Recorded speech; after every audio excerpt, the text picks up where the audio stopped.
Greetings, everybody. Keith here. Hoping everybody's having a good day, enjoying life, living life, loving life.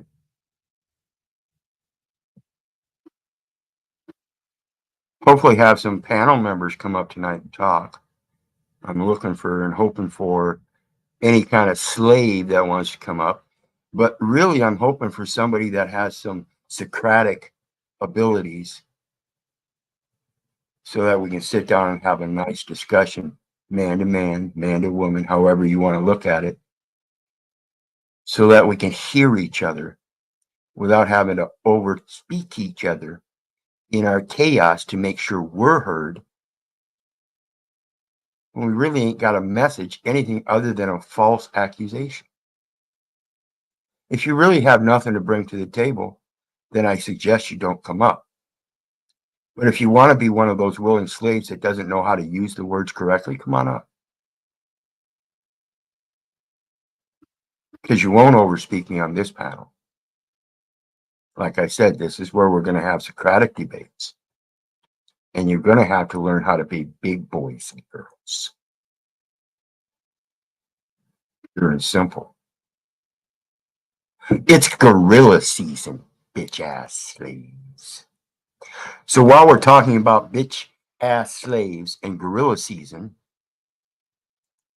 and the reason that I'm doing this panel tonight is because I've developed a particular channel called Paul Jr. because I believe heavily in what Paul brings to the table. However, we do have certain discrepancies. And as of late, like I said, this panel here, even with a bad mic, even when I don't have anything set up, let me clear something here first.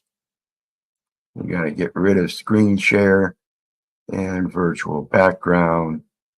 And as you can see, I got me a nice boom and everything ready. We're just waiting on the mic.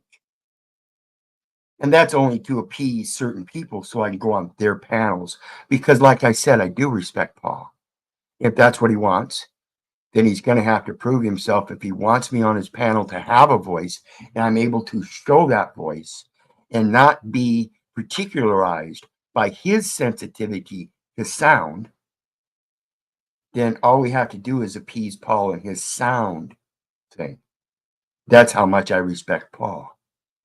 So I'll go ahead and wait till I get the mic to show up on Paul's, despite all the demands that I come up, even though everybody already knows on that panel, I don't have a voice until I get the mic as Paul requested. So again, on my panel, we don't need to have mics.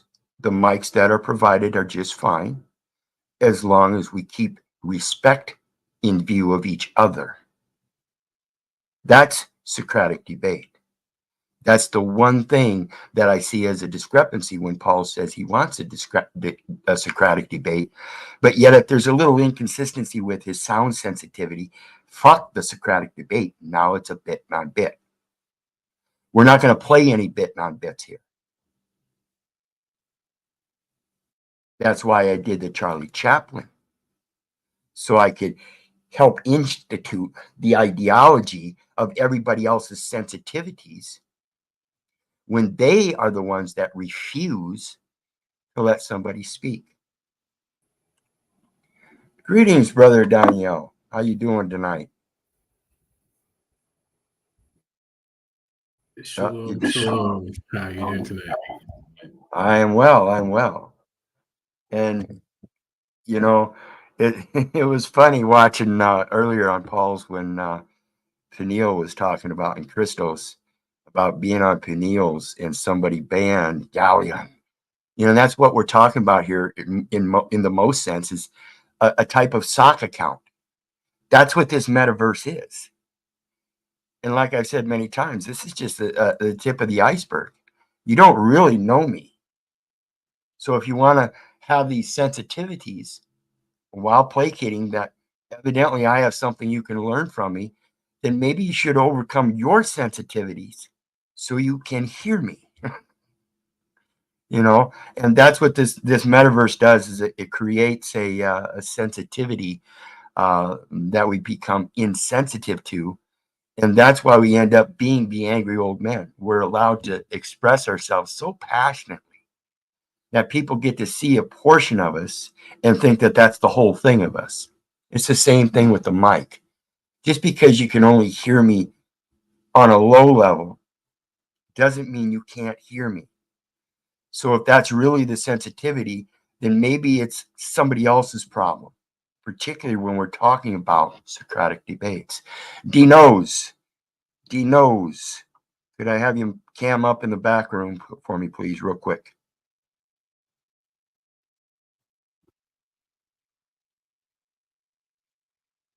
D knows. I see you there, but I need a cam. There we go.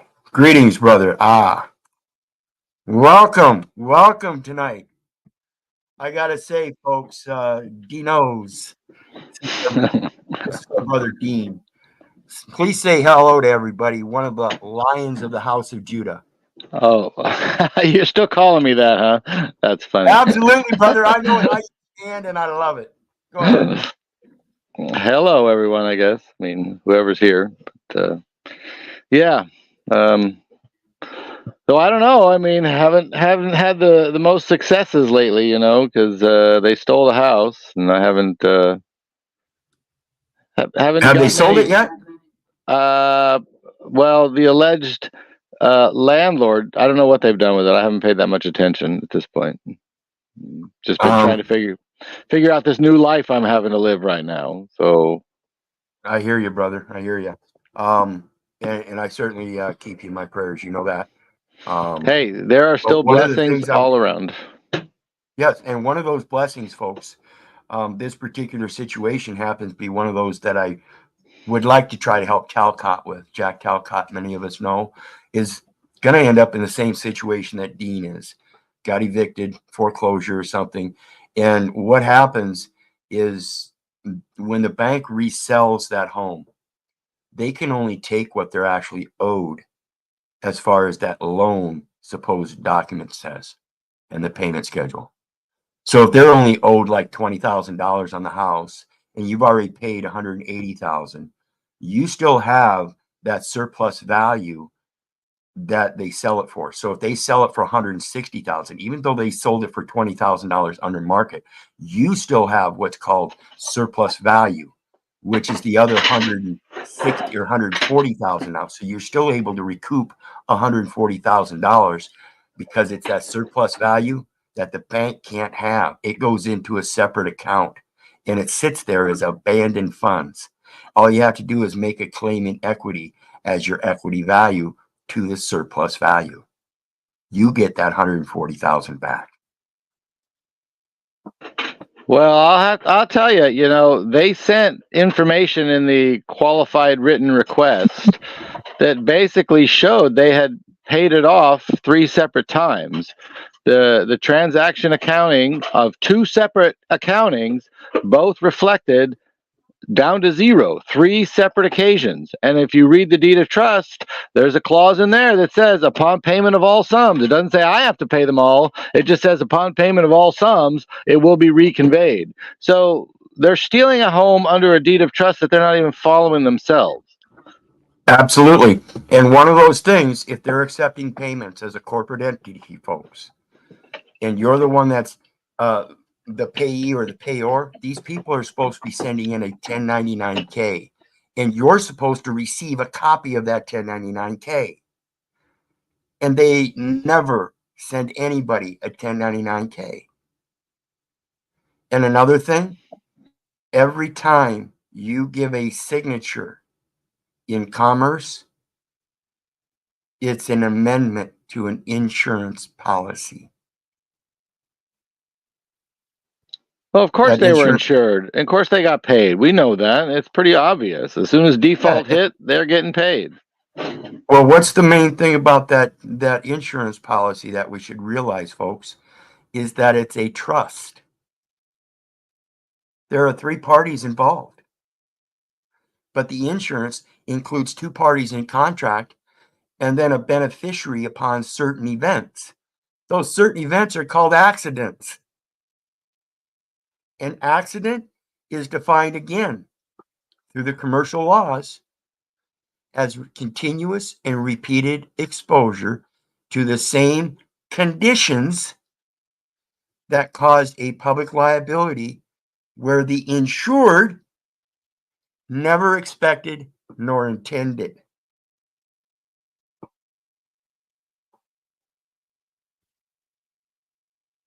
Anything? That means every time you sign a document, it's an accident. You made an amendment to an insurance policy as an official performing in public in the capacity of the person deemed a resident and a U.S. citizen, dual citizenship, meaning you have to have an oath of office and a license to do so. You don't. Same thing with the Federal Reserve agent, 12 U.S.C. 411. You're not supposed to be touching those Federal Reserve notes except for an advance from a Federal Reserve institution through Federal Reserve agents to make payments on taxes, insurances, and other things that are obligations and other securities of the United States. I specifically asked the alleged trustee what species she required to actually pay, because I didn't know what she meant by that little sign. And she basically sent a response back saying, you need to get legal advice. It's like, oh, Correct. so you're creating the impossibility of telling me you don't even know what you want. If you don't know what you want in payment, I can't give you that, because how am I supposed? I can't read your mind. So you create that impossibility, and then you go ahead and still sell it like nothing happened. I mean, these are the kind of things they do. You know, these shenanigans. Yeah. But I did everything I knew to stop this, and I couldn't stop it. Right. And the access to this, in my opinion, is because we're dealing with equity that is merged with courts of common law. Harry Nutt's got a comment that says, make them trustee and give a directive to settle the matter. This is done by assignment of receivership. If you go into those administrative courts, you go in as settler because you are the benefactor to the beneficiary. You're the ones that placed the facts into the record, and you did so now recognizing your heirs, and now you need to come forth in equity with clean hands to settle the matters because it's your heir. So in that, what you do is you have the judge make an assignment of a receivership in trust. What he can do now, he is not the trustee. Under that directive, as Harry Nutt says, you got to give him a directive, and it's got to be succinct. You got to know the language. And so when you have him assign a trustee in receivership so that the beneficiary sees the benefit, because as of today, the beneficiary has not received the benefit. The payments were made as supposed by the benefits thoughts, but now that he realizes it's all done on credit, he, as benefactor to the beneficiary, is also creditor to the debtor. The record is the debtor. That's where the beneficiary sits. The individual's name and number identify the record. So again, it's an insurance policy somewhere, and that's generated at the very beginning, an enumeration at birth through the Social Security Administration for insurance purposes. And when you're making all those Social Security payments and the FICA, those go into that system as insurance credits. This is why the courts already recognize at the supreme level that you are, in fact, if named as a defendant, the creditor. So all you have to do is adopt those documents as the benefactor so that you can show them to the judge and have him settle the matter, or have him assign a receivership to settle the matters. That's the subject, the paperwork, not you.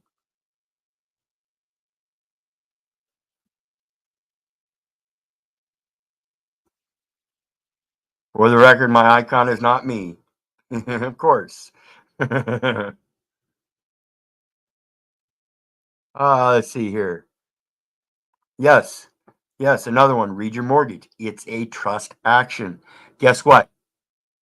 In that document, they never identify the benefactor, only the beneficiary. And everybody's sitting there signing, yeah, I'm the beneficiary. No, you're not. You're the benefactor to the beneficiary. And it's not until you come out of that Babylized language that you will realize that you are a bitch-ass slave. And be able to sit on a panel like this someday and admit that, yes, I have been a bitch-ass slave. I was a bitch-ass slave for 50-some years of my life. I was a fucking fool for 50 years of my life, signing away. And then when I was 50 years old, I quit signing. Guess what? Now they can't seem to get me in the courts unless I want to walk in there and tell them what to do. And when they don't follow the directive as the benefactor told them to, and they want to misappropriate the data elements that he gives them, that's evidence in, on, and for the record, as I am a witness to myself as to what I said in that court, and they can't deny it. Welcome back, damsel.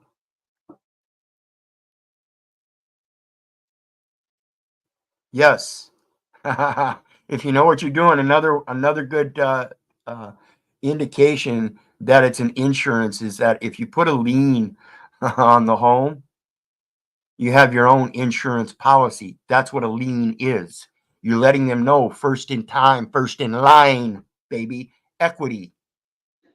So when I the did equities file. are I did file on the county record my list of for the work I did, the maintenance, the upkeep, the security, 24 hours a day. So, if it's not my house, then why was I maintaining it for you? You can pay me for that time, then, motherfuckers. absolutely, So and that's what record. and that's what they call pecuniary damages. Yeah. Yeah, I just gotta start implementing all this stuff. It's all out there on the record, and I also set them up for taking. Told them, look, you're gonna take this without just compensation, and they went and did it. So now I got proof they took it without. I mean, well, also again, guys, when you look into that Fifth Amendment, you find out it's a military action for military requirement. So if they don't have a military use for that home, somebody using military code to evict somebody through a false legal process, because that can only actually be done, again, first by the military for necessity. They have to require it first before they can inquire as to the acquirement. Again, if you don't understand the language and how it works, then that's the main part of the problem of why you're still a slave. just read the definitions in the Landlord-Tenant Act. It's clear that it's for military personnel. So it's obvious. I don't know how you can't see that. Yeah, and that's a violation of the Fifth Amendment. That brings in the constitutional violation, which removes it from the state court to the federal court because they're using the 14th Amendment against you. Actually, they're using a lot of them against you, but particularly the 14th. Yeah, among and others. Again, and again, that is a creature of the state under Article 1, Section 8, Clause 8, proprietary to the corporate entity, whereas Article 1, Section 8, Clause 8 is the one that gives you the power to enforce your own authority as your own creator. So again, the same thing that I posed is that you're technically not even supposed to be using the creature of the state, which is the legal name, combining the first name and last name as if though that is your name, when in fact the given name is yours. The family name is inherent, and through the given name, you're supposed to follow thy name. So it's all been convoluted through the language, and everybody's believing that that legal name is theirs, and it's not. It's a fictional creation of the state that lays a presumption of the facts. So not until you realize that and salvage that creation. It's a salvage operation of salvation, because now you can reconstruct the vessel and rechristen it. This is the resurrection and a merger in the new name. It's all maritime. It's all naval. And when you follow the salvage operations correctly, you realize it's a military operation from the naval, your nativity, your nationality. And again, that just mirrors the biblical intense. What do you think, Danielle? Do you see what I see? To a certain degree, yes. Well, what is that degree, and what are the things that you don't see?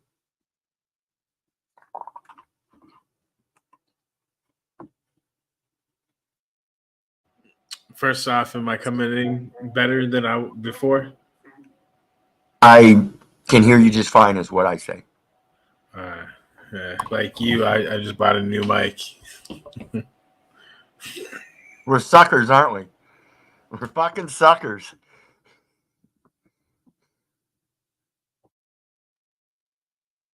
Well, basic concept is your body is your vessel. And if you don't salvage your own vessel, it's going to remain in those waters. You're going to continue to drown. You're never going to learn how to walk on water, as that parable goes, and understand that the only way you can walk on water is to know your life and the truth. And that will lead you to the way. It's your life. You are the living soul. Yourself is the living soul.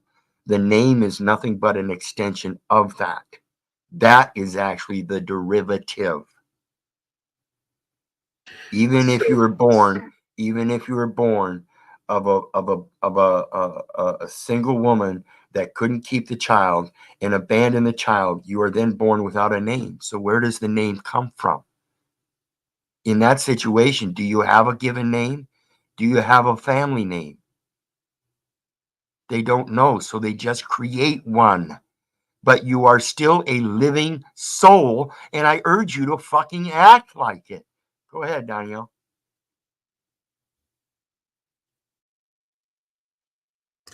What would you do in the case if you were put in front of the judge and the judge openly states that you're not a living soul? That you're that you're not the living man. Well, he's using the term man. Okay, that's still a noun, and it's not thy name. Man is a name.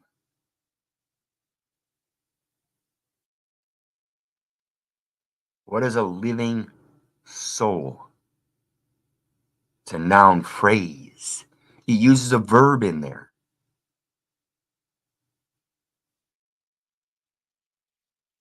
What's the soul?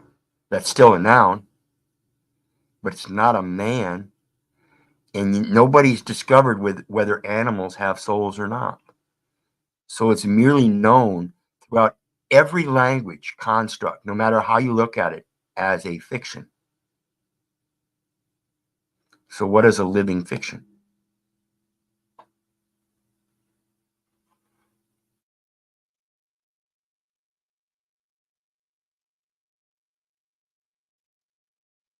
See, if you go any farther than I am, you're screwing yourself.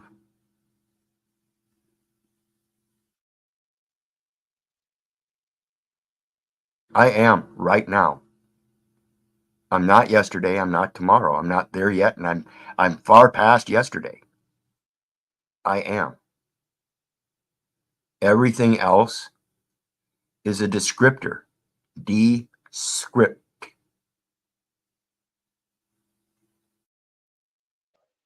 Isn't Word that is without like- words? Descript? Technically, Yes. that means without words, right? Yes.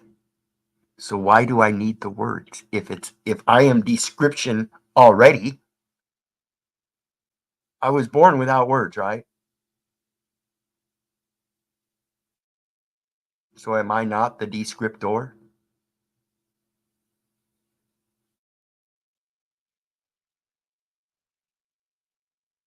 So who can take anybody else's word for what I am? There's a saying in Taoism that says that if you can describe the way, that is not the way. The way cannot be, with words, cannot be described, which is what Correct. you sort of reminded me of. Yeah, it's not an explanation using a bunch of nouns with verbs. It is merely the verbal thing, the action. Your oral speech, that's a verbal thing. You're writing things down on paper, that's a verbal thing. But your actions alone, which are verbal themselves, can and are many times and more oftentimes expressed without script.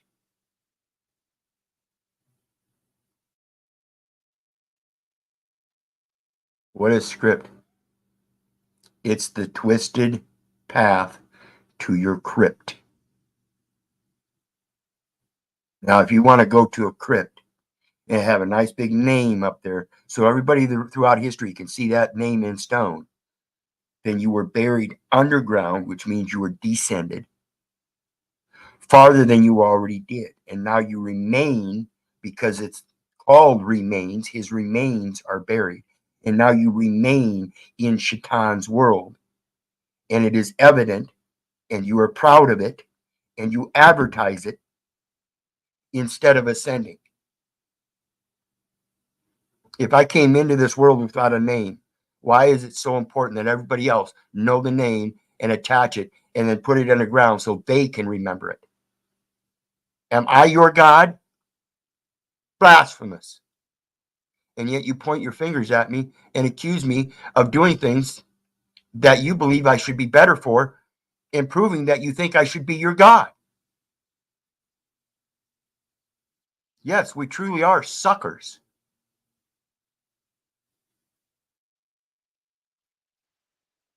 Energy. Absolutely.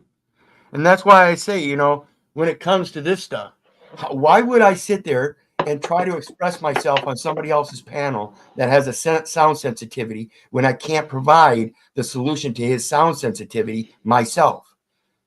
Didn't he also have a path to help his sound sensitivity by shutting somebody else down temporarily so I could speak as he asked me to come up and address the issue, and then didn't allow me to address the issue? Knowing I had a bad mic? Facetious. Which I've explained all along. That's what I like about Paul, is his facetiousness. I do. I admire him for it. Make fun of the shit. But this is also why I know he'll be able to take this, and anybody wants to sit down there in the chat and report to him, go ahead. He's a full-grown boy. I recognize that. And he sees why I'm doing this, I'm sure. I'm sure he's not going to take any offense. He's going to sit back and take his time to think about it and see if I'm really right, or if he really thinks he has some objectionable view to it.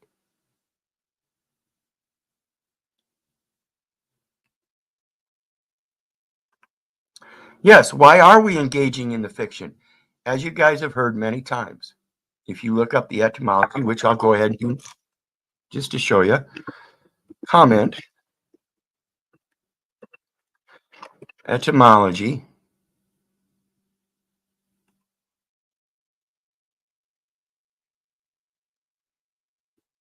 so you all can read along with me. That way I know you can read, because I know you can hear.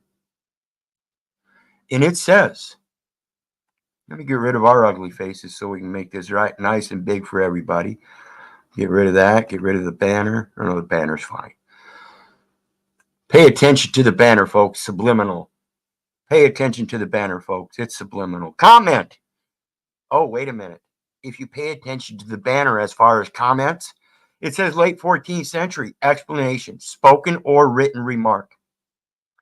French, Old French, or from Old French, comment, commentary, or directly from late Latin, commentum, comment, interpretation. So any comment I make, written or spoken, is merely my interpretation. In classical Latin, invention, fabrication, fiction. Neuter past participle of communisti, to contrive, device. From com, which means here perhaps an intensive prefix, see com, which means with or to, base of memonis, to remember. So first I have to observe, and then I have to interpret. Okay? So it's my memory. Mem-ori. What I remember in oration. Related to mens. Genitive mentis. Mind. From pi root. Men. To think. So to think is merely nothing but our intangible thoughts. They are not tangible yet, except in the written form where you can tangibly write them down. But in that writing, it is still fiction because now you're using nouns and other things in script, which is not in your head anymore. It's been exported. Now they have it, therefore they imported it. Don't you get it? Coin your words or purse your lips. I think it's pretty simple, but I've done a lot of research on it. So what's your question about etymology, brother?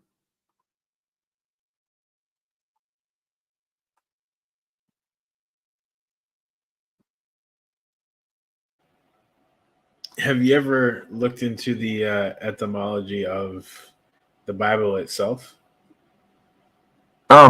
Bible literally means book. And so when I ask people what is the first book of the Bible and they want to go to the fucking Christian Bible, I always have to tell them no. It's always been the first book. It's been the book of Enoch. Scholars around the world will point this out. Okay. Now, as far as etymology goes, even that is in error with the etymologists I run across as far as my interpretation goes, because the written words, if we look at it, started around 2600 BC, or excuse me, 6000 BC, something like that. We'll have to look it up again to make sure it's accurate. But that's what they call written writings, okay? Where they use chicken scratches, right? But then they include Egyptian, which uses symbols in pictures. So I want to ask them all, how come you don't include cave paintings in your etymological research, while yet you include Egyptian? Those are just pictures. You're trying to interpret pictures. Why don't you use caveman? Because they were too simple, and they need things to be complex so that they can show you their interpretation. Oops. Is that your own observance? Or is it somebody else's interpretation that you then interpreted in third person? Because the first observance is the first person's, the second person is the description, which is them describing their interpretation to another, and now you are nothing but a third person. And you keep reiterating everything in the third person as if though you're the first person, and that is the blasphemy. That is why you don't recognize the truth, because you keep accepting everybody else and what they interpret through their observations as true, and you cannot do that. It's impossible. Now, to be clear, when I say Bible, I'm just referencing that to make it simplistic. I understand about the Tanakh and the Enoch and all that stuff. Like, for example, in I believe 106 of Enoch, it states that everyone in the world was black until Adam was born. So to reiterate my question, when I'm talking about the etymology of Scripture, yes, going back to how even Egyptian goes back to Aramaic, to the first pictograph. Have you gone back from what the original Aramaic to what it is now, back to what it was to what the pictures were? Have you gone that No, far? I can't. Yeah, I can't. Again, I can't really do that because I have to base that on somebody else's interpretation that's already there to be able to correlate it. And that alone is a conditioning of me being able to solve it by myself. All right, so if I email you some information, I would like to get your interpretation before I tell you what it is. Okay. And so real quick here, first I want to read Harry Nutt's comment. It says, we have been programmed by school to operate as illiterate commercial merchants, knowing we would walk right into the position of surety. Absolutely. Absolutely. That's, again, goes right back to the main foundation of my entire argument is the public education system. And that's because they teach you how to write the legal name. They are not teaching you concise English. That is not concise English. And along with that, the enforcement is to remember your address and learn how to write your name and address so that if you get lost as a child, some adult who really cares about you will be able to get you back to where you need to go. But in so doing, there's going to be paperwork, and they have to use that name. And that name and address, even as a child, will later on in life be hooked to your adult record so that they can continue the minor record.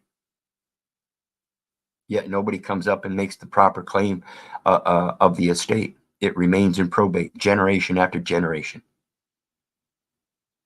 The next thing, as far as the etymology, even their own scriptures say, and this is why I say I do not believe. I use the scripture and interpret them and use it against them.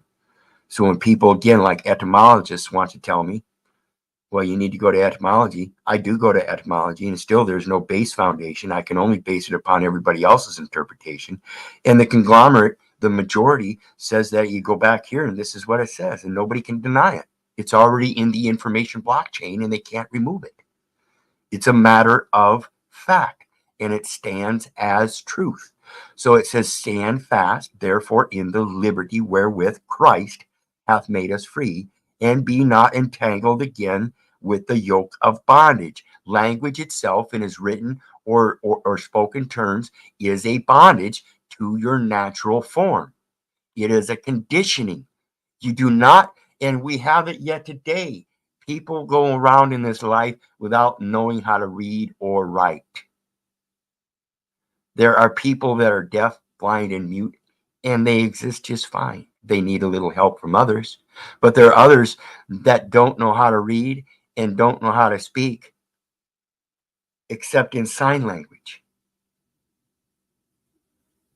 It's amazing how many different ways we can actually communicate, and yet most all of them that we do are fictions because we use that as a condition instead of our natural intuition and instincts to be able to live in this world without words. Monkeys do it, and we supposedly come from monkeys.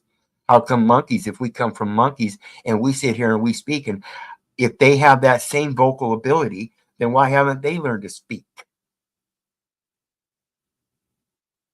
Or teach them sign language. They can learn sign language. They can use objects. They can recognize words and show you blocks with words, but they can't speak. But yet, they still have a defense mechanism of being able to scream at the top of their voice when they see danger, and everyone will pay attention, and all of a sudden it's intuition, and that's all it takes is a scream. There's no word formation. It's just a sound. They are not conditioned to making specific sounds in word form.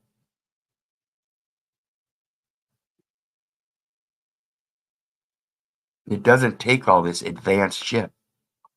Go ahead, brother. All right, so what's your view on swearing in when the judge asks you to swear in? Oh, yeah, I can't do that. You're asking me to supply an oath when I've already accepted an oath that was given freely, and it was promised that I could seek the immutable counsel in God. And it was sealed with his oath, and that is all the original promise, oath, and seal immutable. If I have any oath, I would have to expect that you need to step up and accept that oath. Because the oath you expect me to take against that or on that scripture, in that very scripture tells me I'm not supposed to. Now I got 2 follow-up questions to that. One, what would you do if you were forced either to take that oath or be imprisoned? And I'll let you answer that one first, then I'll go to the next one. I got to ask you to re-ask that question. I don't What would quite you do comprehend. if you're in a situation where you were threatened with incarceration or swearing to that oath? They told you, or if they said that there's a law that states you have to swear that oath or affirm. They also throw in the word affirm. Yeah, again, that's the scripture that they want me to. I'm going to open it up to the. Let me find it. Matthew 5:33 through 35.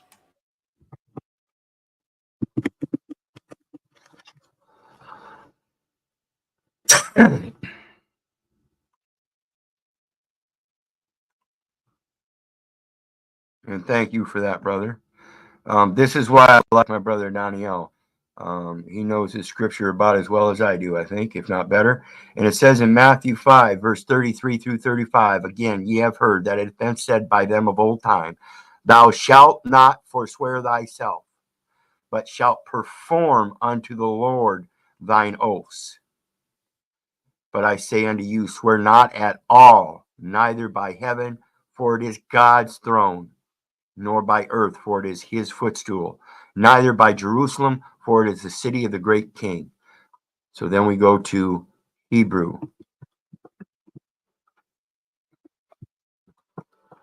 6,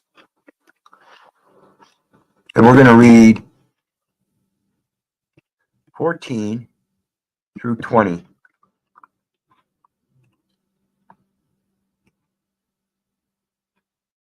And it says, saying, surely blessing I will bless thee, and multiplying I will multiply thee. And so, after he had patiently endured, he obtained the promise, the original promise I spoke of. For men verily swear by the greater. Okay? Whose oath is greater, yours or God's? And an oath for confirmation is to them an end of all strife, wherein God, willing more abundantly to shew unto the heirs of promise the immutability of his counsel, confirmed it by an oath, the original oath, the original seal, that by two immutable things, in which it was impossible for God to lie, we might have a strong consolation who have fled for refuge to lay hold upon the hope set before us, which hope we have as an anchor of the soul. Again, naval language straight from the scripture, both sure and steadfast, and which entereth into that within the veil, piercing the corporate veil of those fucking blasphemous administrative courts, whether the forerunner is for us entered, even Jesus made an high priest forever after the order of Melchizedek. If we're supposed to follow the way of Jesus, then you're supposed to make me or recognize me as a priest unto God, already having accepted his oath. And where equity is a sort of equality, I would expect you to step up to the plate in that equality and accept his oath and get this shit out of the public venue. You're smearing a good name in the name of thy Lord, thy name. And it's not supposed to be done, is it? You wouldn't like it if I came up here blaspheming your name, and yet here you want me to blaspheme my own name and not recognize it. You think I'm stupid?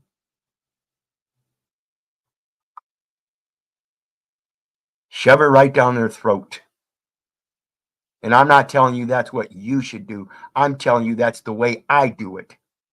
They know it. Like I said, the last time I was in that court, I was cussing, swearing up and down, and you wouldn't believe that I was a man of God, because I fingered them, cussed them, all kinds of shit, called them communist bastards. I don't give a fuck about a heathen. Make that clear. Excuse my voice. So my next question to you, I attempted to do a FOIA request, and I believe what they are requiring for that to be fulfilled is illegal. What are they requiring? One, an oath. Yeah, you can't do that. It's supposed to be anonymous. If it's anonymous, why are they requiring an oath? Oops.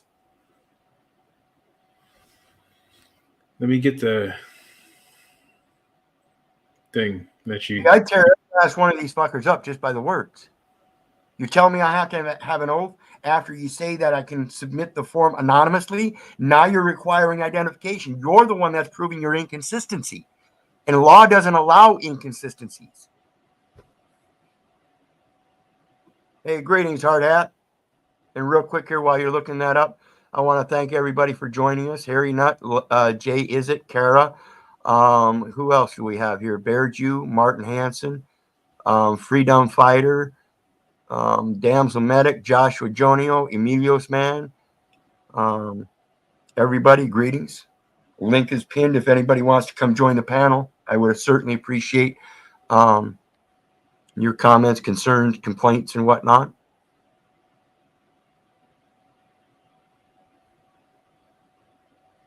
Let's see here. I sent you. I put the link to it in the chat. Is it open for view? This is a public forum, right? Yeah, it's from the court's own website. Right. Petition for injunction or mandamus. Freedom of Information Act and Affidavit for Good Cause or Protection of Social Security Numbers Act. Use this revisable PDF form. Yeah, original court prepared by petitioner, acknowledged by a clerk, deputy clerk, magistrate, or notary public. Attachments none. Preparations. The respondent may be a person in his official capacity, but it does not say it has to be. Okay. And this is what they're basing that. You have to have some kind of official capacity, and that's what that identification shows. That identification of any kind shows an official capacity, no matter what. It is a first and last name known as a legal fiction, a presumption of the facts. Review the venue provisions. Yeah, and they're saying it's Virginia code venue, not federal. So they're definitely in a court of law. And when we're talking about injunction for mandamus, we're talking about equity and trust law. Petition for injunction or mandamus, Freedom of Information Act, and Affidavit for Good Cause or Protection of Social Security Numbers Act. So why are we talking about Protection of Social Security Numbers Act? And why are we asking for an affidavit for good cause? Isn't the Social Security number supposed to be protected already? Are they admitting in the language that there's a reason that somebody should petition for protection of Social Security number?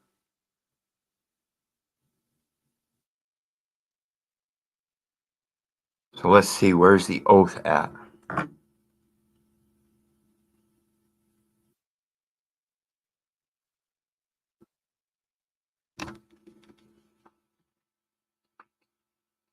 I, the petitioner, state under oath that the following rights and privileges under the Virginia Freedom of Information Act were denied to me by respondent. Yeah, because you have to answer, it's a court of law, so you can only act in the person. You have to present the ID, and that ID again says you're acting in official capacity. So they're trying to say that you're acting in an official capacity by using their forms, which is a certain deceptive form.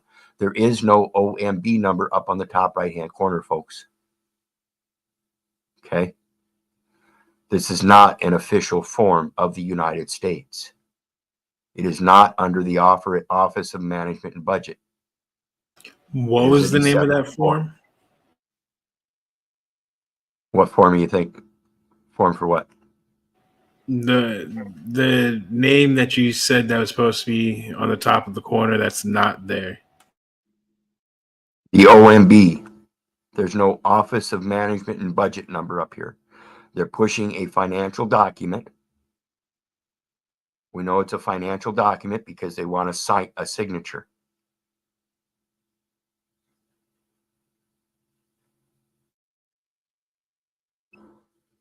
So I'm correct in my assumption that I should not fill this out because it's not a legal way to get the Freedom of Information Act conducted. Yeah, because, and I'll show you. Again, like I said earlier, the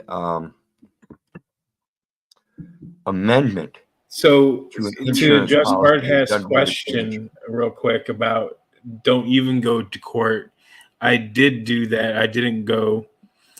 And a year ago, for a year, they put a warrant for my arrest in December. And what, a week and a half ago, on two Mondays ago, one Monday ago, I got arrested, got pulled over, and got arrested for failure to not to appear. Are you a ghost? Yeah, and they never. That's why I'm probing these questions. Well, are you a Yeah, ghost, and sir? see, What I'm getting at is only ghosts and spirits appear. right. See, in case you guys didn't know it, that guy on the bench is known as an apparitor, and he is expecting the appearance of an apparition as it appears. Let's look at that. I So understand something- that, but how do you get it to stop from them dragging you and slapping cuffs on you and spending a couple nights in prison? How do you get that to stop? I don't know. They're going to continue Yeah, to do it until they learn that the people will stand up with knowledge and assert this. Otherwise, they're going to keep doing what they've been trained to do. These people are caught up in cognitive dissonance as well, folks. So it's very much a big duty to learn how to communicate with them in private and practice it. And that's what I've been doing for 7 years. I don't have any communication with these people except through private means, except until recently I went into the court to address the bench warrant. And now we're dealing with that in private because now they've abused the legal process by addressing me through the mail other than how I required it, which was a care of address, which they recognize in, on, and for that record as much as I do with that microphone in that court, which is accessible by the FCC. It's a federal communication process in an open public forum. They have to record it. And so I don't care if my mic's not working bad. That mic in the courtroom works just fine. Okay. So when I gave them the care of address and they refused to accept that, they altered the communication that I gave them. They altered the blockchain. Okay. They're not supposed to do that. You know, it's interesting. I've been studying vortexes all day, and here I am in a conversation that could be described as the same process as a vortex, as nature deplores a vacuum. It will always fill the vacuum, and that's exactly what we're talking about, because they have created, by using these particular words, they have created a vacuum, and it is our job to fill that vacuum with correct knowledge, correcting the record.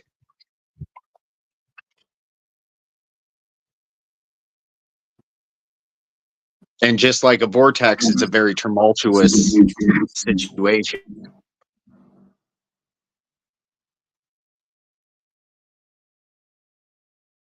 Okay.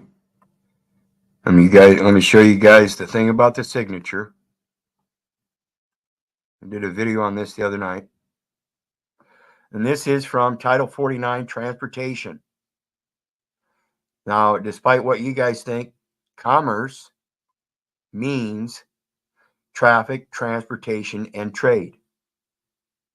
So transportation means commerce, traffic, and trade as well. It's telling you that they're synonymous terms. So when we read Title 49, it's a commercial title.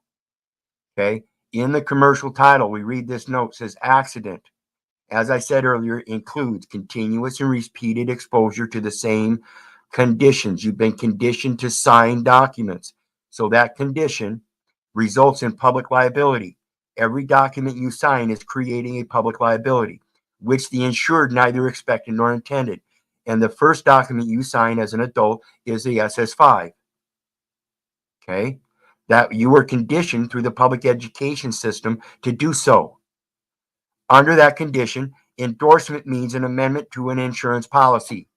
Every document you sign is a public liability that you've been conditioned to do so through the public education system as an insurance to keep you in slavery. That's the insurance scheme, folks. As long as you keep believing that you are required to have insurance, you will keep signing those insurance documents because that's what keeps you in that slavery. Please come out of her, for he who hates suretyship is sure. Make sense? Any argument with that? I mean, they're the ones writing the shit, not me.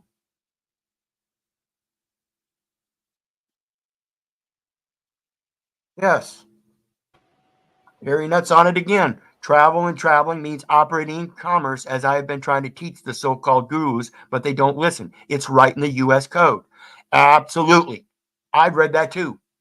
You know what you don't read in the code as far as the Constitution and all that, but relates directly to the Constitution of the Universal Postal Union, is freedom of transit. This is the Federal Transit Authority. Federal Transit Authority.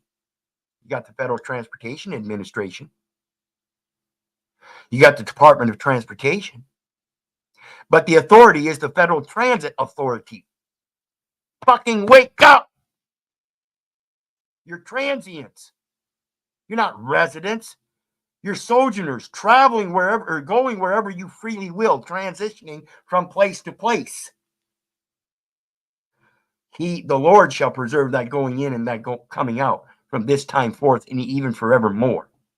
That's what's supposed to be written on your heart, that you are a stranger and sojourner with him.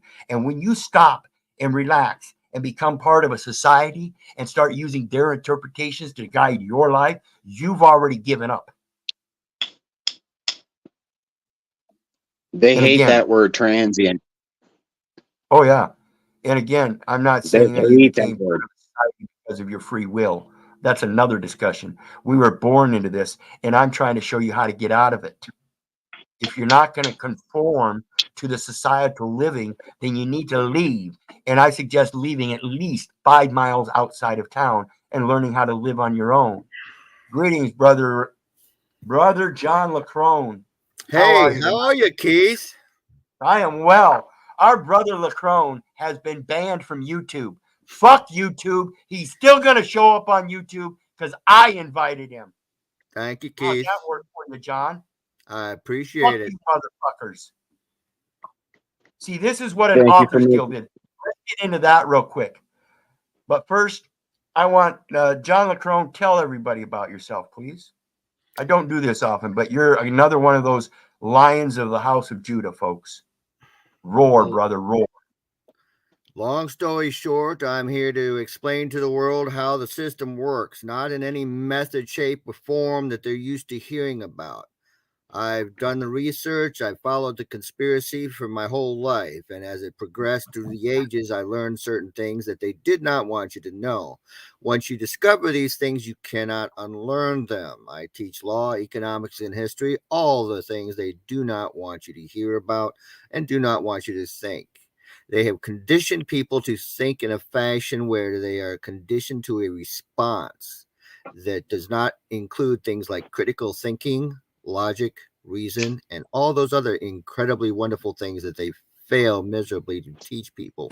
Because if you know, you just might get a little bit upset about it. And therefore, once you are upset about it, you might decide you want to do something about it. Long story short, I teach people the facts, not the theories, not the opinions, but the facts. I've been involved in a multitude of court cases where we have brought claims, never a complaint. We do not bring complaints. We bring claims against people with badges, costumes, and guns, against black robed members, against bar card carrying members. We don't want to play anymore with these people. They've got a criminal enterprise. I like to call it the Maritime Admiralty Constructive Contract and Racketeering Fraud Kangaroo Court Star Chambers. And believe you me, it's in every document that I file, and I tell it to their face. And you know what they got to say about it? Not a damn thing, because there is nothing they can say about it, because facts filed under the pains and penalties of perjury, which is another thing that all of my court cases require, cannot be challenged. Why? Because if I'm wrong and I'm lying, I'm going to jail. So guess what, ladies and gentlemen? I never file anything unless I am not only 100% certain, but I am 110% certain that nothing's going to boomerang back around on me, because I have to cover my 6 while at the same time exposing them for their crimes. Yes, this is called coining your words or pursing your lips. When they place a banker on the side of a table and he wants to start handing you coins that got little bites out of them, you have to be able to point out the problems. And the only way you're going to be able to do that is by knowing the language. And again, every last bit of it is all false. As we read earlier, it's somebody else's invention, fabrication, or fiction. So all you got to do is show their fiction, their falseness, their insecurities. Because that's truly what they are. They're insecure, and that's why they need your signature. They need somebody to secure them for them, to make them true. Until then, they have zero intrinsic value. And that's what you're doing, is you're putting your value into their bullshit. When you think about it from this perspective, folks. They use what is called a fraudulent conveyance of language. When I say that, they use a language called legalese.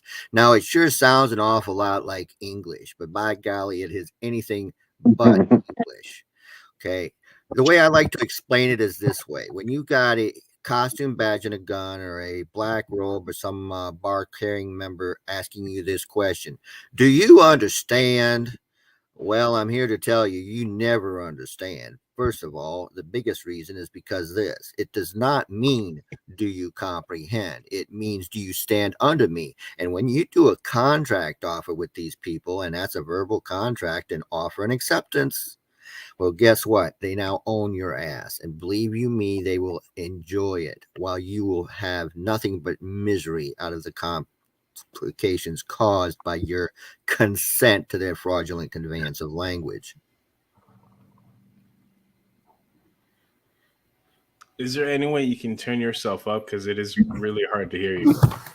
Let's move it a little bit forward. How is that? Is that a little better? It will have to do. Were you a Yes, it sniper will. in another life, sir? Was I a what? Sniper?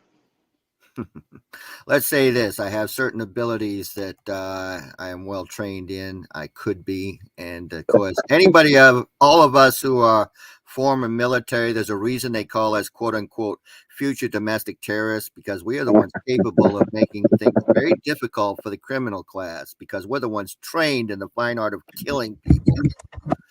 I'm a pacifist by nature, and I know that sounds incredibly insane, being I'm an ex-grunt.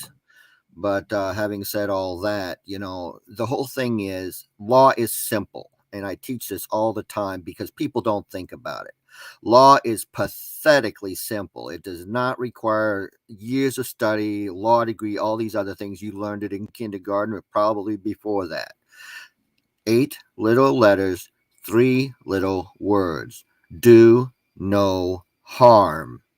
Anything else is nothing more than fraudulent contracting. Or in short, we've got nothing more than a system that's entirely based on press ganging you. That's literally what they've done. They've press ganged you into serving their corporations that masquerade as legitimate governments. And ladies and gentlemen, you need to be aware the word government comes from 2 Latin words, gouvernere and mente, and it means mind control, and it's scary and it's silly, and they tell you in advance what they're going to do before they do it. They tell you through their language the truth. And we, because we are uneducated fools, because they have indoctrinated us, they've never educated us, we go along with it. And it's time, like I put on my emphasis on a regular basis on my Facebook page, stop consenting to the tyranny. Period. Stop consenting to it. Their system fails when we stop playing in it. Whether that's their kangaroo courts, whether that's their legal system on the streets, whether it's their fraudulent contracts. You know, the sad truth is you can sit there and be completely on the up and up and be dealing directly with somebody else who is completely on the up and up. And there's a third party attorney involved, and that third party is not on the up and up. And if you don't not know that, you're signing off certain things and they're signing off certain things. And, neither one of you are covering your six the way you thought you were. And meanwhile, it's the attorney that's sitting in the background, really excited about the fact that he's got some contracts with a couple of quote unquote fools. Absolutely. Absolutely. Because like I explained just before you come up, every time you sign a document, it's creating a public liability under an insurance plan, and you're actually amending it. And that amendment is you're handing over the rights, titles, and principle to the person to somebody else. Well, let me interject. Not rights, titles, and principle, rights, titles, and benefits to somebody else. And you done already signed it. So that's what they're going to operate on. Well, they're basically bankrolling your ass, which is what they've done when they've, converted you into one of their slaves. But here's the bigger thing about all of that. Men and women have autographs. Corporate presidents have signatures. That is why they want you to sign here. It doesn't say autograph here. It says sign here. And, all these fraudulent banking transactions where they say, yes, we lend money. Newsflash, ladies and gentlemen, banks do not lend money. They have no money to lend.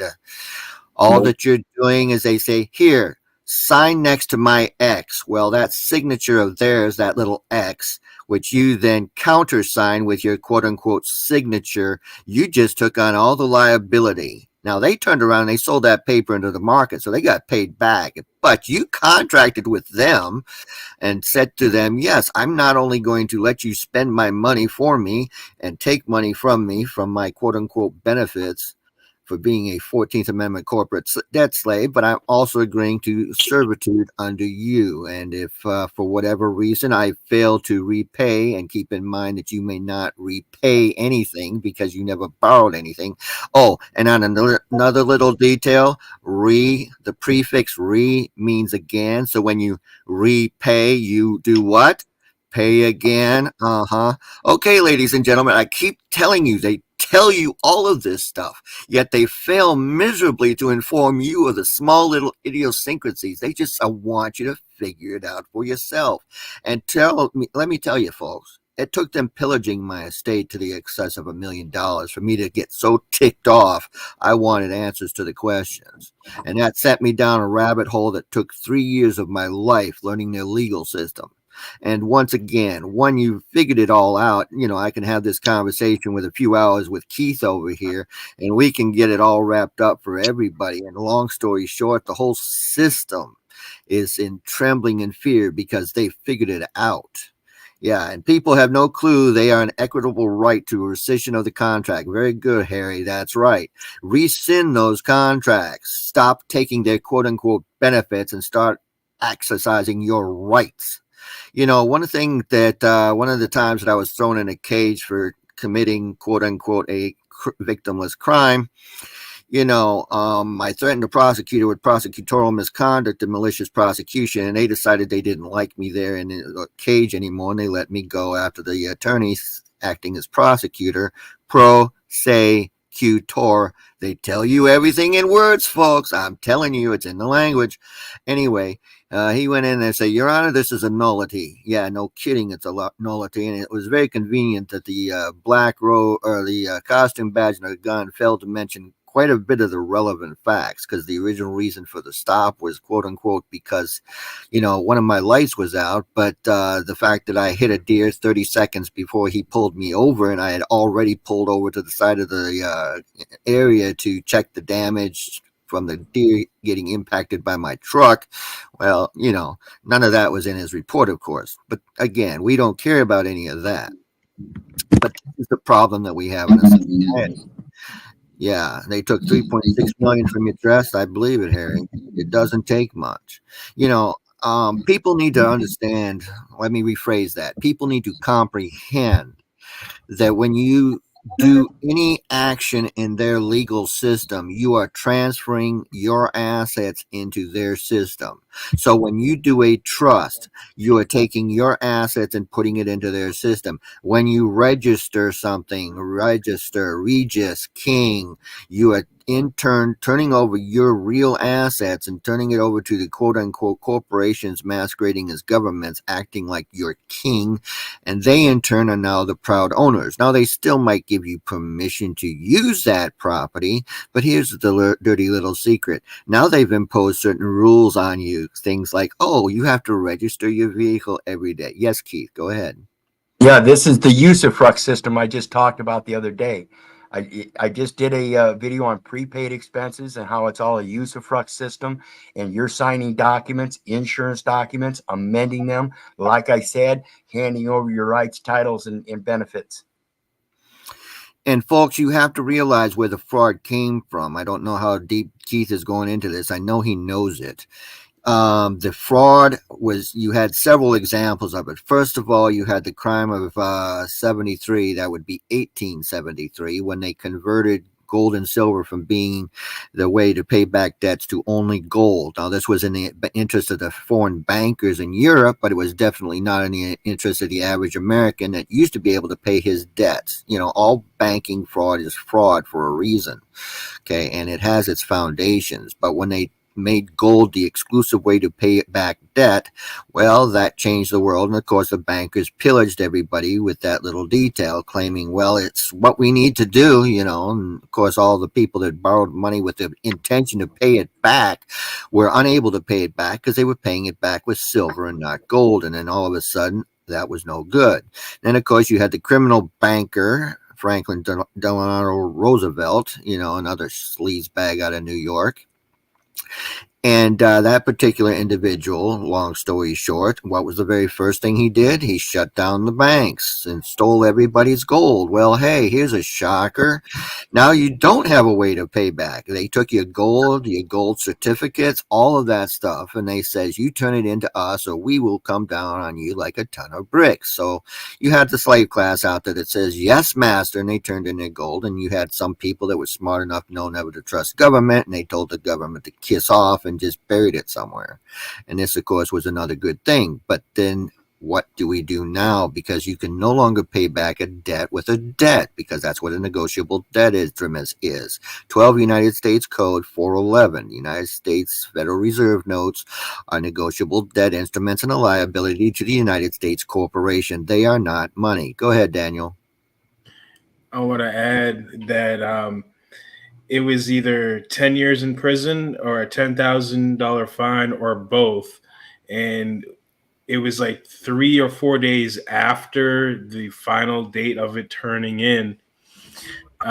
Gold never fluctuated more than 0.008% for over 30, 40 years. And then again, at that deadline, 3 or 4 days after that deadline, gold jumped up a significant amount, and everyone lost like hundreds of thousands of dollars because of that. Well, the other thing is they changed the monetary value shortly after that as well. From the perspective of the quote unquote government, it was valued at $20.63 an ounce prior to the theft.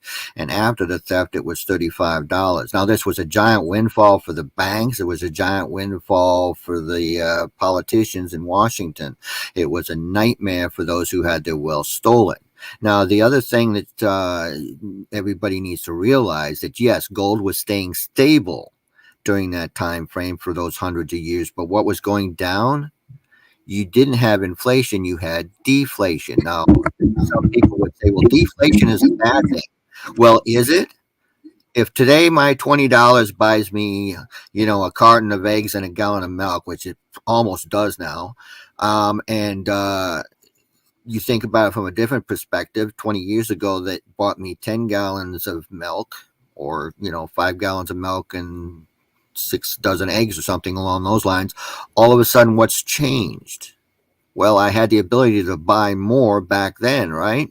Same thing applied, except it was going in reverse. Instead of inflation, you had deflation, and people were not being cheated. It was, again, benefiting the savers, which is a good thing. But at the same time, it was making things so everybody wins. It's called division of labor. One thing people, when they think about this thing we call money, and again, that's a fiat currency. So when I use the word money, I'm talking gold and silver. All it is another way of bartering, a way of transacting between one another where we don't have to trade goats for cows, et cetera, et cetera, et cetera. Instead, what we turn around and we do is we exchange our quote unquote life force energy, which is the way I like to put it, for something. And then in turn, we take that something and buy things that we wish to own, or pay for the bills that we need to do, or whatever you wish to choose to do with your life force energy. We have a lot of choices in this world now, ladies and gentlemen. But remember, the one thing we do not have an unlimited supply of is our life force energy. They can produce incredible volumes of fiat currency. They can create it out of thin air. They can make it all digits. And I see Keith has pulled up all of these absolutely wonderful things over here at the, debt levels and stuff like that. The gold to silver ratio and what it price per ounce and price per ounce, gold or silver. The whole thing is it's all a giant scam. It's a giant scam. And again, remember what I keep reminding you. They have to tell you what they're gonna do before they do it, right? I keep telling you that. Well, what did they tell us they were about to do about 25 years ago? Oh, that would be they created a brand new $100 bill. And what did that brand new $100 bill have that prior to that $100 bill did not? Oh, not only did it have color, but it put emphasis on gold. Now, silver is antiseptic. Makes me wonder what gold can really do. Yeah, no joke. The way I like to put gold and silver is gold is to save your life, silver is to feed you, and debt is the slave's money. Okay. Gold has a lot of, I don't mean to interrupt, but gold has a lot of healing properties to it. Gold is naturally attracted to the spinal cord. And basically, when it gets in there, it's not only anti-parasitic, but it's antiviral. It's anti all sorts of shit that you don't want, and it's pro all of the shit that you do want. And I say shit loosely. Yeah, I can believe it. Gold is super. Like, I take gold, and it's great for the brain. It's phenomenal for the brain. Whenever I take my lion's mane mushroom, I take it and I stack it with gold. I use colloidal silver, but silver is not actually naturally found in the human body, whereas gold is. Colloidal silver is the reason why they were able to cross the plains, because they would literally put a silver dollar in their milk and it would cause it to not go bad. Correct. Same with copper and ponds and stuff. The old copper pennies you could put in your little bird baths and fish ponds and stuff and fish tanks, and they won't get mold. Same thing. Yep. It does mess with the fish though. Or algae. It messes. Yeah, it doesn't allow certain things that the fish need, and so like I can't use copper, unfortunately, in my aquaponics system because it'll kill off shit that I want there. It's quite proficient, and that too is also very much so required in the human body, because all these things are all the same thing as nature. It follows no different path. They just use different words and they trick you in the words. That's my opinion of it. Well, it's not opinion. When you start putting out facts, it's not an opinion. See, the whole thing is when we use the word conspiracy theory, okay, they say, well, you have a conspiracy theory. I have no problem with starting with a conspiracy theory. When you have a theory, you then have to do one of two things: prove it to be factual or prove it to be false. There's your two choices.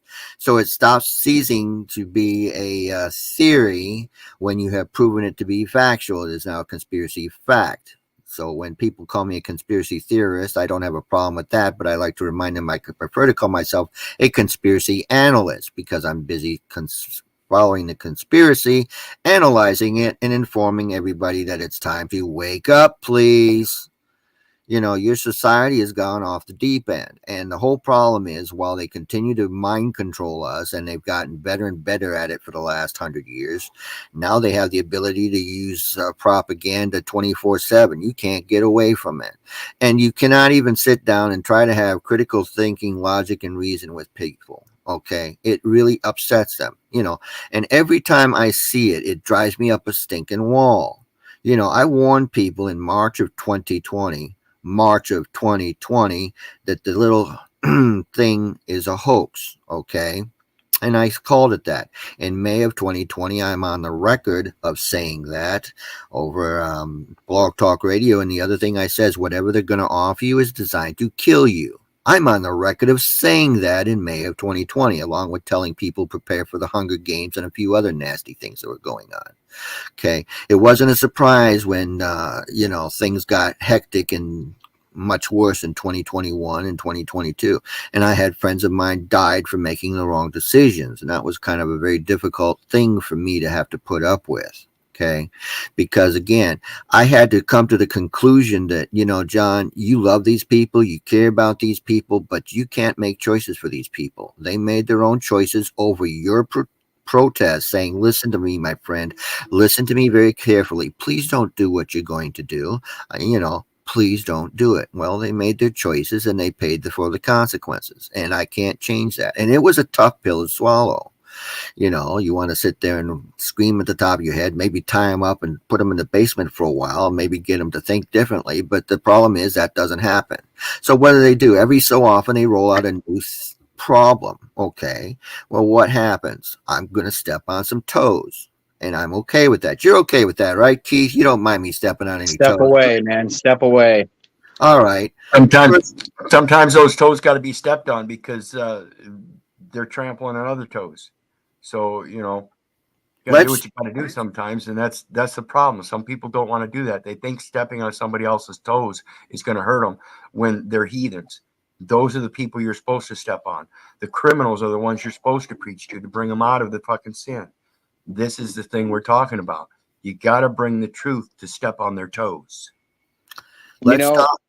Go ahead. If I might interject on the toes thing, I do construction and landscaping. I do beautiful work and yada, yada, yada. I build boulder walls. You know, I'm around tools. I'm around heavy machinery constantly. Ironically, my choice of footwear throughout the summer is a pair of flip-flops with the little thing between the toe. And I'll tell you, when you walk around without protection on your feet, you learn how to not have your toes stepped on. You learn very quickly and very well. And when a rock does fall on it, you exposed yourself to that rock. You plan to have that happen because you know it's going to instinctively happen. Mm-hmm. Okay, well, we can go back to when did I know about the global economic reset? Well, you can go all the way back to 1987 when I learned that little detail because they put it on the front cover of the Economist magazine. They showed all the currencies of the world burning, a firebird coming out of those ashes. And what was around the firebird's neck? Oh, it was some gold. And what was that symbol that was on that gold?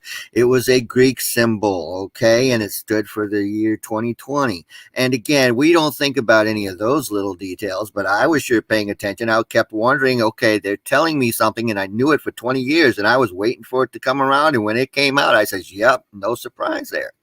So Again, let's step on a few more toes. All you people sitting there wanting to wave your Ukrainian flag, y'all can kiss my ass. And let me state this for the record. You are not looking at a communist. I'm as red-blooded as American as you're ever going to find. I was trained to kill communists, okay? Back in the day. Now we're all communists, but that's beside the point, at least in their system.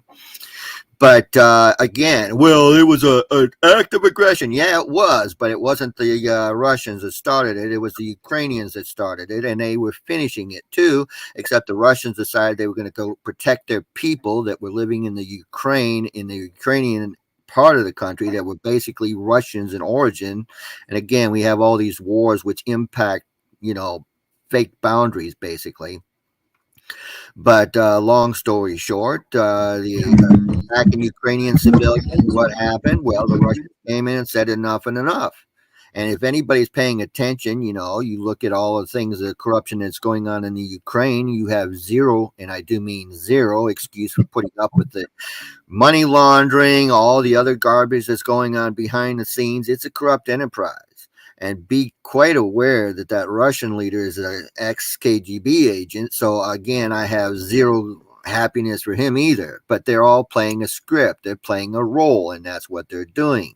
So you can then fast forward to the latest little fiasco. Let's talk about how we are busy doing a mass murder over in a Middle Eastern country, and I'm anti-Semitic supposedly because I'm not siding with the murderers and criminal scumbags wearing it with an Israeli flag. It irritates the shit out of me. Very much so. Why? Because first of all, those weren't Muslim terrorists. Ladies and gentlemen, 50% of those people over there are young people under the age of 18. Fact 2, a big percentage of them were Christians. Those same kinds of Christians that you claim to be, where you're not supposed to kill your brothers and sisters. Yet we have no problem with mass murdering. Now, I want to get one other little detail straight. That area in question, here's a couple things you better get through your thick skulls. Fact 1, oil. That's what it's all about, and you better get that through your skull. Israel is a Rothschild company. Israel is a Rothschild company. And yeah, I'm getting irritated because I hate murdering little children for profit. Go ahead, Ken. And I've mentioned that several times before. It's not just the oil, John. People, that area has great natural resources in abundance of all kinds. The minerals, aside from the oil, are worth more than the oil itself. So it's much more expansive than just the oil. It's everything else that's driving that economy to make it one of the top nations in the world. And they don't want that to happen. They need to remain great and keep control of that. And this is the only way they can do it. It's called distraction and chaos. That's what they're doing. And it's the same thing that we see on these panels in our own lives here, just to a different degree. It's the exact same thing on a grand scale. They're destroying families by taking over an economy of natural resources that are supposed to be developed by the families for their benefit and replenishment. This is our true aspect in life, is be stewards to those natural resources, to conserve them and not use them for commercial gains and destruction of the very family unit that needs them. Precisely. And let me get back on track here. Couple other little details that you need to be aware of. First of all, Hamas is Israeli intelligence. Wake up, people. Hamas is Israeli intelligence. It was a counteraction so they could control that.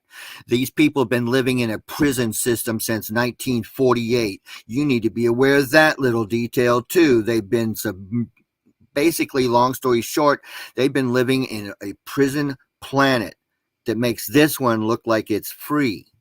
That's a problem. They didn't have guns. And this war was started by how many soldiers? 400?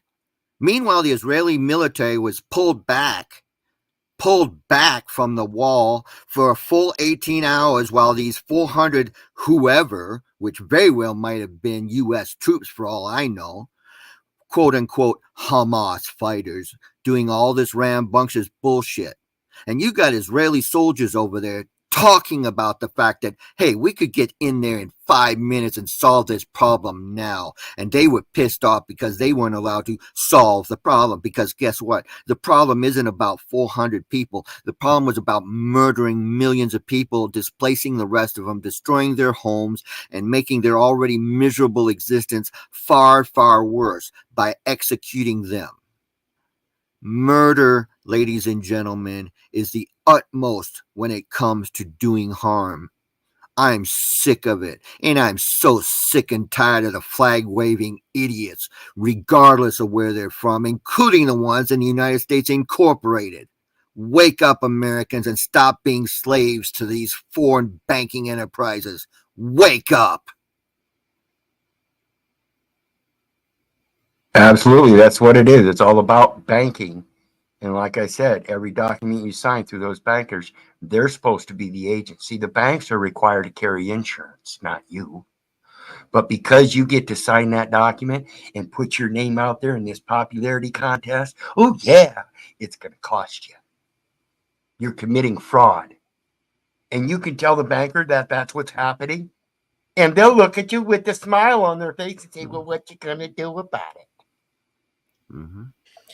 I must say, how dare you, sir? You must do what you're told. We stand with Israel and Ukraine. I know, this is the problem. We have so many people that do that. And the problem is you can't sit them down and have a real conversation with them. That's actually one of the things that I get angry about, because you can sit there and you can lead them. You can show them the facts, not the theories. You can show them the facts, and they won't look at them, and they'll say, oh no, you're anti-Semitic, or you're pro-Putin, or this garbage or that garbage. Don't get me started. Listen, ladies and gentlemen, I despise corruption no matter who's doing it, no matter what country is doing it. You know, the world exists because we allow order followers to sit there and follow their orders to our detriment. And we, quote unquote, and I don't participate in the fraud of the elections either, we see all these people that vote for their favorite slave master, and then they wonder why their slave master's not treating them very well. Well, ladies and gentlemen, wake up to your slave status and maybe you will solve the problem. There are 3 city-states in this world. 3. The first one, you got the problem over there in Roman Catholic Central, okay? You got the Vatican. The Vatican is a bank, ladies and gentlemen. The church is a side hustle. It's a stupid bank, and you need to wake up to that. The Vatican is its own country called the Holy See. That is correct, too. Like I said, there are 3 city-states. Remember, I started with that statement. Washington, D.C., the Corporation of the City of London, and the Vatican, the Holy See. All the roads lead to Rome. He nailed it. 1 square mile of London is where even the king and queen have to ask permission, and Washington, the District of Criminals, which is your military-industrial complex. Your Vatican is your origin. All roads lead to Rome, and that is your economic powerhouse. City of London is your another financial powerhouse. It's also where they do the legal side of it. And like I said originally, Washington, D.C., that's the military-industrial complex. And they have successfully managed to pyramid these 3 city-states into controlling basically the whole world. Ladies and gentlemen, that's the representation of the flag of Washington, D.C. itself. That's what 3 stars represent. I got a whole paper about that. I was just about to get into that, but that is correct. The You whole know, thing. if I may, if you do some research into the Flavian dynasty, this all goes back to at least them. For sure, because that's where, if you do your research, that's where the whole Christed being came from, the concept and everything. In my understanding of things, it was a way to take over, and they did it very well. And they've been playing that Jesus card to get us to the point where we are here today. And Jesus was nothing but a concept of the Roman government, of Roman rulers. son of God. Well, Yeah, like I do have to it's- argue the point about Flavian dynasty being the central point of Christed being, because that's what Egyptian was based on thousands and thousands of years before that. That's why they Right. mummified, because they believed in a Before Christ. that was the Kemet. from Noah, then Ham, and then Nimrod, in the Semiramis. That Egyptian story, it comes from that lore itself, not actually Yeah. Egyptian. So Egyptian, the From Kemet, prior Yeah. to Egypt. yeah. Well, And that's what I'm talking about. It goes farther back than Flavian dynasty for sure. no, what I'm saying with the Flavians, I'm talking about specifically the man that they claim was Jesus, that is quoted to be in the Bible. That's Well, the part, that was not the Paul. That was right, Paul. He was the first one that heralded Apollos. that Jesus was the Messiah. Right. That's where that came from. He wasn't Flavian. He was, to my understanding, he was of the thing that I'm looking at. I'll have to have this conversation with you because it's tearing up the show, and it's a long ass fucking conversation. But I definitely want to do it. Yeah, I just don't want to tear up the show. Yeah, for sure, for sure. Let me interject one quick point. The way I like to put it this way is bluntly, Jesus was an anarchist, whether he existed or not. The character is an anarchist. His followers are generally statists. Okay. And again, you wouldn't see any of it. You know, what did he preach? The same things that got a lot of peace activists killed. He preached peace. He preached love. He preached all those things that you're supposed to believe in and seek after while helping your neighbors, your community, and everybody wins. But we can't have everybody winning, because at that kind of a thing, everybody would live happily ever after. We'd live in a society that would be pleasant. You know, that we can't do that. We have to have this chaos. And by the way, anarchy and chaos are not the same thing, even though they pretend it is. Anarchy simply means no rulers, no slaves. Chaos, on the other hand, pay attention to what your news is telling you. Of course, if you don't believe most of it, but at least you can believe the riots, right? And on this little subject matter of riots, just in case you folks didn't know, last summer, all those riots in those big cities, Catherine Austin Fitts did a little research into that little detail. And again, if you folks aren't aware of that specific detail, here's what you need to know. Every single one of those cities that quote unquote burned all had a Federal Reserve Bank central point. Fact number two was all of those buildings that were burned were targeted for termination. They needed them to be gone because the owners weren't about to sell them. And so all these other people. Best way to get rid of records? Oof. Burn them. Ironically, I grew up in the neighborhood that George Floyd was made a mockery of. Now, what does that do with the blockchain, the electronic record? It leaves burns the it up. electronic record. No, the paper record got burned up. So now the electronic record stands as true and valid. So until you can rebut the electric record, they will use that record because there's no paper record and you have to be able to prove it. Yet the record on the electronic won't say so. Well, let's go back to the origins of where I start my teaching at. 1666. Okay, the torching of London. There was again tied into the Vatican as well. And here, what we can talk about that is, where did we get the P.I.G.S.C.U.N.T.S trust out of that? That's the origin of all of this garbage. Okay, well, we don't know. Why was it brought about? Because in 1665 they had what? The Great Fire of London. Why did they have the Great Fire of London in 1665? Because in 1664 they had the plague, and it was a solution to burn down the church and get rid of the records and create the probated estates and hand them over to a government. Yep. I thought it was never mind. It's all right. We're all here to learn, and we're all here to share with one another. The whole problem. Any thoughts on Karen Hughes, General Counsel of the IMF, saying hominid beings run the world? Old news still valid. Karen, I consider Karen to be 98% correct. She's letting out a lot of little secrets, but I still consider her to be controlled opposition. Same with people like AJ, last name Jones. That character, I know he's controlled opposition. Any of your major players, a certain former Fox News character, no longer, again, these are all controlled opposition. They have to control the narrative. When you need a hero, they will present one. And, I piss off a lot of people telling them that this certain scumbag that was in the White House for 4 years was a liberal leftist Democrat until he ran for president. And of course, he's still a leftist, but that's beside the point, running as a Republican. And, as Democrats and Republicans is the way I love to refer to them. But the whole society, you can sit there and tell them a million times, take a look at who his cabinet was, take a look at what he did. And oh no, he was the greatest president we've had since at least Reagan, and I liked Reagan because that was my era. And he at least didn't do the divide and conquer, unlike Biden and Trump and, Barry Soetoro, aka Barack Hussein Obama behind him. Go ahead, Keith. And in relations to what John's saying there, I relate the conversation that started out with Karen Hoods.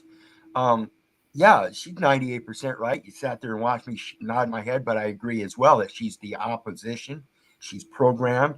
And how do I interpret this or explain my interpretation of this is because she doesn't tell you the fine little secrets that you need to know as a common man to be able to defeat that system in its very plain truth. And that is the inconsistencies. And that either because she doesn't know herself or proving that she's controlled opposition, or she does, and the controlled opposition is only allowing her to say 98%. So the other 2% that's being omitted or isn't known is the pertinent part that you do need to know to get you on the path of the other 98% of the truth that she's telling. Well, a water wheel needs 2 bearings in order to operate properly. The rest of it is just the process.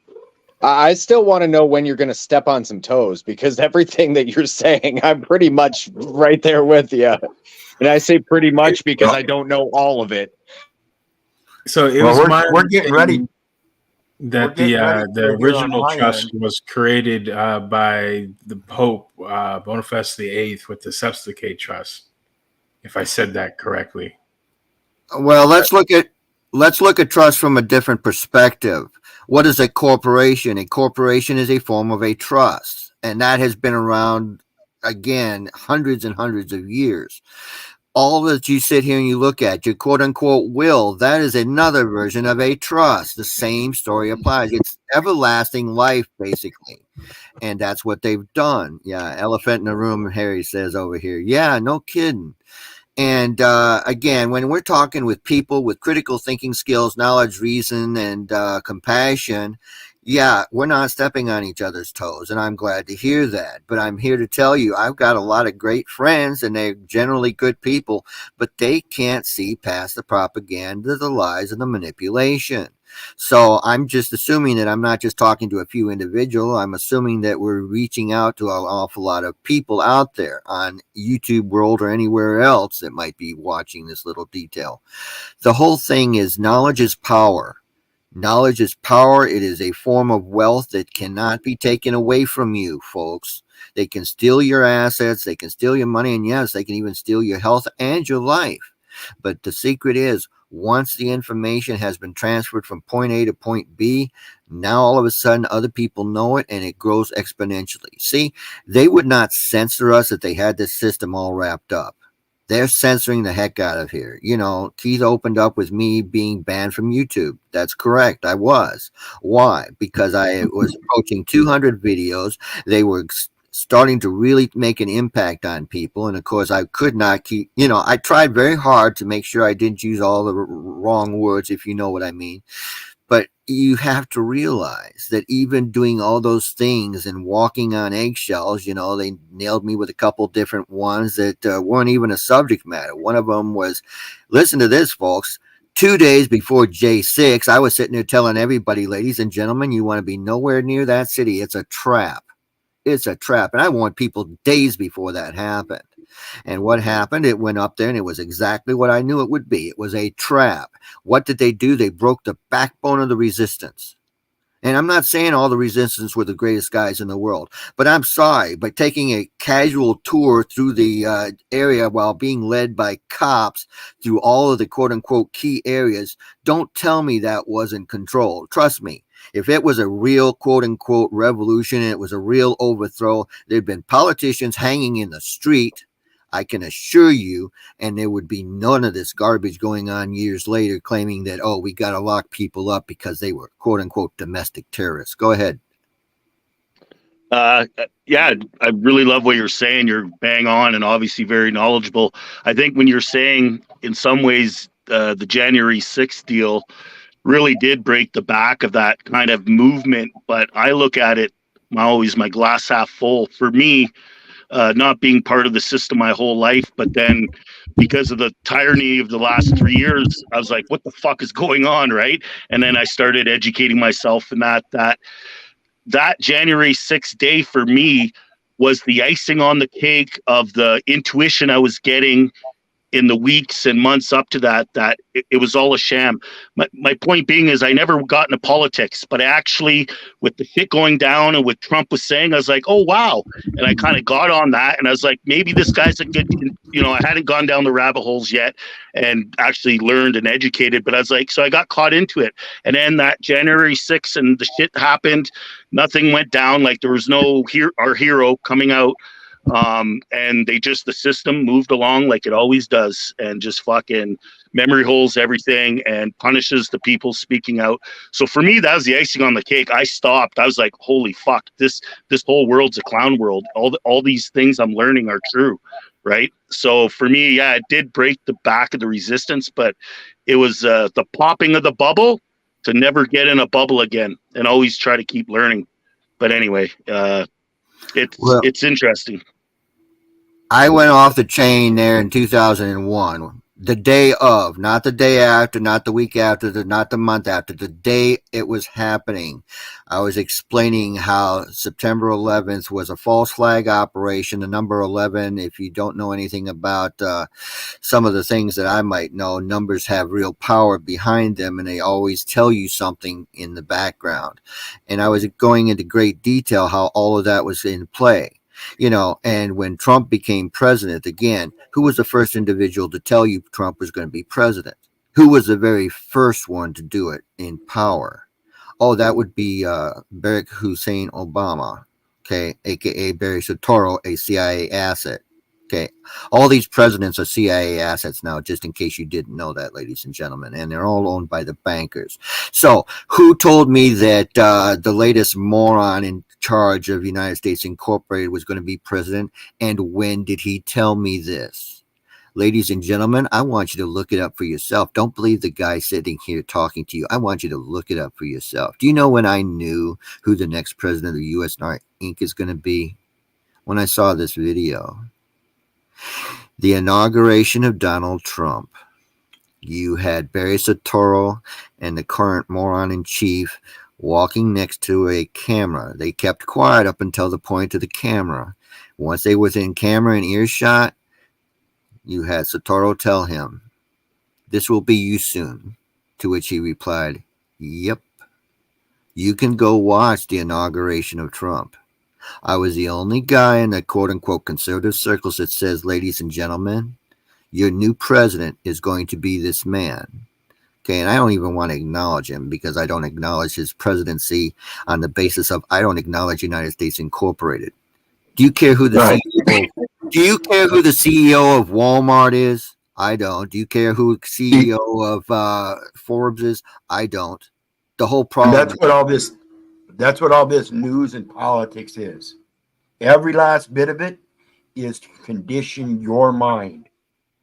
Governmente. And there was a court case involving quote unquote news. And what did the end result was? Those of us that knew a little bit, They came out and they said news is simply entertainment. I'm sorry, but if you're posing something as news, we assume that there's legitimacy there. It's not entertainment. It's supposed to be for education. And again, it's all propaganda 101 anyway, but that's beside the point too. The society tells you what you need to know, even if they're telling it to you to your face, and to look at the absolute opposite. That's the way the Russians knew.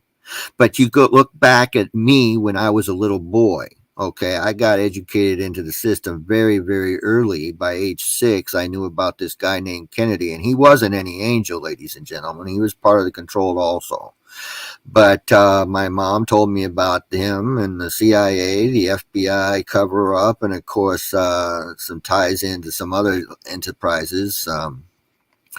So I've been following the conspiracy a whole long portion of my life. By the time I was 10, I knew the Federal Reserve was a criminal enterprise and gold and silver were money, and don't trust the politicians. That was age 10. So it only got exponentially more interesting as life went on. So when I watched them blow up buildings in 2001, that was my final line in the sand. I says, I'm done with your system permanently, and I'm going to do everything in my power to expose it. And I get called crazy all the time, but it's interesting how my crazy always seems to come up to be factual after the fact. And it's not, one thing I like to say is I'm not a psychic. I don't read tea leaves. I don't have a crystal ball. I'm not sitting there looking at the stars. All I do is look at what these criminals say they're going to do, and then lo and behold, I'm not shocked when they go out and do it. Okay, that's what amazes me all the more. You get all these powerful people with money behind them, with a history behind them, telling you your future unless you stand up to their tyranny. And then when you sit there and say, okay, I'm going to go along with your contract offer to murder me. Hey, well, good for you. You're now dead. Okay, congratulations for being stupid. Removing you from the gene pool. You have my permission to use the content of this video for all legal reasons, Danielle. Cool. Yeah, evidently he's got a video on the 911 stuff. I told him I'd peek it. Most certainly interested in that stuff, because that's what we're talking about, folks. We were touched on that earlier about the reserve banks that are burning up. It's the same process with Building 7 and the Twin Towers and this and that. And they're destroying certain records for certain reasons. And that's all because of this blockchain stuff. They want everybody in this digital world, so that when they put their false beliefs and everything into this digital world, it will enhance this digital world to condition you to the false beliefs. The hardest thing to do, ladies and gentlemen, is to sit there and break away from your conditioning to the point of where you're willing to even sit there and think about outside the box and have somebody sit there and sit down with you and try to explain things. Again, remember, I've been awake and aware to the conspiracy since I was a boy. Yet in the mid 80s, you would have walked into my room, seen all kinds of Spirit of 1976 stuff. I was the biggest Constitution guy you ever saw. Again, ladies and gentlemen, if you don't know the Constitution, I like to call it the Constitution, is a corporate charter. Well, I'm sorry, you need to wake up to that dirty little detail, but that's beside the point. The whole thing is you cannot break free of the programming until you're actually willing to question your beliefs. And again, you have to be able to question. Even if you sit there and say, okay, here are the facts as I know them, and you end up still agreeing with the original facts. Trust me, there have been times where I really thought I knew my facts, and boy, I was ready to fight for them, but by golly, I was wrong, and I'm not too much of a man to admit that, okay? The whole thing is we all had to start somewhere. And when I sit here and I explain things to people, that I know that they're all coming from different sides. I dealt with censorship like you can't imagine, okay? So is Keith, and I'm sure these other gentlemen have as well. But the whole thing is the censorship is only a part of the problem. You can break free of that censorship. How do you do it? I'm going to tell you how to do it. Go out there and talk to real people. And I'm not talking just to friends and neighbors that you know and maybe go to church with or whatever. If you're standing in a line at the post office or sitting there at the checkout counter for groceries, start a conversation about, hey, do you know about inflation? Do you want to know how I open up my conversations with my customers? For people that don't know it, I'm a coin dealer by profession. But one of the questions is, and I'll throw out usually a small silver coin, and I'll say, I'll tell you folks what. I'm going to ask you folks a question. And if you can answer this question, I'm going to give you this silver dime. And of course, Are we playing? I might know the answer.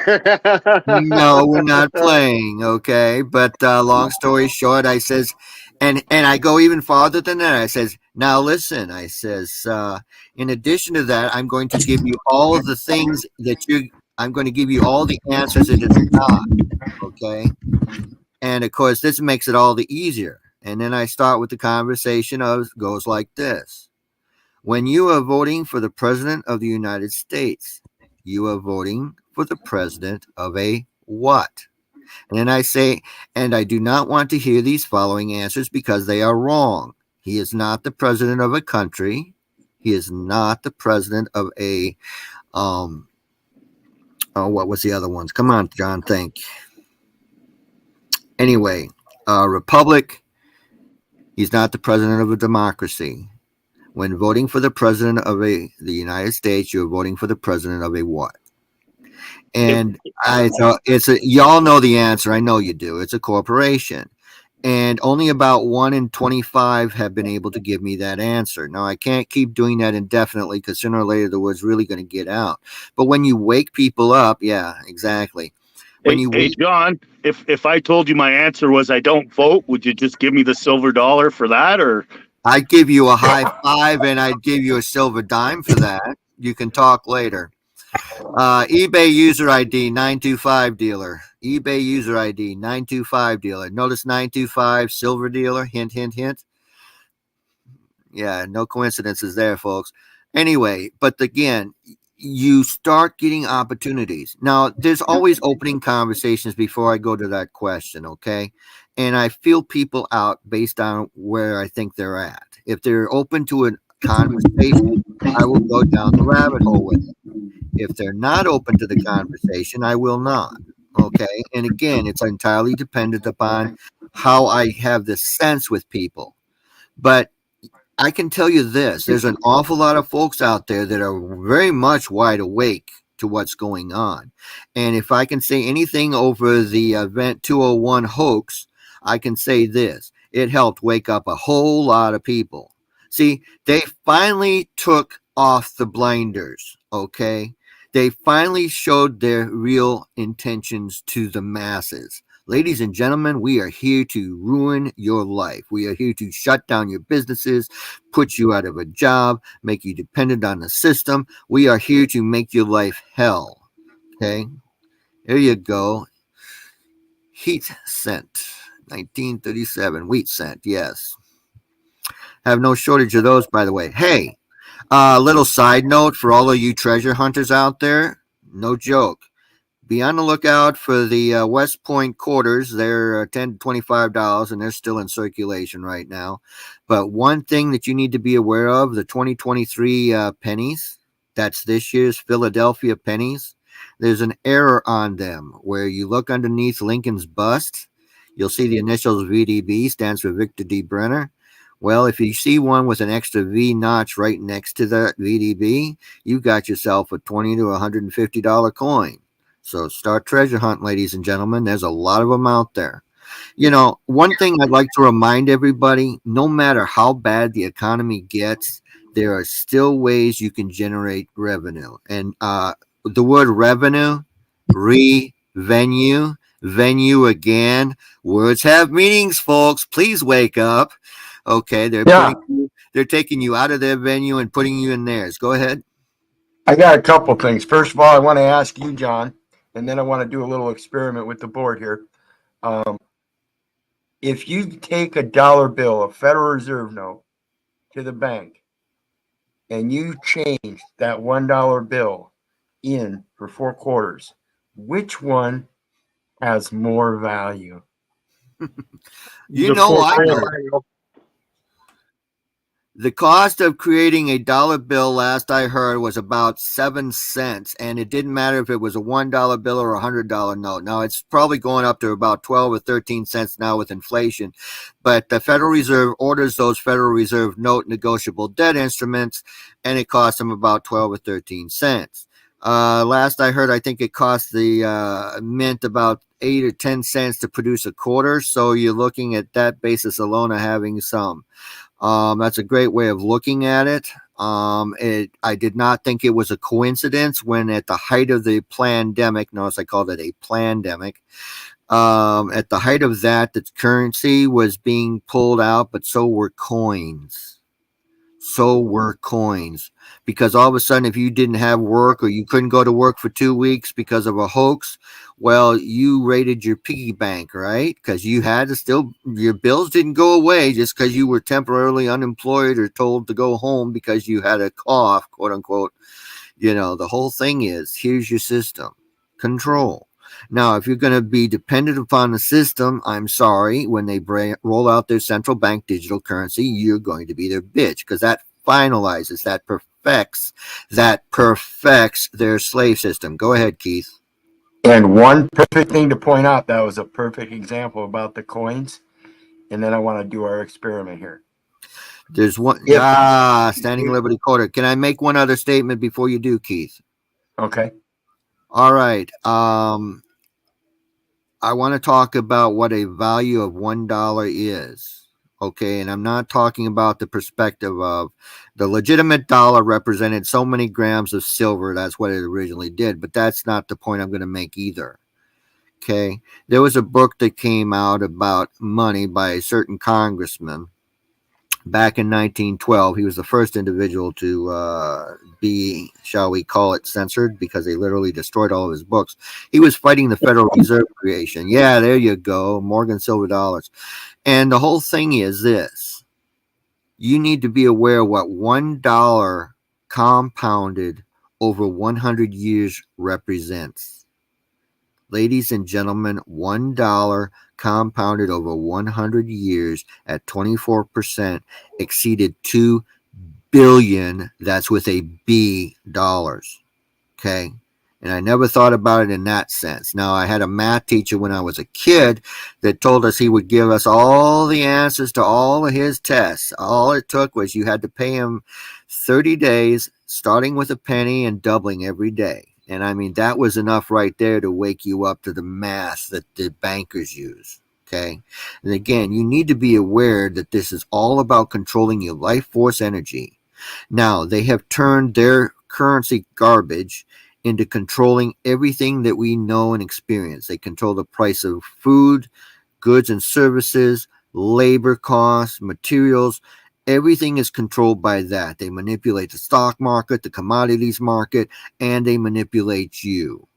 So if you're tired of their manipulation and the little games that they play, maybe it's time for you to step outside their system and start thinking outside the box and start working together with other people who have their own interests in mind, which, by the way, should also be your best interest in mind.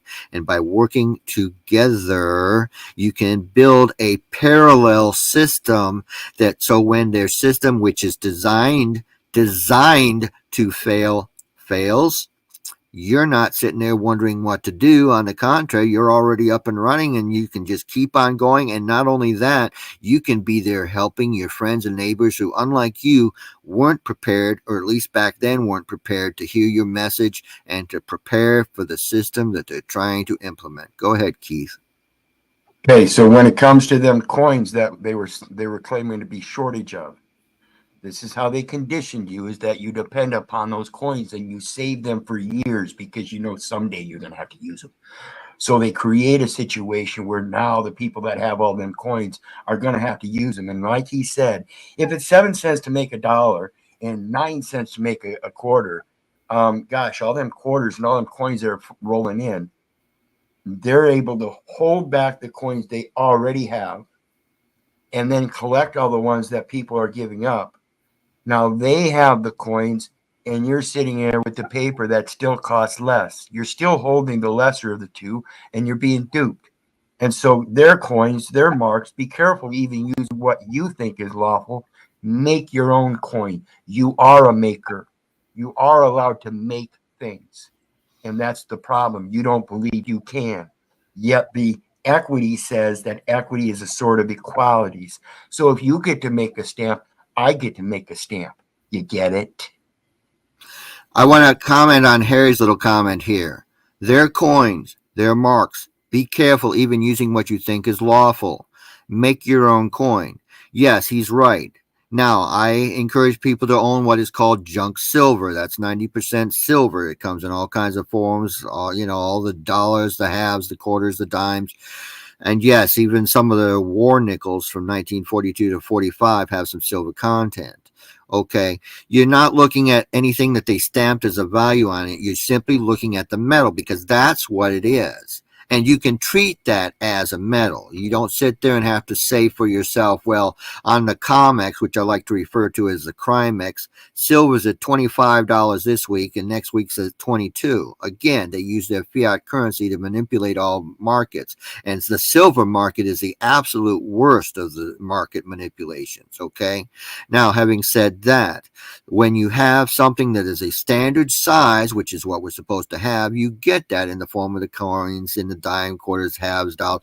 But you also, like you say, have those private mints that produce a 1/10 ounce, 1/20th ounce, even gram bars of things. So you've got that as well. And while I'm on the subject matter of silver, let me tell you something, ladies and gentlemen. Let me finish and I'll get with you. The whole thing that you need to think about, really think about. The price of fiat currency is manipulated. It controls everything. Gold on the COMEX, aka CRIMEX, is at $2,000, give or take a couple dollars, and it was up to $2,100 a few days ago. Silver was at 25, it's now down around 23 in their COMEX, aka CRIMEX market. Now, coincidentally, back in the days of the Constitution, there was a 15-to-1 ratio gold to silver, which coincidentally, not a coincidence, was about what was coming out of the ground. For every 1 ounce of gold that was coming out of the ground, there was 15 ounces of silver. Well, that made for a very good ratio, because it was a natural ratio. Now, sometimes there was more gold found than silver, and sometimes there was more silver found than gold. So that fluctuated the markets just a little bit, but not much. Now, let's fast forward to the year 2023. Do you folks know what the gold to silver ratio coming out of the ground is? On the COMEX, aka CRIMEX, it's 83-to-1. But physically coming out of the ground, ladies and gentlemen, it is 7-to-1. Did you hear what I just said? It is 7-to-1. So either gold, the banker's money, what did Rockefeller or Rothschild say? Gold is money, everything else is credit. Yeah, no. Silver has value too, ladies and gentlemen, for all the reasons we've already discussed. 7-to-1. Keith, he wanted to say something first. Okay, real quick before you go, Hard Hat. Now, on that same concept of gold and silver coins, you know what's going to happen here when somebody ingenious like me starts issuing his own aluminum coins with its own intrinsic value as it goes to private member association? Mm-hmm. And value of aluminum is going to go up over the years. It's going to become more and more used both in industry and by concepts like this mine just brought about, right? Why can't you use aluminum for coins just like you do gold, silver, and copper, and bronze, and other metals that have been used throughout time, as well as fucking clay? Go ahead. It's the stamp that has the value. It's not the material. It's the stamp and what that stamp backs up. Like the insignet ring was the king's signature on it. It was his fucking word. That's the association. Yep. Well, I would argue some different angle. Yeah, that's why you had a king's perspective, the face, a queen's face put on the currency. But if we're going to sit here and use lawful weights and measures, I don't want to put an intrinsic value of anything on anything. Okay, I really don't. Is a pound of copper worth something? Yes. Is a pound of steel worth something? A lot less than a pound of copper. Is a pound of aluminum worth more? Yes. All of these things are relevant, but you can do a private association, and I get where you're going with, Keith. But I would rather that the market, meaning everybody in the community, decides, because you don't have to put anything. Exactly. When we So it doesn't have to be. You one can thing be I'd like to straight point out commodity. no, that's right. You can use your life force energy. And what was the Revolutionary War, the original Revolutionary War, which I like to call the first Civil War, about? It was about money. It always has been. All the wars are bankers' wars. But more importantly, there was no financial problems because people were privately contracting with one another. They says, hey, you're growing beans, I'm growing beets. At the end of the season, I'll trade you 1 bushel of my beets for your 1 bushel of your beans, and the contracts were made. There was no debt other than what was contracted for, and there was no manipulation. And when you had the governments of the United States incorporated before its inception, because guess what? U.S. Inc. is still tied directly into who? England. Read the peace treaty. Read the 1783 peace treaty, ladies and gentlemen. And do you really think July 4th was celebrating our victory over the English? I'd just like to remind y'all something. The redcoats, they were your neighbors. They weren't from England. They were your friends, your neighbors. You went to church with them and you went grocery shopping with them. You contracted with them every day. Who wrote the 1783 peace treaty? Time to stomp on a few toes, all you quote unquote patriots out there. Who wrote it? Oh, that would be the King of England. Wait a minute. I thought he lost the war, so why is he the one writing it? Well, that's a good question. Why does he say a few things in that little document of his for the peace treaty? What does he say? Several things. One, he says he's the Vatican's banker. Oh, isn't that interesting? Two, he says he's now the King of France. Wait a minute. France was our allies. Hello. Time to wake Did that up. play a big part in Louisiana Purchase too? Oh, we can go there too, but that's beside the point. Now, so what other things does he write in that little document? Oh, he says he will withdraw his armies, plural, and his navies, plural, from American soil, quote unquote, after the peace treaty is signed. Does that sound like we won the war? Meanwhile, we have all these stories about how General Washington was really hurting financially and his troops were demoralized. Did we have a couple of victories? Oh, hell yes, we did. Wars are expensive, and keep in mind, back then you couldn't fight wars without gold. Okay, that's a simple truth and a simple fact. You could not fight a war without gold.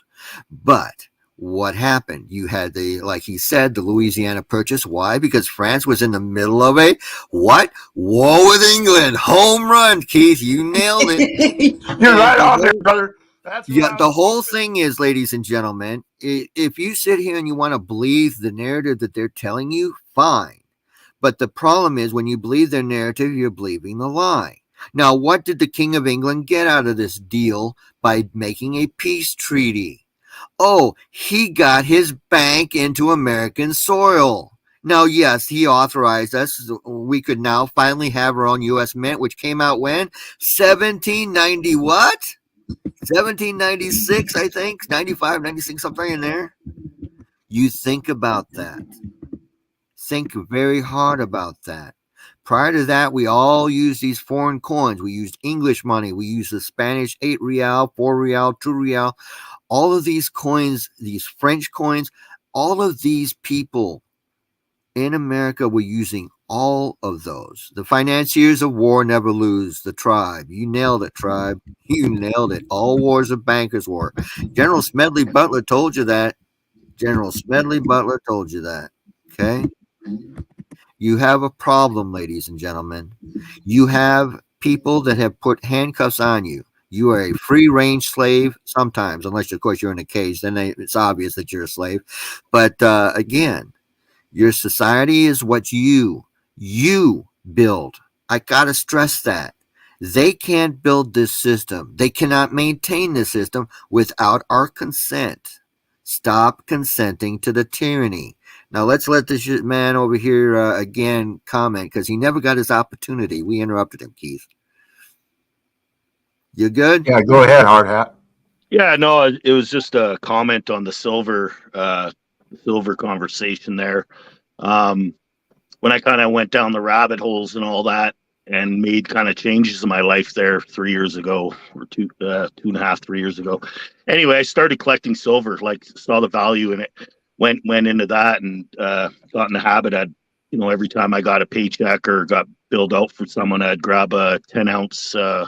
So I'm in China, so I'd get from the China fucking vault there. But anyway, the pure silver 10-ounce bars every time. And when kind of the decision happened there about a year and a half ago, and I was kind of going to part my ways with my partner, I had to get a specialized camper to put on my truck to live in, because of my truck. And the guy, when I found this camper, which was in the same province, and so I traveled over to him, he was all down on the same shit as me.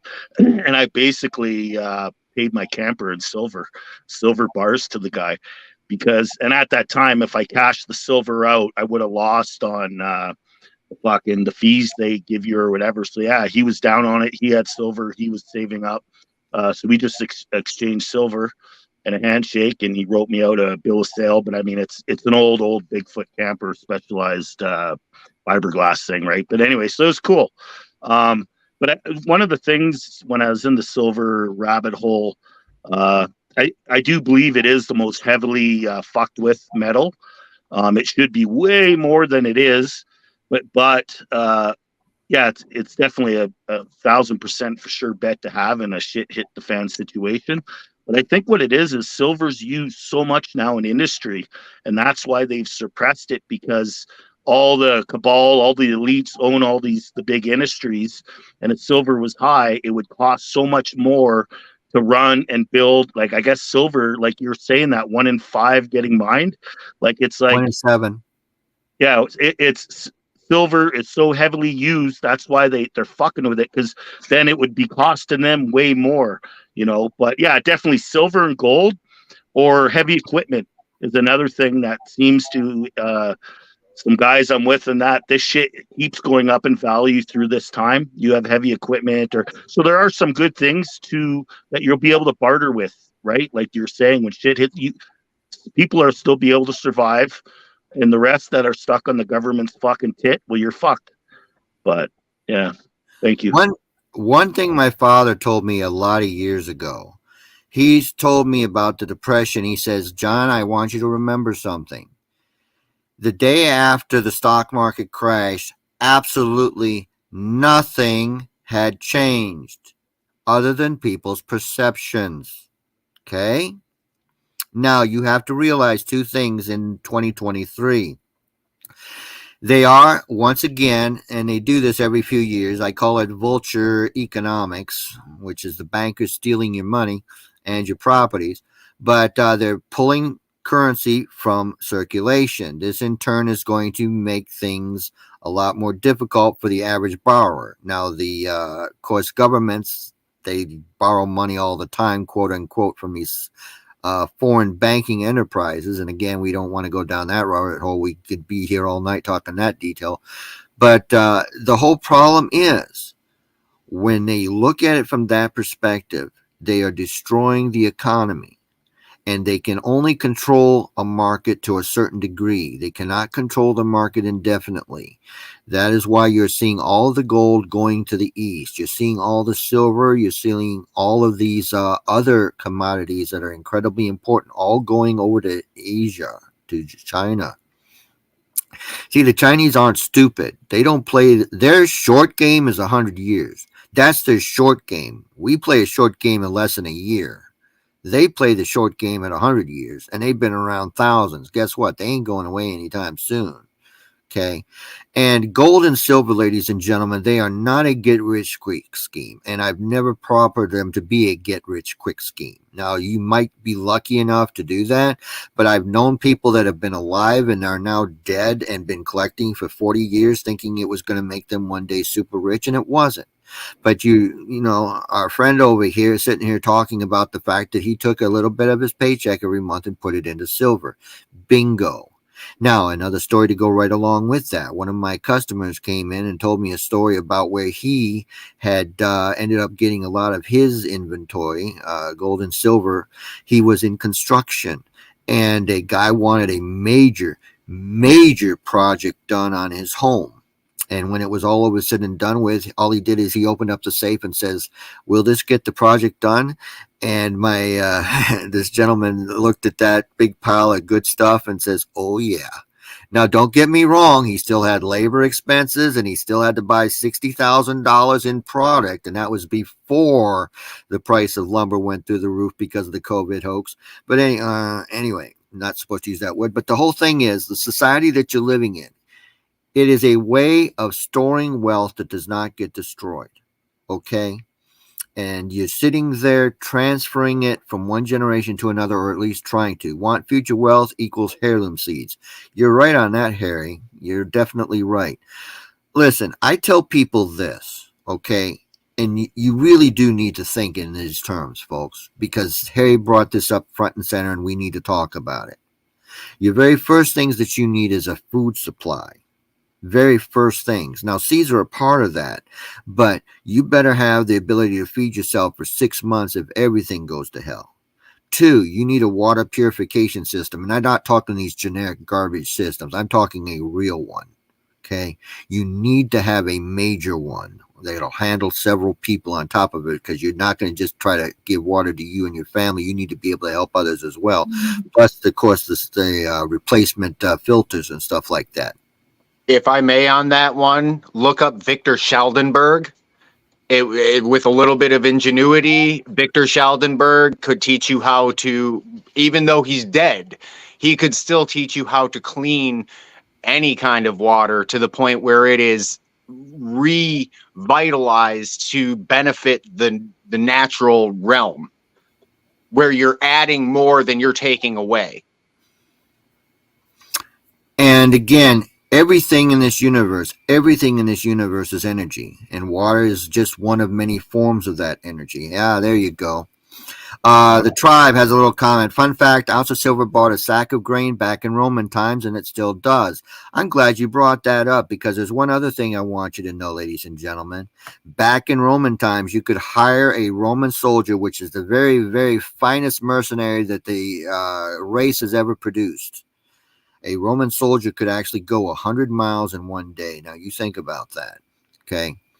1 silver dime would hire that man. And notice I said man. 1 silver dime. We can fast forward to the 1800s. $1 a day. That statement didn't come out of nowhere, ladies and gentlemen. That was the labor value of the average man or woman, because silver was, again, easier to find in America. And yeah. And again, I emphasize this. It is an exchange of your life force energy for something. You don't have to use any commodities. You can use life force energy for life force energy. Hey, I will mow your lawn. You cook me a nice dinner. Okay, you see how that works? You know, as long as everything, everything in this world is a contract. Everything in this world is a contract, down to the smallest detail. Work things out with each other. Go ahead, guys. You sell me you trade me some of your beef that you just slaughtered, and I'll trade you some of this fresh bread that I just baked. Mm-hmm. I think that's why. See, that's don't get me wrong. Go ahead, Wizard.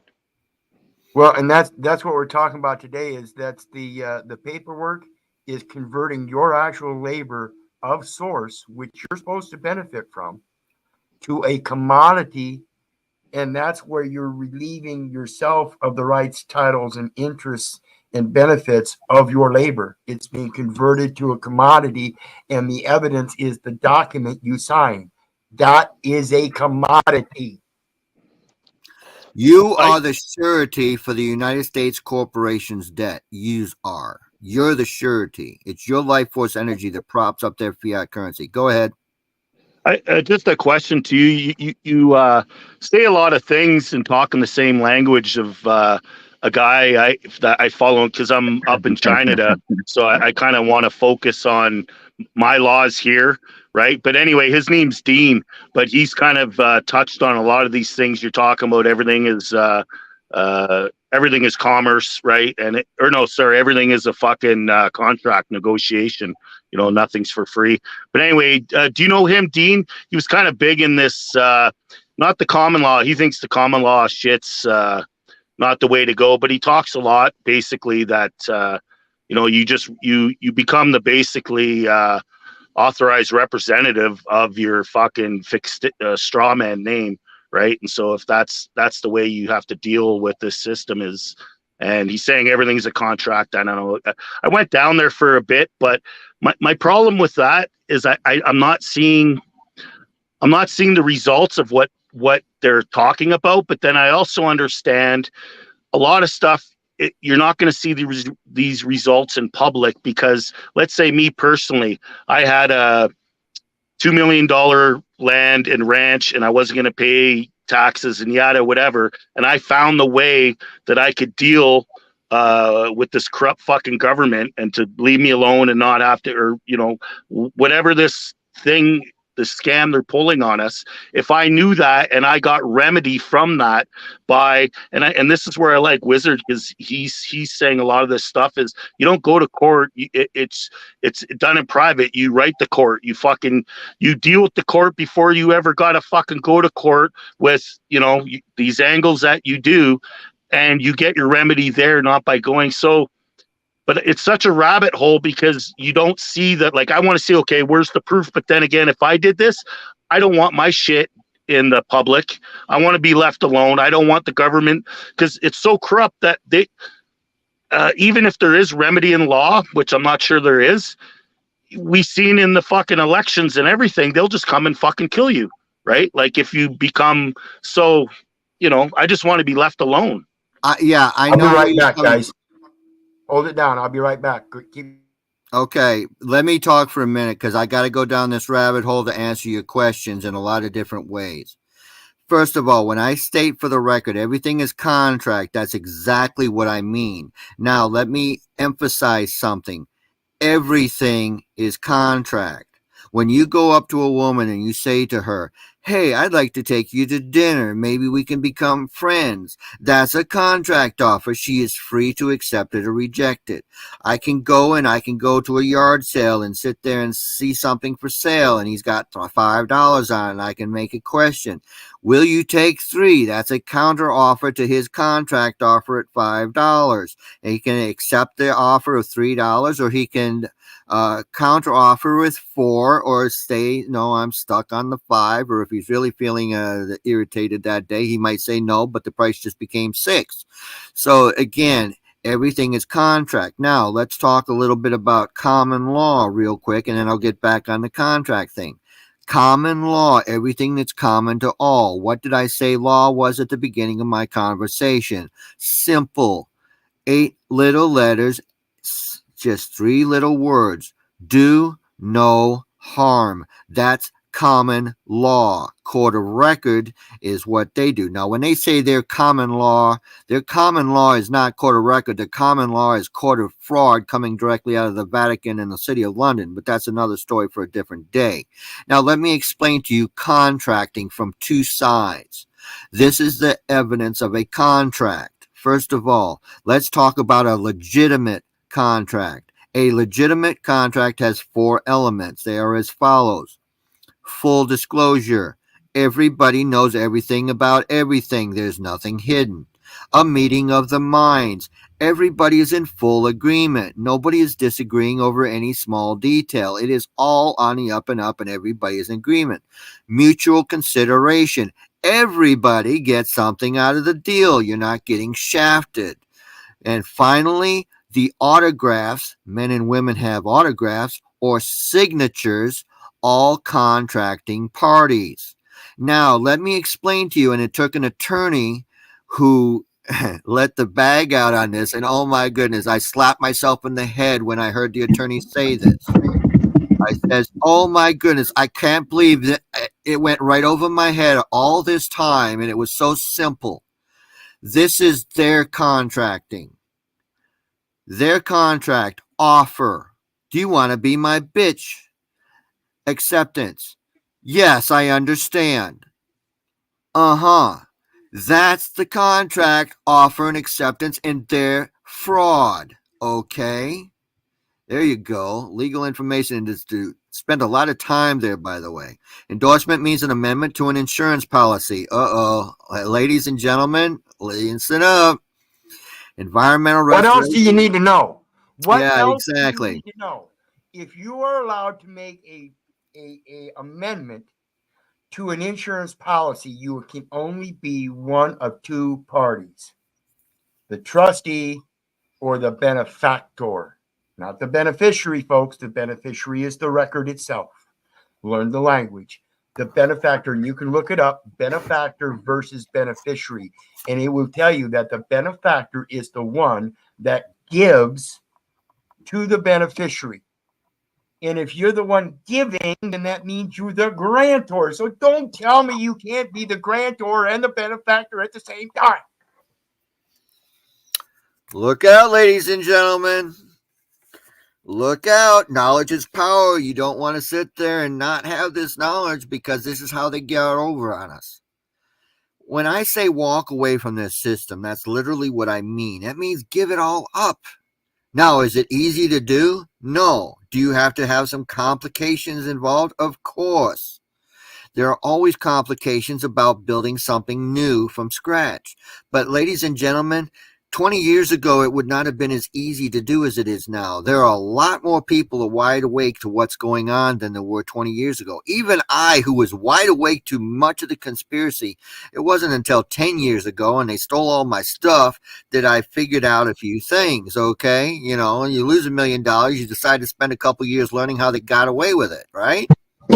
Well, yeah, that pisses you off enough that I actually took time out of my life force energy to learn all this crap. And it was you can say, well, John, that was a total waste of your life, was it?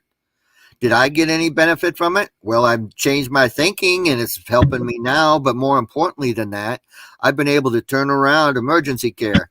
I've been able to turn around and tell people what they need to do and how they need to do it, all in order to help them. And they win their cases. Why? Because once you know the scam and once you can go in there and stop the bullshit, all of a sudden you're coming in there not in a position of weakness and as a debtor, you're coming in a position of strength and as a beneficiary owner and beneficiary, aka benefactor, who can make yourself beneficiary. Just like he says, knowledge is power, people. I cannot stress this enough. Knowledge is everything, and it's your ignorance that they feed upon. Old Keith is busy showing off all of his different stuff. The courts and the public schools. Yeah, there you go. Why do they want all books gone? Here's a little detail in case you didn't know it, ladies and gentlemen. Your books past about 1940 are all being printed on paper that deteriorates over time. It is not archival quality. It will fail. Why is that?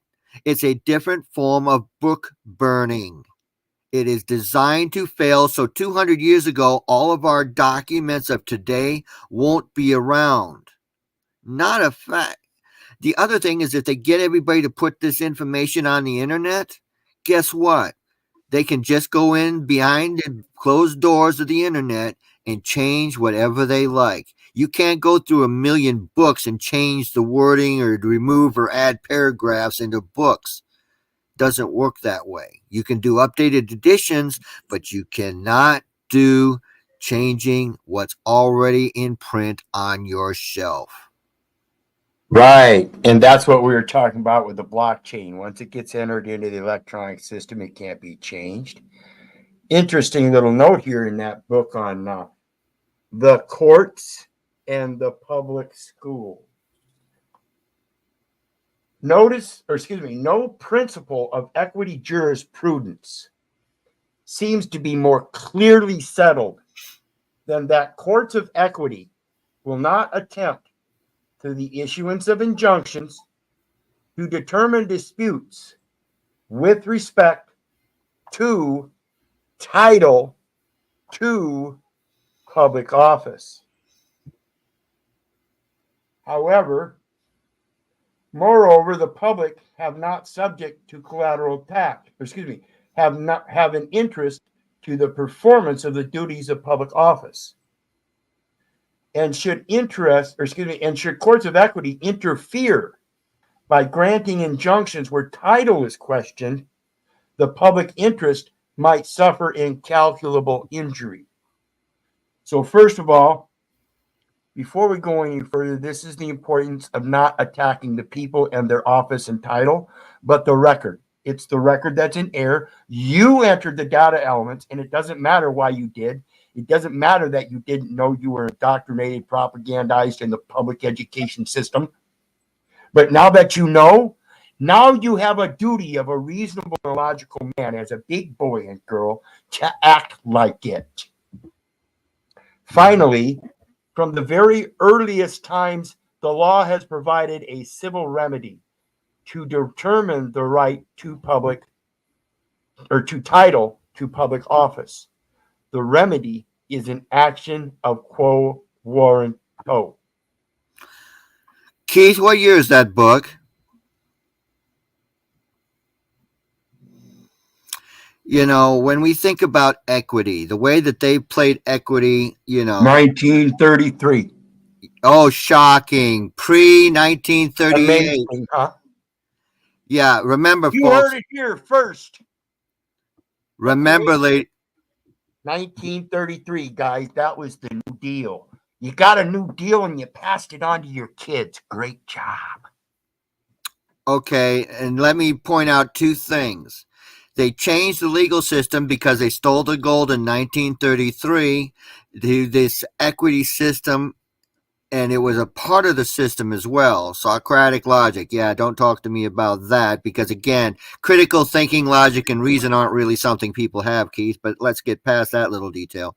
The whole world changed in 1938 with the Erie Railroad decision.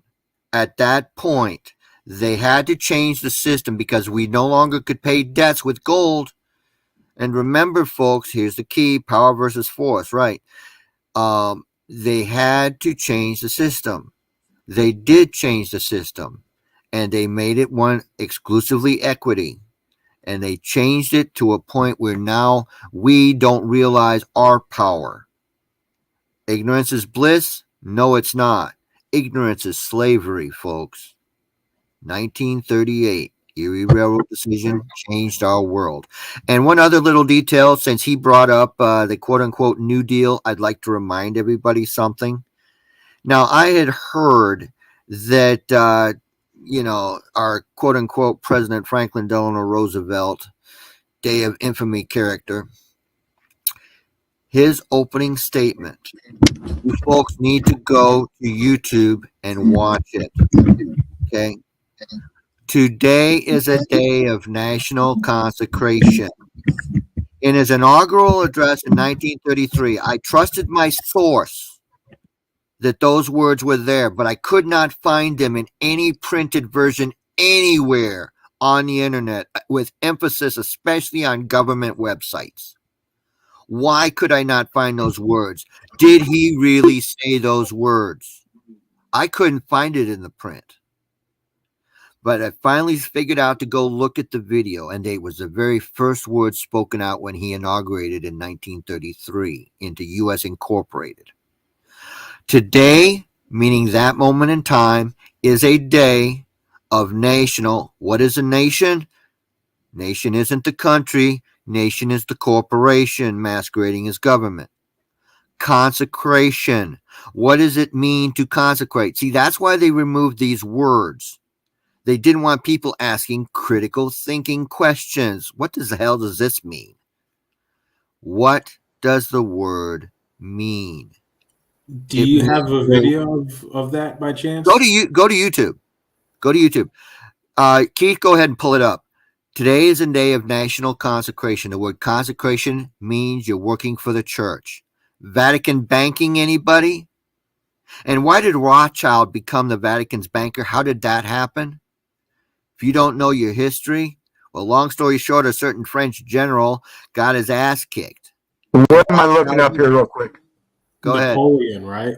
Napoleon, yes. Go ahead, Keith. What am I looking up here real quick? Inauguration 1933, Franklin Delano Roosevelt. Napoleon went and arrested the Pope, and that's where the separation of church and state happened. But when he lost the battle, Rothschild knew it. But he walked into the floor of the stock exchange in London and, head looking disheveled, looking miserable, and started selling everything he owned. And of course, everybody else sitting there looking at him selling all of his government bonds and stuff like that. And he says, "Oh my goodness, he must know something. He must know we lost the Battle of Waterloo." And so boom, boom, boom, they kept going down. The price kept going down. And then he sent all of his agents out there to go collect and buy back everything he sold that morning. Word came in that the Battle of Waterloo had actually been won. All of those government bonds went through the roof. He paid nothing for them, of course. And all of a sudden, he now owned the Bank of England. He owned the King's Bank, which made him what? The Vatican's banker, which is how the King of England, who in 1783 peace treaty was the Vatican's banker, was no longer the Vatican's banker. Now it was the Rothschild. And a little side note here, only a Rothschild can push around a Vatican Pope. Hint, hint, hint. Wake up, people. Please wake up. Have you found that video yet, Keith? You're talking about the inauguration? Inauguration will be in the first minute. It'll be the very first words out of his mouth after he says hi to a couple people. It's literally in that first opening statement. And what people need to know is in a contract, what comes before takes precedence over what comes after. In other words, it takes precedence. It is at this point in history, ladies and gentlemen, it is at this point in history that you were press gang to serve your corporate masters, and at that point you became slaves, and all of your property became the property of the United States Incorporated. Go ahead and play that, Keith. Franklin Delano Roosevelt, do solemnly swear that you will faithfully execute the office of President of the United States and will, to the best of your ability, preserve, protect, and defend the Constitution of the United States. So help you God. I, Franklin Delano Roosevelt, do solemnly swear that I will faithfully execute the office of President of the United States and will, to the best of my ability, preserve, protect, and defend the Constitution of the United States. So help me God.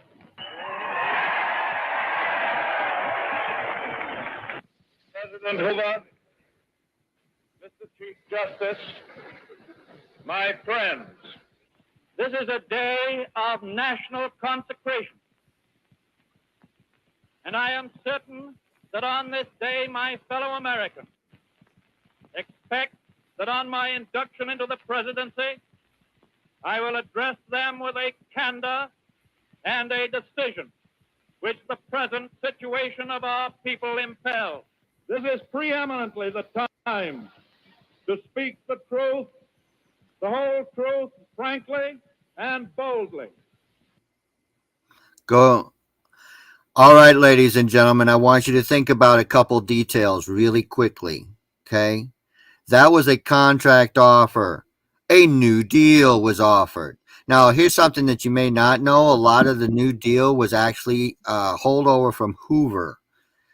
And for folks that don't know, under Hoover, you had something called Hooverville, which was basically all of these places that where people were setting up tent cities. And we don't have time to get into all those little details. But the whole world, FDR's New Deal was basically a combination of Democrat and Republicans together, working together. And, they kept pushing forward the agenda. When I say, folks, there are two wings on the same bird when it comes to this thing called government, that's exactly what it is. Okay? You have the left wing and you have the right wing, but they're both traveling the bird in the same direction, folks. And believe you me, it's never in your interest. Now, you would have to sit there and be an absolute moron to sit there and say, well, this president is much better than the last one. How so? Have you seen a single piece of documentation, a single act? Notice I said act, not a law, act that has passed that has been for your benefit?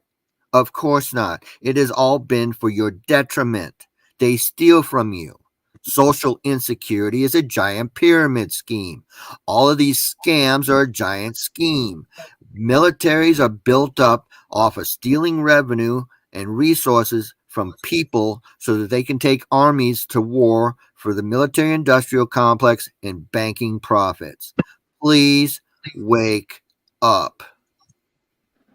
That's sometimes what I like to say to some, because I mean, if you want to get a grasp of what's going on, I mean, it's really, I mean, it's time consuming, honestly, you'd have to really want to do it, right? And sometimes, like during this tyranny, you try to think these really basic things that you think, because everyone should have a soul, that their fucking intuition will go. But anyway, with Trump, right? They get on this Trump and, well, he might be, and it's like, I wanted to mention it earlier, but he pardoned, I think, like a killer gangster rapper and a terrorist Israeli citizen guy, pardoned those guys. And you had all these J6 fucking dummies that went in there and got fucking thrown in jail. I mean, some of them aren't dummies, right? Some of them are getting obviously fucked. But that's the thing. It's like, and I try to say to my mom to this, it's like, why would he pardon a gangster rapper and a terrorist, a guy from Israel that committed terrorism and I think killed people? I don't know the deal, but the deal is there's so much he could have done, and he walked away from and that's the one thing I do agree on, is I believe that election was fucked, and I do believe probably he, with the propaganda that was going out, he probably was elected, right? And the other thing that came to mind quick, I'll just say, is you guys were talking about, like, the fucking TV personality guys, all that shit. But what I like to call them is gatekeepers. What I've come across is better than, because they'll say 90% of all the right shit that you go, yeah, right? But they're not telling you that 10% and how you're going to get remedy of being left alone and fucking living a good life, right? Or, what's really going on. But anyway, yeah. Sorry. Let me interject two things, okay? I alluded earlier to this thing called gematria, where numbers and letters go together, okay? And this is one of the ways that I knew that Biden would be president, all right? And no, I don't believe he carried the votes, not in a million years, but that's beside the point. The whole thing is I knew. But I'm going to double down now, ladies and gentlemen, because I said this back then too, right afterwards. This is not about Biden. This is about Kamala Harris. I do fully believe that Biden will not be running for re-election, and it has nothing to do with Kamala Harris. It has to do with impeachment. She is going to be president. I am convinced of that. And then they can justify her defeat by who? Donald Trump. And yes, he will win, I believe, because they want him. He is a banker-controlled asset. He's got a bunch of morons following him. And folks, if you don't know that MAGA is a level of Satanism, I'm sorry. You better wake the hell up. But that's beside the point also. This is all scripted. Go ahead. Well, whether he gets put in again, right? Which is I can't see that, but it looks like there's a couple other guys that are probably trying to, you know, the same gatekeeper guys. But whether he gets put or not, but I will tell you this: there's a fuck of a lot of people that know about, like you're saying, people are waking up. There's a lot of people knowing Trump's a fucking joke and would never vote for him again. But again, like, yeah, if Trump does get put it, I really do feel elections have probably been fudged for a very long time, right? So I'm not sure what's going to happen, but and it doesn't fucking matter what happens. That's the beautiful thing, because this agenda is going. It's you know, I think everyone's trying to change, but the thing is I think it's all about what you do with your life, the growth the joy you bring, what you learn, what your life experiences. That's what it's about. I don't know if we can change this shit. Like it seems pretty bad, and it's corrupt to the core, right? And when All you're right. peasants, Let me interject two things. I think it's going to be Trump because of this. At that point, he can do whatever he wants. And at that point, the remainder of the morons that we're going to try, you know, I still have friends on my friends list that are all over him like a cheap suit saying he's the greatest thing since sliced bread. Okay. They're going to wake up to the final foot coming down on their throats. That's issue number one. But more importantly than that, when we think about the future, I would not spend the incredible amount of hours. Keith would not spend the incredible amount of hours doing what we do if we thought this was hopeless. The censors would not censor us if they thought they had this in the bag. I've not given up. On the contrary, I'm more optimistic than I've ever been. And trust me, I've been following this conspiracy since I was 6. So I know. Okay. Now, does that mean it's going to be an easy transition? Oh, God, no. It's going to be hell. You know, I'm an ex-soldier. I've been to war. I know what it looks like, and I do not want to see that on the shores of America. Okay. You'll notice that the Franklin Delano Roosevelt in his inauguration, he said President of the United States. He did not say the President of the United States of America. They are two very different entities. They are two very different things. One is a corporation, one is a country. And when we sit here and divide and conquer is the tool that these bastards have been using for millennia against us. Okay? And never in my lifetime have I seen the left and the right more chomping at the bit to start a two-way rifle range. Okay? I don't want to see that in American soil because I see what it looks like overseas. Let's not go there. But if we're not going to go there, we have to wake up even more people because there's still way too many people that are chomping at the bit saying, well, at least I'm ready, locked and loaded. Ladies and gentlemen, you ain't got a clue what they've got. Because let me explain to you very clearly what I see happening, and you better get this through your skull if we get that two-way rifle range on American soil. You will see the conservatives win. I can tell you that. But here's the catch. After that war, and we've destroyed whatever little bit of good faith and morals and ethics and integrity that we had left because we've been busy killing each other to survive, at that point, then they bring in their big guns, which is foreign countries, and they will roll over us. We'll just be just something, a small roadblock at that point. Because that, ladies and gentlemen, is the goal. America is never going to be nuked, but it is going to be divided up. And it's going to be divided up very nicely. So we better prevent the war. Right now, the only thing we got going for us is everybody is armed to the teeth. There will be a rifle behind every blade of grass. Yes, fact. And you had that Biden piece of trash sitting there saying, well, we got F-16s. Yeah, so what? You don't take land unless you have troops on the ground. Are they busy doing all kinds of nasty things over there in the Middle East? Murdering and destroying properties? Yes, they will do the same damn thing here in America. And we'll do it to ourselves first, and then they will finish it. So let's not go there. We can. And I want to. Go ahead, Keith. And I want to make a very important point right here. I'm sure John will agree here. As I've reiterated many, many times, people do not believe me. Do not believe the neighbor. Do not believe the government. For crying out loud, don't believe your mother or John LaCrone. Do your own damn research so you know. That's right.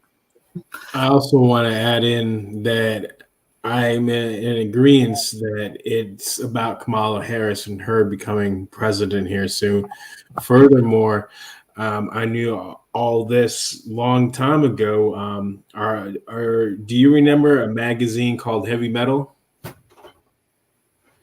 In 1997, they released, I believe it was in February, the February edition, where they released a comic strip of Donald Trump becoming president, creating the wall, getting kicked out from the deep state, to rising up with the people and overthrowing the government to become president again. That was back in 1997. Well, think about it. Yeah. What is a wall intended for? A wall is intended. I build fences, as everybody knows. It's either to keep the dog out, keep the dog in, or to look real pretty. And the way I see it, the people that it's supposed to be keeping out are walking right through it. And not too many Americans are moving south. So, between that wall and the cartel, they pretty much got the southern border locked from us going down. So who's the dog? That's right.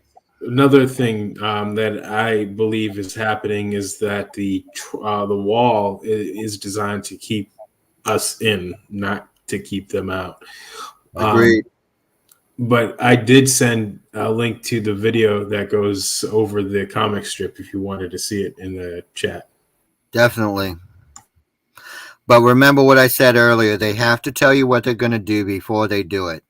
It's a contract offer. Even they have the contracts in their minds. They have to tell you what they're going to do before they do it.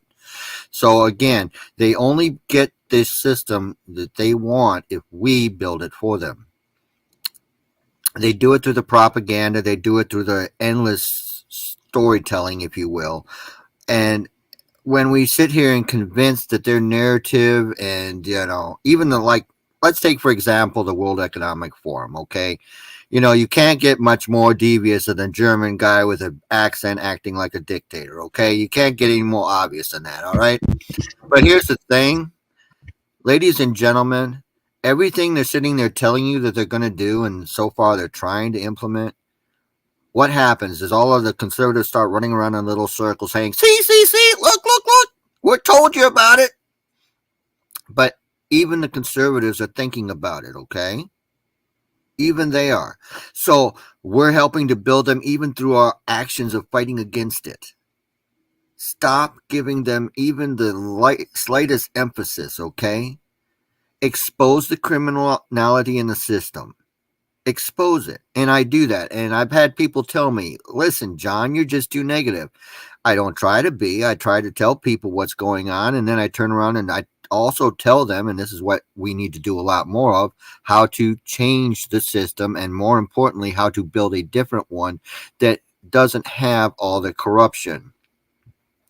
The Tribe. Yeah, I've seen interviews of Trump back in the 80s, and his rap was exactly the same. He is consistent. Yeah. See, I learned about this guy named Donald Trump in 1987. I was stationed in New York. I was with the Honor Guard there. Small fort called Fort Hamilton in Brooklyn, New York. We used to call it Fort Ha-Ha. And that was where I first ran into this character named Trump. And I'm here to tell you, folks, I followed his career. I've read some of his books, and I thought they were kind of interesting. And he was right in several instances. But there was one thing that was obvious. They told me in the books that he was going to run for president. Okay, that was in one of his books. And folks, we got to realize they're putting things in our mind. You mentioned the fact that that one cartoon, well, there was far more than just one cartoon that talked about Trump being president. Okay, go ahead. There was a book that was published in the year 1600 called The Marvelous Adventures of Baron Trump. Yes. That the depiction, even the illustration, looks like his son Baron Trump. He has Trump Tower. He became president, so on and so forth. And that was in the 1600s. And even if there's some just a stretch there, you put that into people's psyche, all of a sudden it's in their mind, right? We are energy. Everything around us is energy. The table behind me is energy. The books, everything is energy. Okay, we determine what frequency we are at. Society is at a low frequency. We've got to bring that frequency up, get them thinking differently, which will change their frequency. Now, what is this crime syndicate doing? They're turning around and they're putting in 5G networks. What are those things? They're weapon systems, and they will control frequency also. You can be manipulated in a multitude of ways through radio waves, including putting thoughts in your mind. What do they do to put thoughts in our mind? They've made it obvious with the propaganda. You need to vote for candidate A or you need to vote for candidate B. But we forget, how did they sell more Coca-Colas and popcorn in the movie theaters?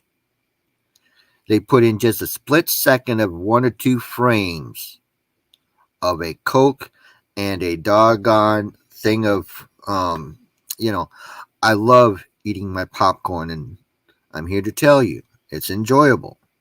But the caveat is, you didn't recognize it when you watched that video. You look at those Disney movies. What are they putting in those Disney movies? We've shown you. We've broken down a couple of frames and shown you what's in those frames. But hey, those are just innocent little things. It's okay. Yeah. It's social conditioning, psychological, subliminal. Even your own language, the language that we're speaking and writing, that's conditional. If you didn't know language as a natural being, you can still survive in the natural world. It's only in society that people like that have conditional problem, because other people place it as unconditional because they can't accept the disability to communicate with them somehow, because Wait a they're the minute. ones that are disabled. Because they're the ones that are disabled from being able to communicate naturally. Mm-hmm. And Are you saying that their tactics? Are you saying that their tactics are something that's not to be seen or not seen? Well, No they've pun been doing intended. yeah, their tactics now are going way above and beyond that. If you're not aware of it, they were using waves to put thoughts in the minds of prisoners. And this is 20 years ago. Muslim prisoners were getting mind controlled, and they thought they were talking to Allah, and Allah was telling them, yeah, you need to tell the Americans everything that they need to know. And there was nobody that was in the room with them. There was no speakers. There was none of that. It was literally going directly to their mind. Okay. We are energy. We can be manipulated. We can be controlled. And they've done this with animals too. So that's not a surprise. But as a whole, your world is changing and you will be manipulated in ways you just do not realize. And we don't recognize the degree of the manipulation, even if we're aware of it, how badly it gets. We aren't. And it's a problem. Because again, we get indoctrinated by our parents, our friends, our families, our quote unquote teachers, the whole society, and they don't know they're doing harm. A lot of times they have all the best intentions. Another point my father made to me at a very young age, which surprised me, but I realize now he was right. He says, John, he says, these leftists are beautiful people. And I'm thinking to myself, are you nuts? They're fucking communists, right? He says, yeah, but here's the thing, John. They have beautiful intentions. They just don't realize how foolish they are. And I realized he was right. And what did I start the conversation with again when we started here? I was busy dealing with the greatest people in the world, and these fools were doing things that were not in their best interest to do, or worse, rooting for the wrong team, assuming you were rooting for one side or the other, if you will. I tried not to get involved with either side because I realize all wars are bankers' wars. But here's the thing. I have a real problem when you're murdering innocent people. So I have a tendency to pull back and, permit myself to get angry over people being murdered every so often.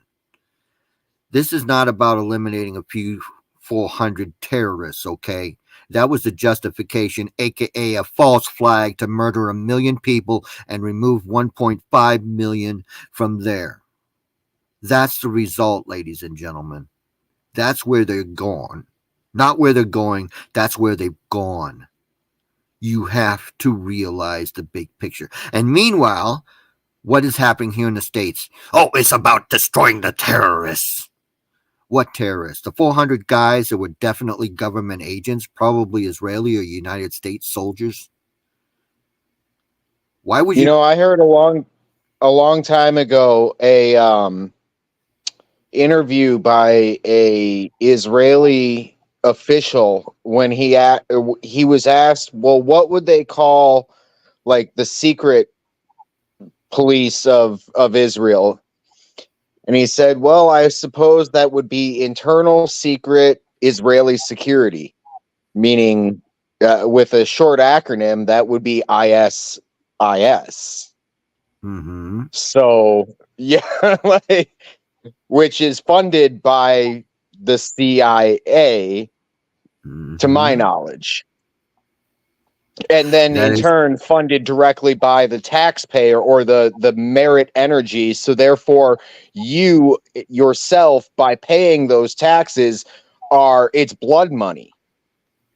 You're committing murder by paying those taxes.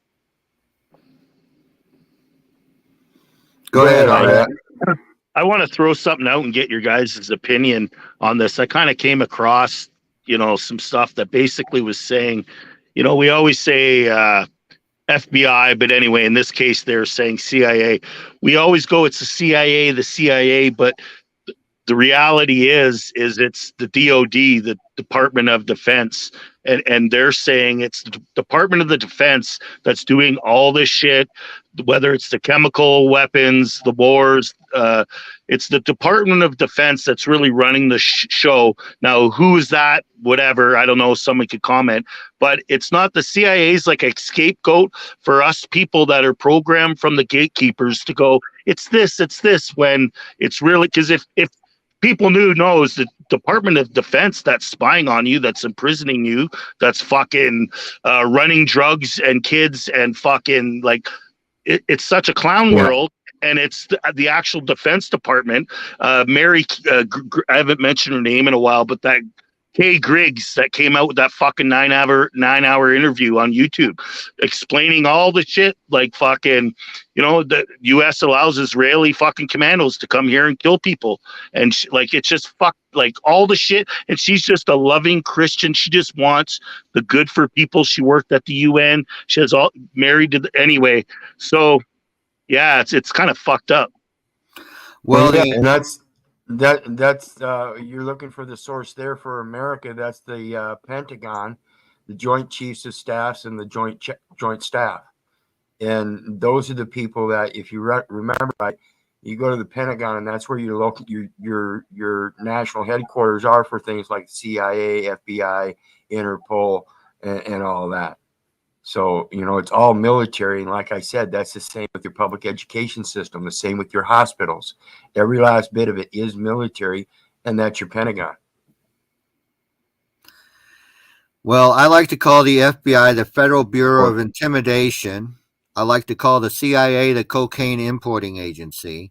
And it's not a coincidence that United States military soldiers were guarding the opium fields in Afghanistan, and 97% of all cocaine or heroin that's in the world, in the world is produced in Afghanistan. None of that's a coincidence, though, folks. None of it at all. And when he says the Department of Defense is the problem, that's correct. They changed the Trading with the Enemy Act from 1917 under FDR. That made the American people the enemy. You have to be aware of that little detail as well. There are no sides in the Republic. The word democracy does not exist in the Constitution or in any of the nation's founding documents going back to the Virginia Charter of 1604. That's right, Harry. But again, you get the propagandized bullshit. People say, well, we're a democracy or we're a republic, if you can keep it. And I tell everybody, no, you're fascist right now, and you're no different than the Nazis, because you are what? Nazis, National Socialists. Nazis, National Socialists. You are living in a socialist country. You were press gang to serve the corporations. You don't know your history. You don't know how we got here. You don't know the origins. You know, we don't talk about the East India Trading Company. We don't talk about the fact that there's all these other tie-ins that go back century after century after century, and how people have been slaves their entire life. You know, people got ticked off about being slaves, so they ended up having religions to do that for them, and then they had kings and queens to do that for them, because those kings and queens were appointed by God, so they had the right to be kings and queens because God said so, aka the Vatican. And again, well, that didn't work for a while, but then people started getting a little sick of that shit. So they said, well, we're going to create a new system. We'll call it a republic, you know, and that, okay, that sounds great. We can vote for our slave masters. Hey, that's great. You know, well, you know, one thing I like about The Patriot is the opening speech of the main character there when he's in the House of Representatives. You know, talking about the tyrants being over in England or the tyrant being just down the street. You know, we got to think about those things. And the problem is we don't. You know, and like Hardhat said earlier, he said, all I wanted is to be left alone. Well, guess what? All any of us want is to be left alone. I don't want to go to war with anybody. I got no beef with anybody other than the agents of government that come and attack me on a fairly regular basis because I won't put up with their bullshit. Now, having said all that, that's why you're able to turn around and bring claims, never complaints, against them. But again, we're not going down that rabbit hole today. The whole world that we're living in is built on a pyramid of lies, and the lies are finally having the light of truth shined on them. And by golly, as long as we keep shining that light, these scumbags keep getting exposed. This cannot last forever. And the final steps is we're seeing it now. They're coming out. All the blinders are off. They're taking off all the things that they pretend. Now they're just blatant about it. We're here to ruin your life. Get over it. No, I'm not. And eventually, go ahead. This digital reset is just like I said before. They time things like they did in London with the 1664, 1665, 1666. It's all set up, and they're trying to force a digital reset and condition the people to believe that they have no other option. Now, what is done is what ought to be done. There is nothing new under the sun.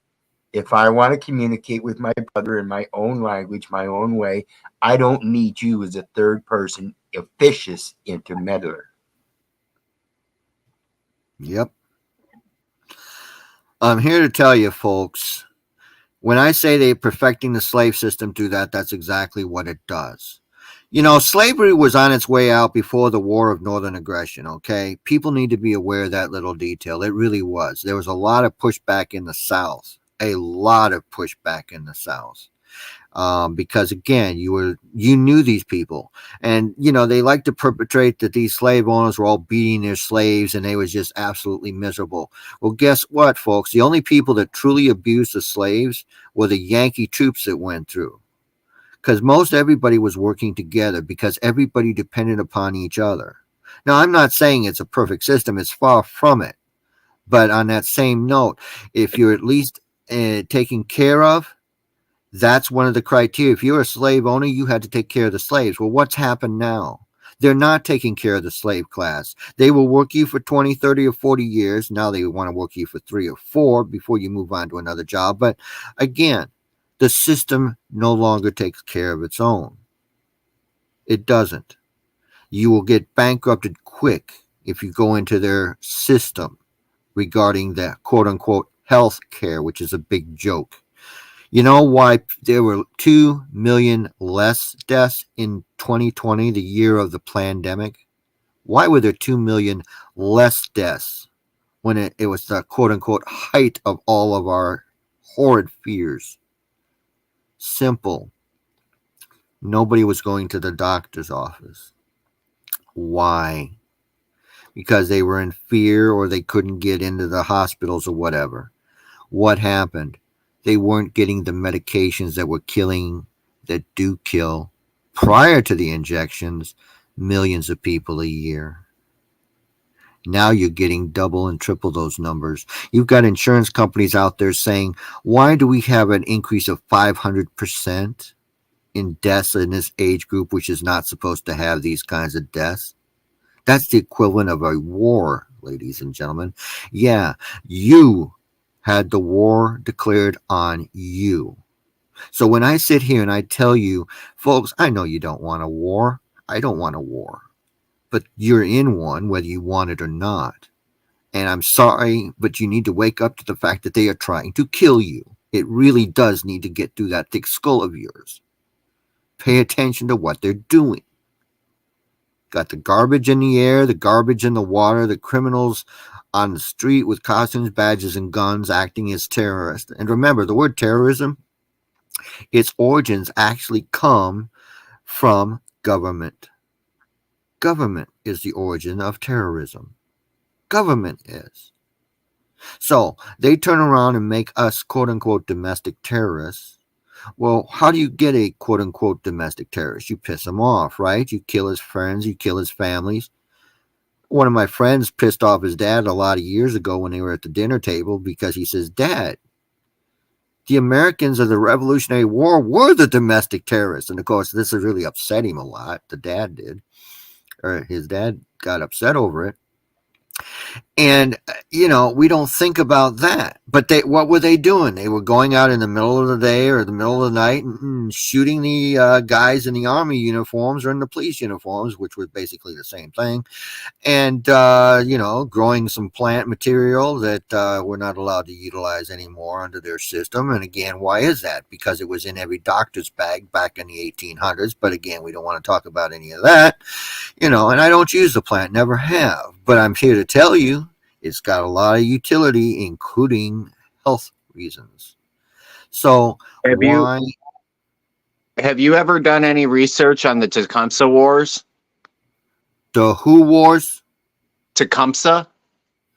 Tecumseh. The name is familiar, but I can't remember. He allied with the French when New France was still New France in the Americas, what we know as the Americas.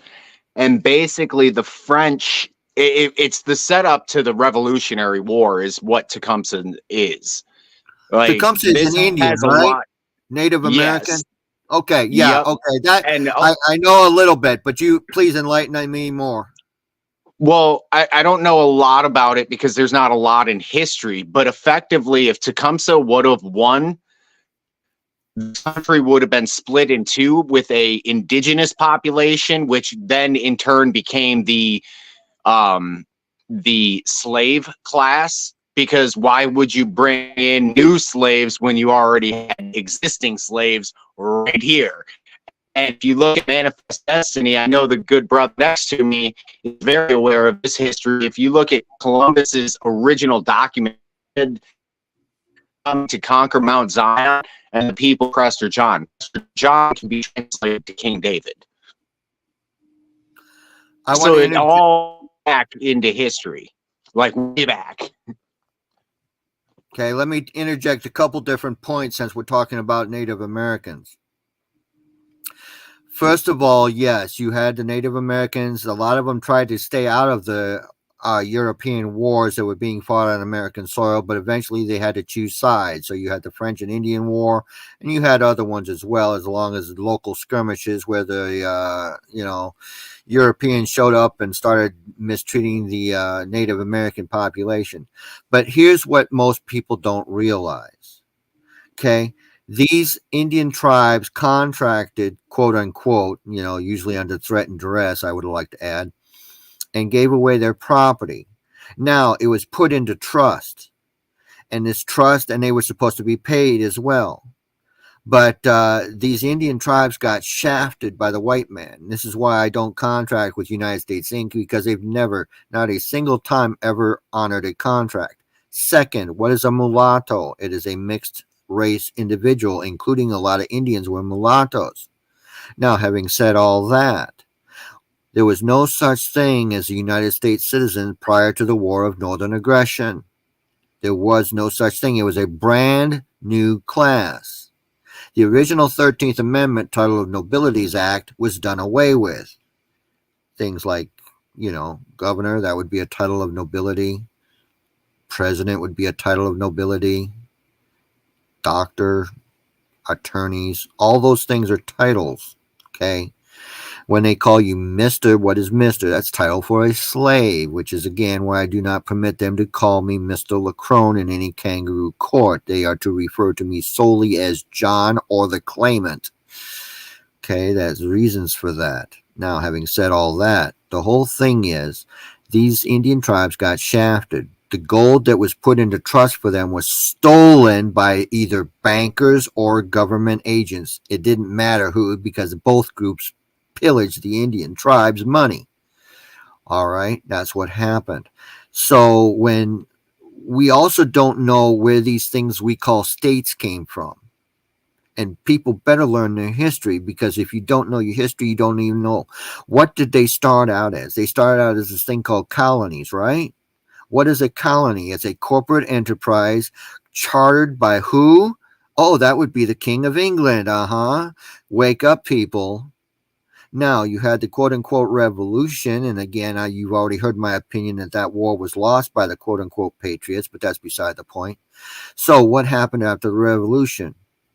All of the people in America, in order to be considered to be a quote-unquote state, a majority by vote had to approve putting their land into trust of the United States Corporation in order to be a beneficiary of the benefits of the military and Navy, all those things of the United States Corporation. Okay? Yep, it's about the military protections, and those are contracted out through the postal system and its real estate investment trust by the addresses that each have a conservation easement. Which is why you never own property.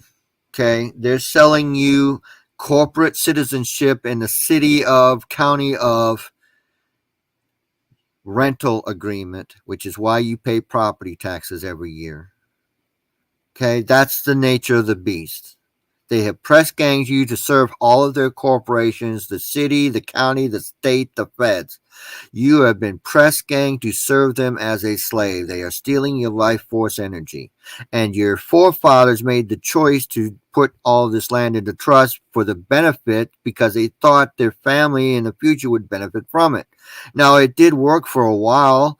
But what happens in government? You always get the criminals involved, and criminals and bankers, and wherever there's money, that's where the lowest of the low end up going to, because it's so much easier to steal other people's money than it is to earn it yourself.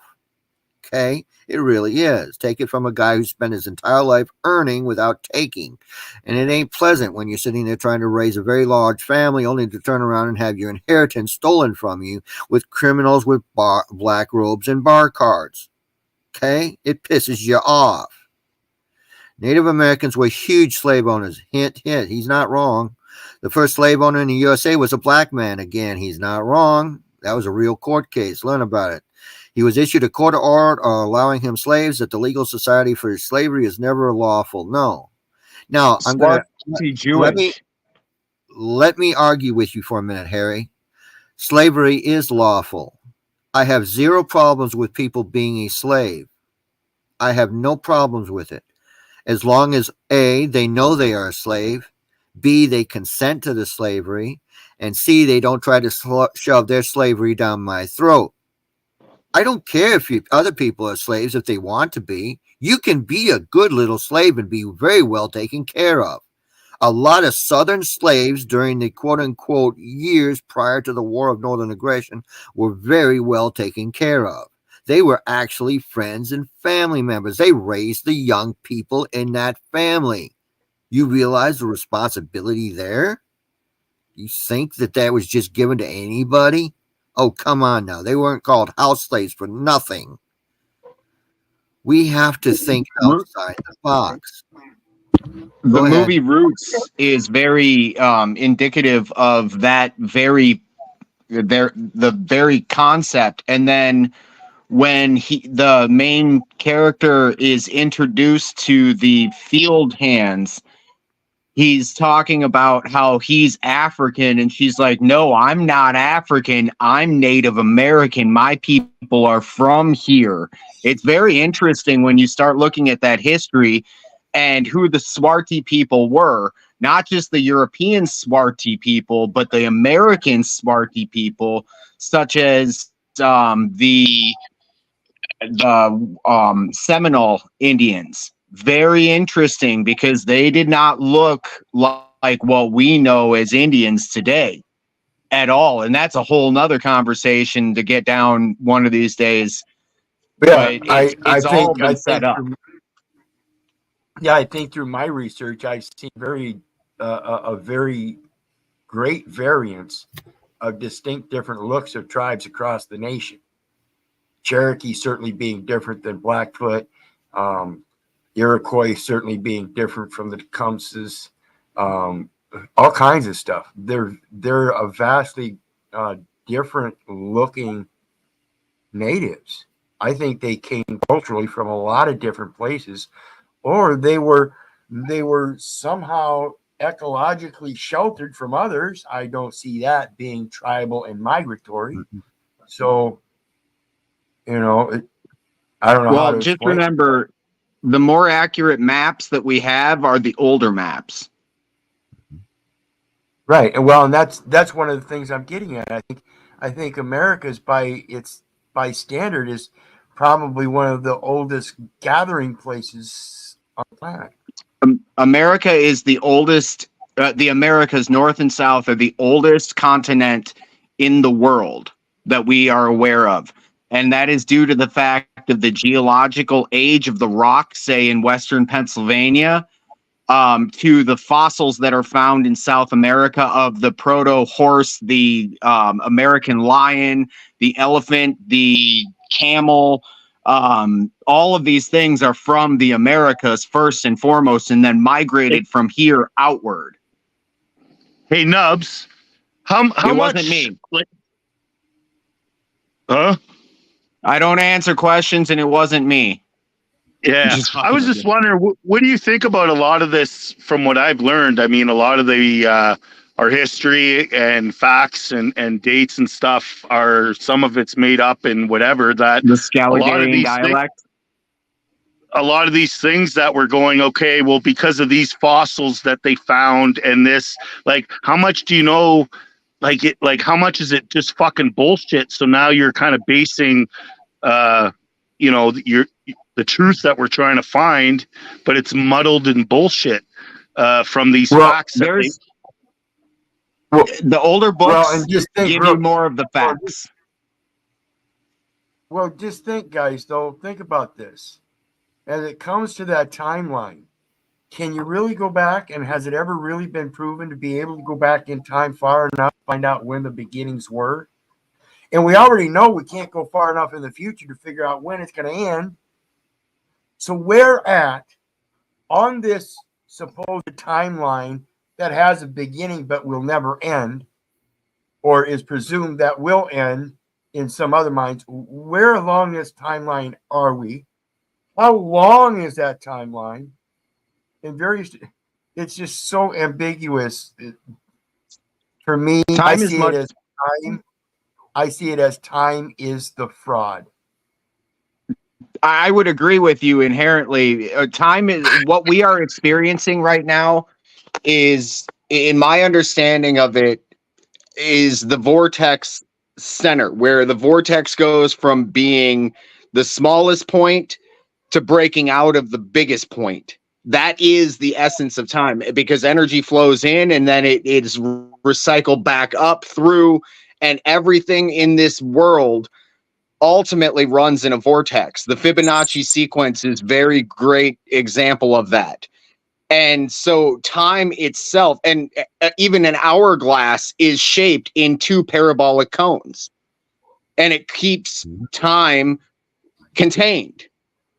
That's what, and all you have to do is flip it over and it goes back in time. Mm-hmm. Yep. Yeah.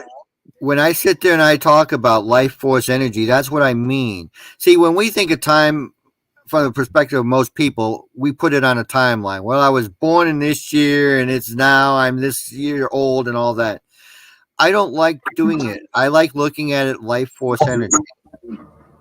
And we're all given a certain amount of life force energy.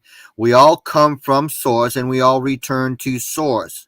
And again, I love my father because a lot of times he told me things that I took to heart without comprehending at the time. And one thing he told me, he says, John, energy never is destroyed, it just changes form. And he's not wrong because, again, when I sit there and I look at a piece of wood that may be a tabletop, you know, you and I would think that piece of wood is dead, but no, if you break it down and you start looking deeper and deeper into that piece of wood, all of a sudden you're seeing all this life energy is still there in that piece of wood that you think is dead. This is something that people need to comprehend. When we say everything is energy, that's what it means. But going back to his question, you know, how do we look at it from a perspective of a timeline? Who says we're supposed to? What does it matter? See, my whole take on my existence here on this planet, first of all, there couldn't have been a more perfect time for me to do. And everything that has ever happened to me, everything down to my earliest ages, moved me in a direction so that I was able to do what I'm doing right now. If there were certain things that would not have happened to me, I would not have gotten here, okay? Everything had to happen in the order that it took place in. And things that you would say, okay, that's just weird or that's just out of this world. Okay, there were times during court cases, and this happened far more than once. I was literally at a dead end. I was at a roadblock. I couldn't go over it. I couldn't go around it. I couldn't go through it. I was dead in the water, and I did not know how to get to where I needed to go. I knew where I was going. I just didn't know how to get there. And all of a sudden, at that instant, if I'd gotten it a week earlier, I would have forgotten. If I'd gotten it a week later, it'd been too late. But there it was at the critical point I needed it. Okay? There's no such thing as a coincidence in this world. None. And as far as my perspective is, we are all on this planet to do whatever that mission is that we chose to do. But more importantly than that, let's just make it a better place for everybody. Now, we're warriors. We're here talking to people. We're doing the things that we feel are important. And some people think we're nuts, and that's just okay. I never gave a rat's ass what anybody thought of me anyway. Your society. Now you see, hold on, John. Now you see, guys. See, I tell everybody all the time, John, I love you, but I don't give a rat's ass whether you love me back. That's that synchronicity we're talking about. This is the right time. And I mentioned earlier, it's about patience. I'm not going to succeed to your demands upon me. Never. I always, all my life, have just let things happen in their own time. I'm able to adapt to the changes that occur. That's what most people are unwilling to do. They get caught up in their cognitive dissonance of comfort and convenience. Let everybody else do it for them. Keep sending your kids to those schools, people. Well, if you want to sit there and get run over by the train, just stay on those tracks. Now, if you want to avoid that disaster happening, just do what? Get off the train tracks. Okay, it's not complicated as a concept. It's very easy to do. So when I say get out of their system, start building a parallel system, don't wait for the system to crash. Start networking with people now. Hey, will you take a little silver for your things that you were growing in your backyard? Sure, you know, I got plenty extra and you giving me a little silver, well, you know, because they're not going to go spend it at the store. So you're doing two things at the same time. You're helping them save a little bit of silver. In addition to that, guess what? You're also starting a parallel system that's no longer dependent on your central bankers and your criminal enterprises. And you got to do this at the local level, like you mentioned earlier. You got to start talking to your fellow neighbors and stuff and get involved in their life. See, that's one of the things I do. When the cops come around and they want to start harassing the neighbors, I'm right there. I'm going to help keep the record as a clear witness. I am a first-hand witness, and you're not going to sit there and tell me to put my camera down. I am not going to let you tamper with this witness. I am not going to let you bear false witness against my neighbor. I am not going to do it.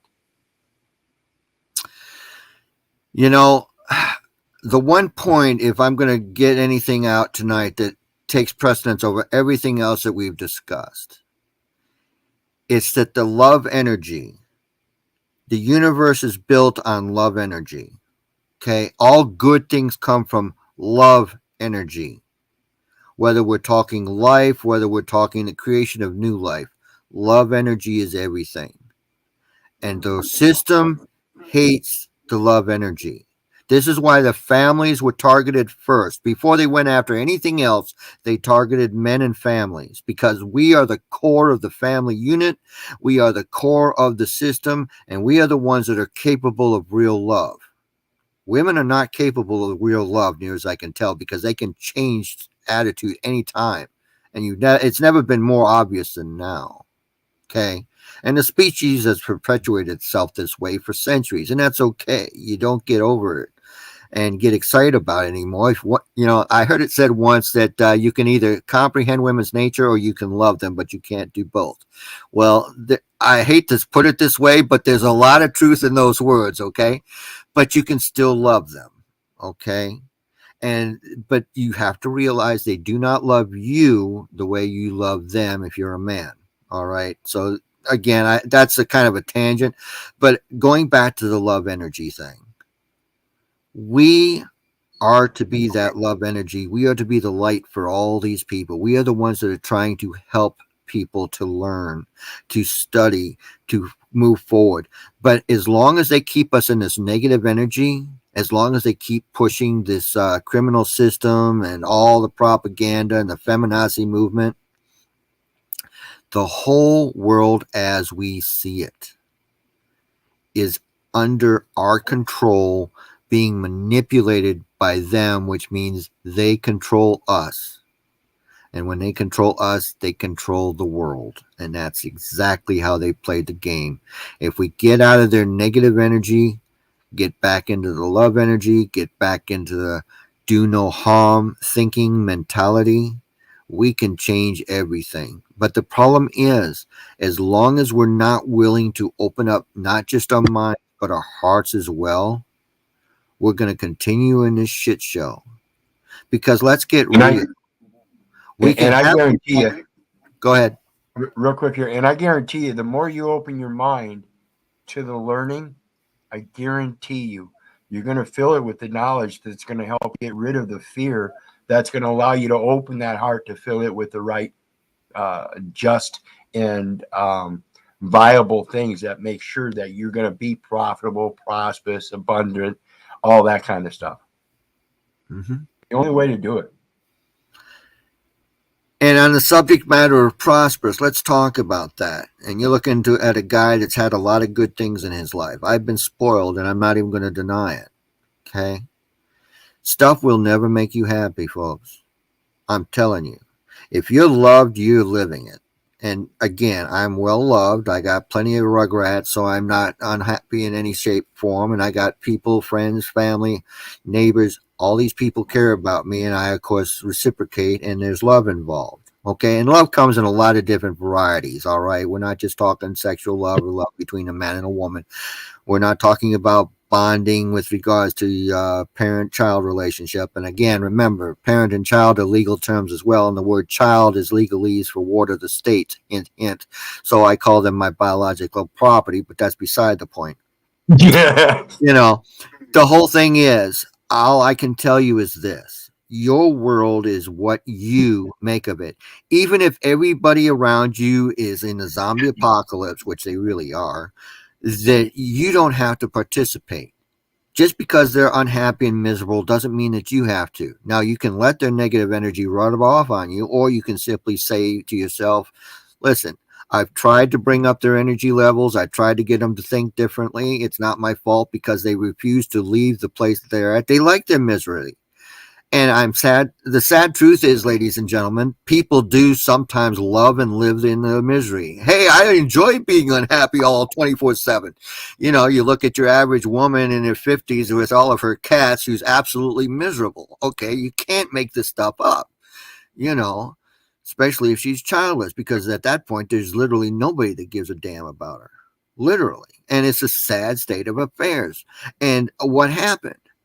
Right back to what I said earlier. They targeted families first. Families were targeted, men were targeted, and everything around it changed. Yep. The two main things that they use to target is the education and medical assistance by enslaving the men mind-wise to believe that they have to provide through the selective service for the national importance. Yet, like he's telling you, that nation is a corporation. Why are you putting up arms for a corporation? If you find this stuff out, you would never send your children to school. You would never take upon the Medicare benefits. You would physician heal thyself. You would know thyself. You would know thy father, and that would be the only father. And you would tell this patriarchal government to suck your big one. Now, since we're on the subject matter of things like the global reset and stuff like that, another point I'd just like to remind everybody, if you actually are invested in quote unquote stocks and bonds, which are again fictional enterprises for their system, and you think you own something, I got news for you. You don't own squat. And your paperwork tells you that you don't own squat, even if you don't realize it. Well, I get a statement every month telling me about my stocks and bonds and how well they're doing. Look at what that little document actually says. It calls you a beneficiary. It does not call you an owner. Ladies and gentlemen, I cannot stress this enough. Their system is built on nothing but fraud from top to bottom, left to right.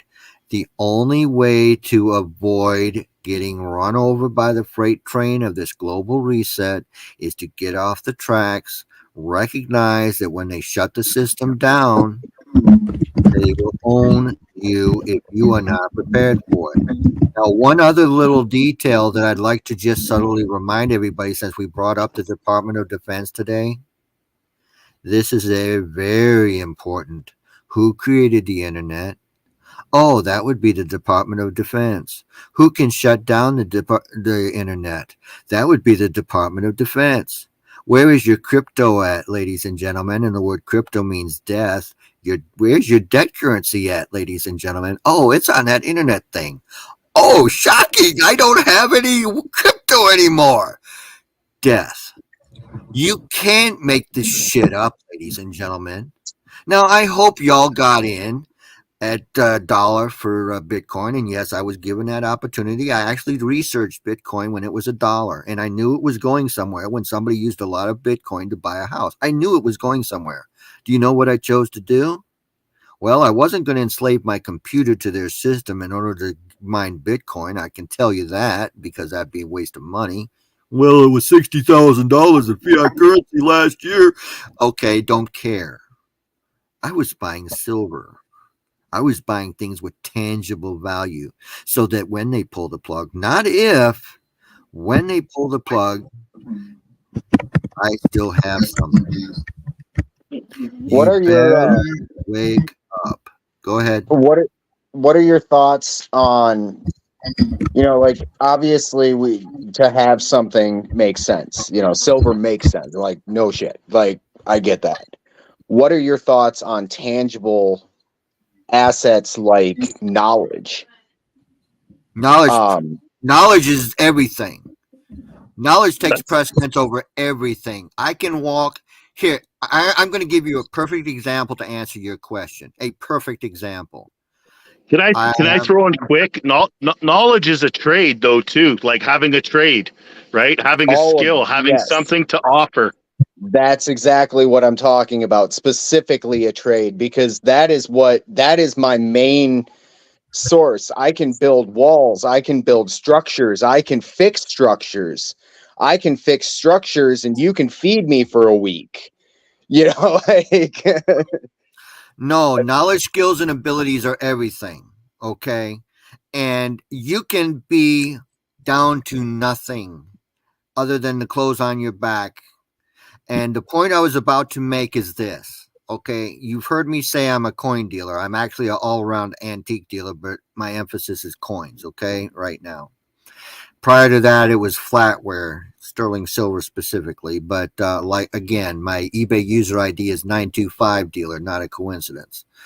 Now, having said all that, I can walk onto a floor of any coin show, and I do it every single time. And I can spend $100 or $200, and I can walk away with $1,000 in inventory every single time. And these are from other professional dealers. This isn't me buying off of the street. What makes the difference? Why do I recognize value where other dealers don't? One, maybe they don't care. They're happy to sell it for whatever. Or number two, my knowledge, skills, and abilities are better than their knowledge, skills, and abilities. Okay. Yep. And when you say, John, I can build things. Oh, brother, you got it made. Now that's fine, but try doing it at 70. Okay. Now I want you to think about something, and I'm going to tell you a true story. There was a gentleman that owned a roofing company. He owned it. He had a shitload of employees that were roofers, okay? But he was in his late 60s, and he wasn't going to have his guys do his roof when he'd been doing it his whole goddamn life. So what does he do? He starts roofing his own house, then falls off his own house and dies. Now, logic? No, none. Okay? My father was a workaholic just like I am. But I had contracted with somebody who was getting a space from me at my antique mall at the time to go to my father's house and take care of his property for my father. But my father just didn't want to give up his doing his thing. But he was in his early 60s. Now, he used to travel up north where he had business interests, and he'd spend the South down here in Tennessee with me, okay? And his property here in Tennessee is the one that I'm talking about. Well, one summer he didn't go back north, and that was very unusual for him. Okay. Now, what I didn't know it at the time, and he didn't know it at the time, but he had a small heart attack. But he was out there playing in the damn, pulling weeds and doing all this other generic bullshit that my guy that was getting a very expensive benefit for nothing was supposed to be doing.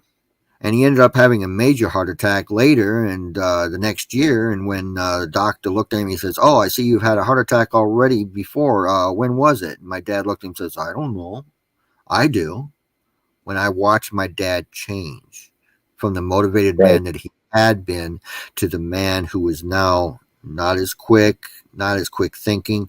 And honestly, that cost the family a large fortune too, because he had hired an employee who realized his weakness over the protest of his son, his wife, and the people that knew this employee as a scumbag.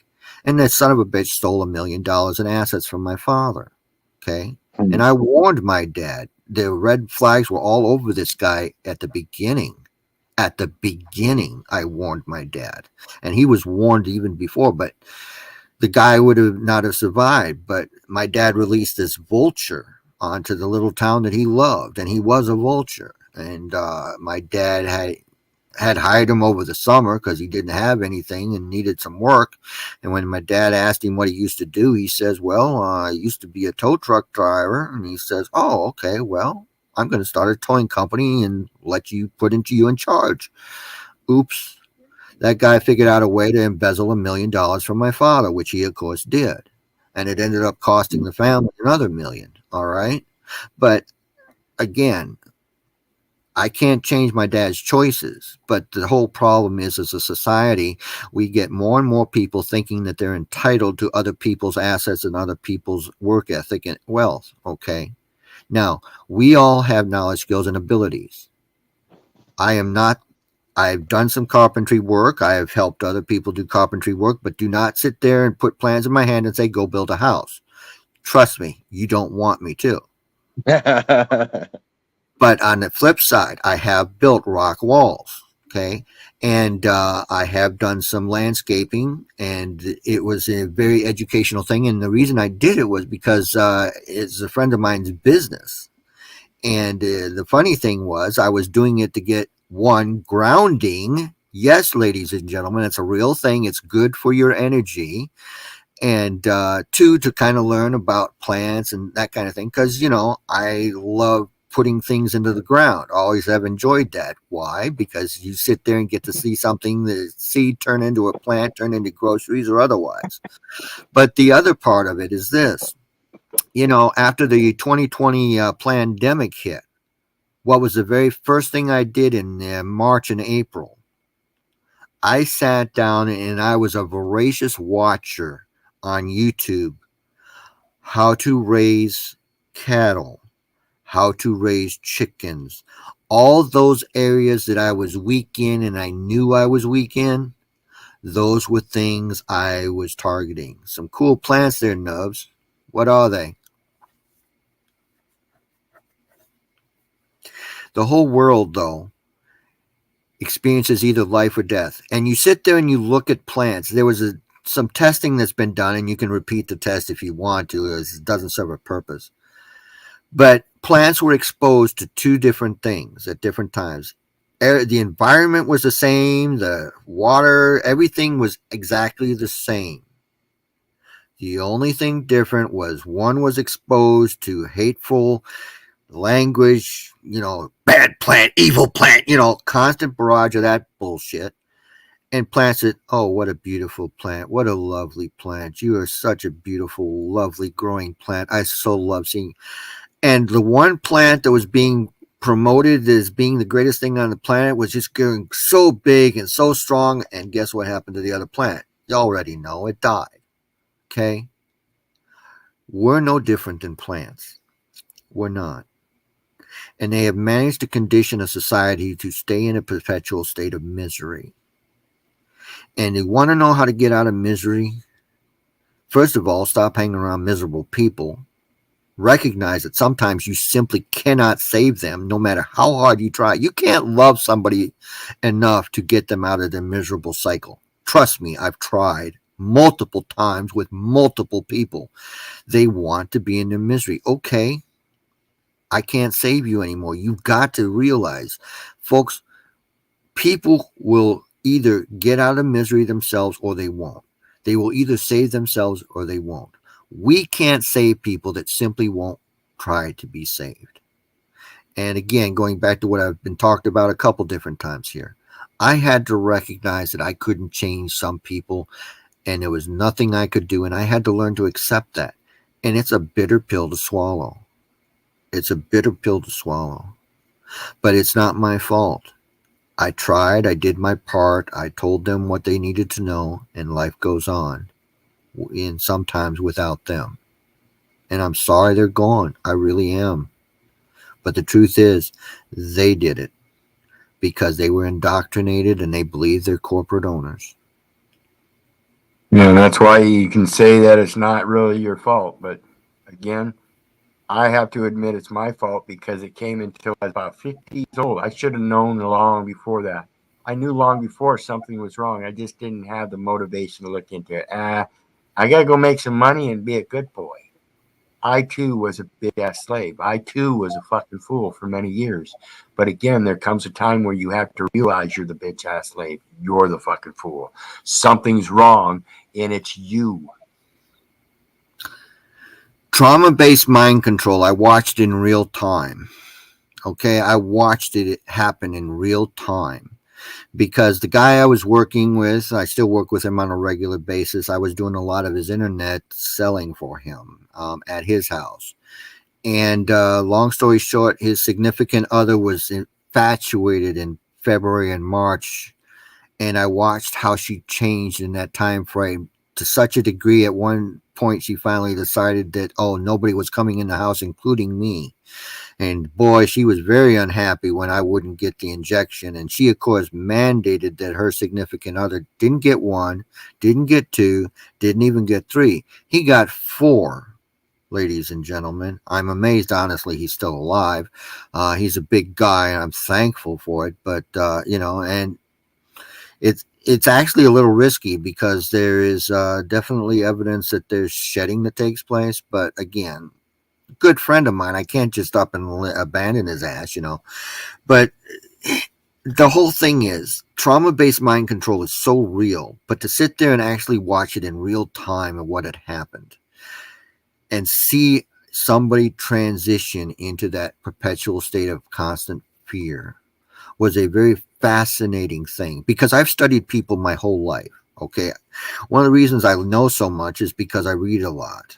And I was reading history books. I was reading books on economics, business, the whole 9 yards. And I was doing this since I was a little boy. So that's part of the reason I had such an incredible background of information even now. But more importantly than that, though, I have always studied people.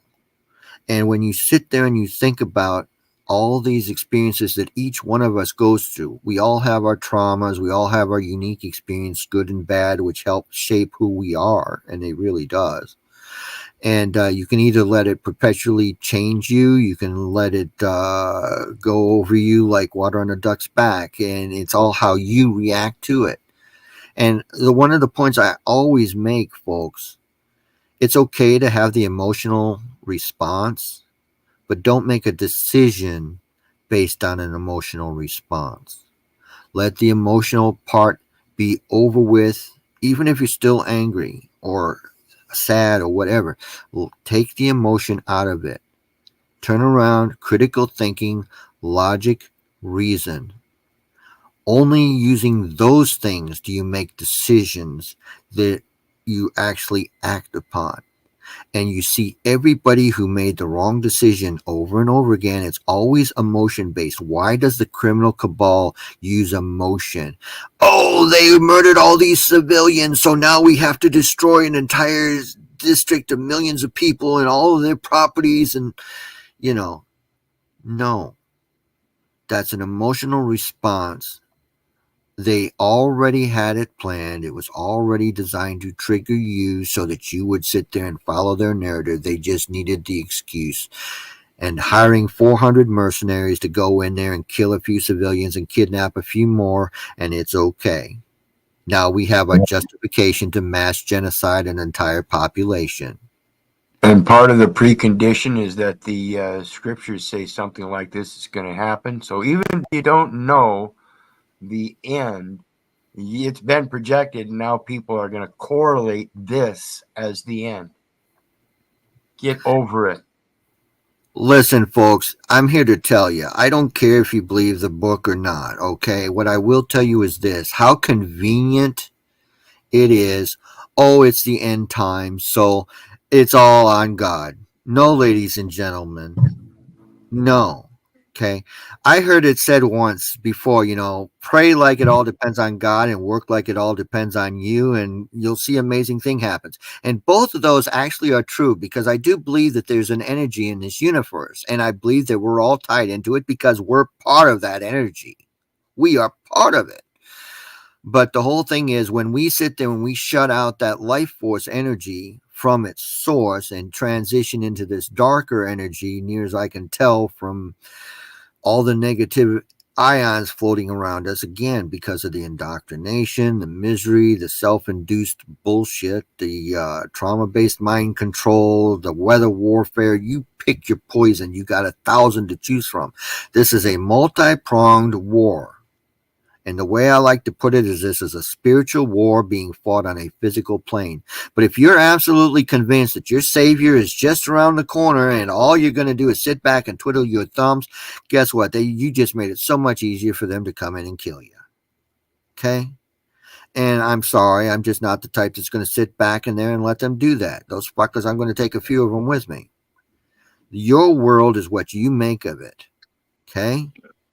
And I don't want to see the world that they're trying to build, because I've seen too much of it in other parts of this planet. See, one of the benefits of having a father that I had, I got to travel the world.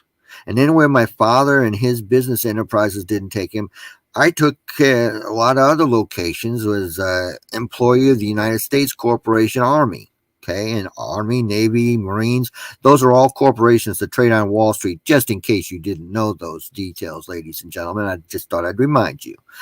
But again, what matters about that? You see war for what it is. you recognize the truth and you say, oh no. What did they use? Weapons of mass destruction in Iraq, right? Uh-huh. Yeah. Where Yeah, were it you? wasn't the people that used those weapons of mass destruction. It was the corporation and their employees. Ladies and gentlemen, we nuked that country. Let me say that again, just in case that went over your head the first time. Iraq was nuked by Americans. Depleted uranium is all over that place. Prior to that, there was no young people being born with deformities. There was no, what they called the Desert Storm Complex sickness, whatever you want to call it. The whole problem is, though, we don't recognize how they have changed our world through their actions. So we want to sit there and use depleted uranium to kill people and to destroy tanks, and we leave that crap there to impact that society for the next 1,000+ years. Well, let's take, for instance, fluoride. You all know that it's put in there. It's a toxic chemical in your water. Where did it origins? Oh, that's easy. That came from the waste plants, and they had to figure out what to do with all that toxic waste. So they came up with the propaganda to say, oh, fluoride is good for your teeth. Well, argument or not, it may be good for your teeth, but it's definitely not good for the rest of your body. So you're a moron. So again, going back to the water purification system we discussed earlier. But society has been changed indefinitely. Oh, and on that side note, ladies and gentlemen, just in case you don't know who the first individuals were to use fluoride in the water, that would be the Nazis in the prison camps. Hint, hint. Welcome to your prison. You may be a free-range prisoner, but ladies and gentlemen, you're still in the same prison. And the bad part is it's a prison of your mind. Go ahead. I tell people all the time, since I was 10 years old and learned about Hitler and the fluoride in those experiments and everything, and that they used it in our tap water, I ain't touched it since. 10 years old. I'm 57. 47 years ago, I quit drinking tap water. You don't. It's not. No. I don't think it's a coincidence some of us are smarter than the majority. Okay. They used to say common sense used to be common. It isn't common anymore. Common sense now, I call it a superpower. But what makes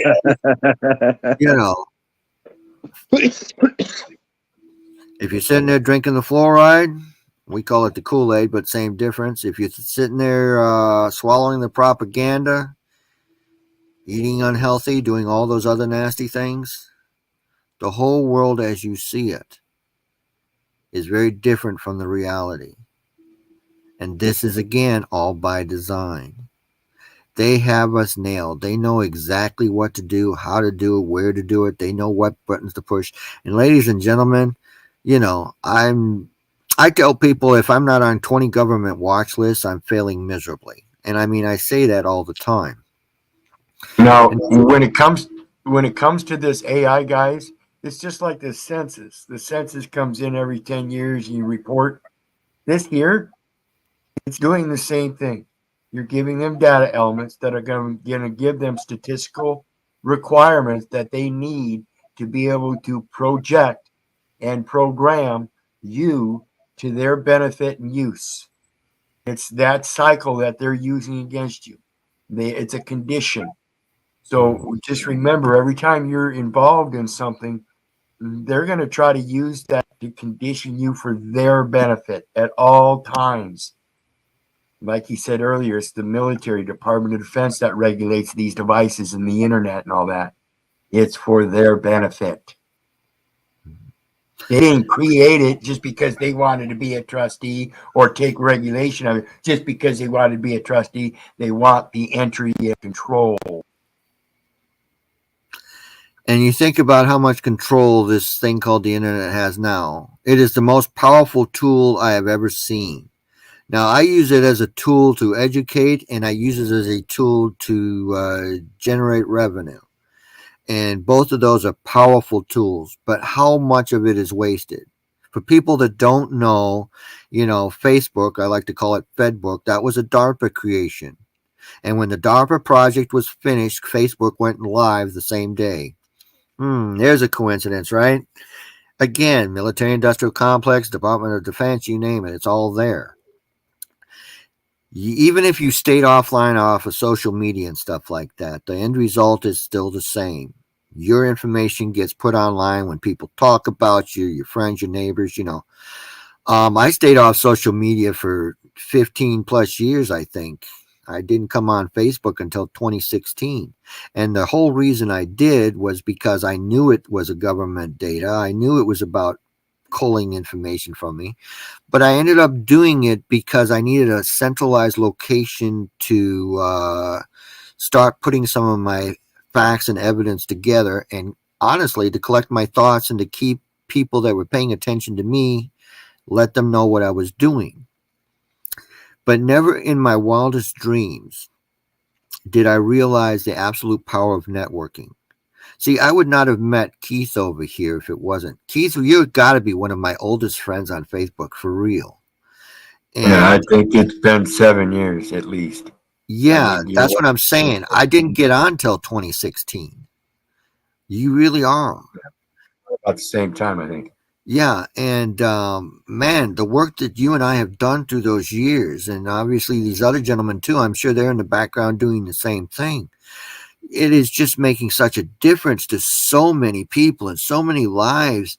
They can censor all day long, but the thing is, all their censorship doesn't stop the truth from getting out. It just, they don't want us to talk about it. Let's find a way around it so we can talk about it some more, because obviously they don't like us talking about it, Right, and that's why I'm so glad I'm able to help you up and enjoy a YouTube platform again. See, guys, we're streaming on 3 different YouTube channels, guys.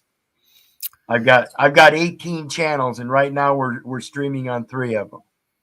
So that'll work. I have my own little backup system for journaling, and it's neat that it just happens to be that we have a brother that was banned from YouTube, and now he has access. That's the importance of the networking, so that the people that they're removing from networks, we can put them back on the network. This is the power of the private contract. Fuck you, motherfucking interveners. Mm-hmm. Meanwhile, all those people that are doing all these threats and all this other stuff, that they're just fine. They're just fine. Your world. Hey guys, I need a bounce. I'll catch you guys later. I appreciate the show. One hell of a show, man. I appreciate everybody's input. And I'll catch you guys later. Have a good one. Absolutely. Thanks for joining us. Peace. I'm in the same boat. I'm going to follow suit and call it a night. All right. Again, thanks for joining us. Nice meeting you, Daniel. All right. Down to the last 3. You still with us, Hard Hat? Well, I got a thumbs up. That's a good sign. Where do you want to go from here, Keith? Well, I was just thinking, this seems like a good point to just go ahead and cut it off for tonight. But before we do, like I just said, man, it's a nice way to reintroduce somebody into the YouTube platform that people really need to see. So I know other people have mentioned that they're really curious as to who you are and stuff. So I was thinking maybe if we could do this on a regular basis.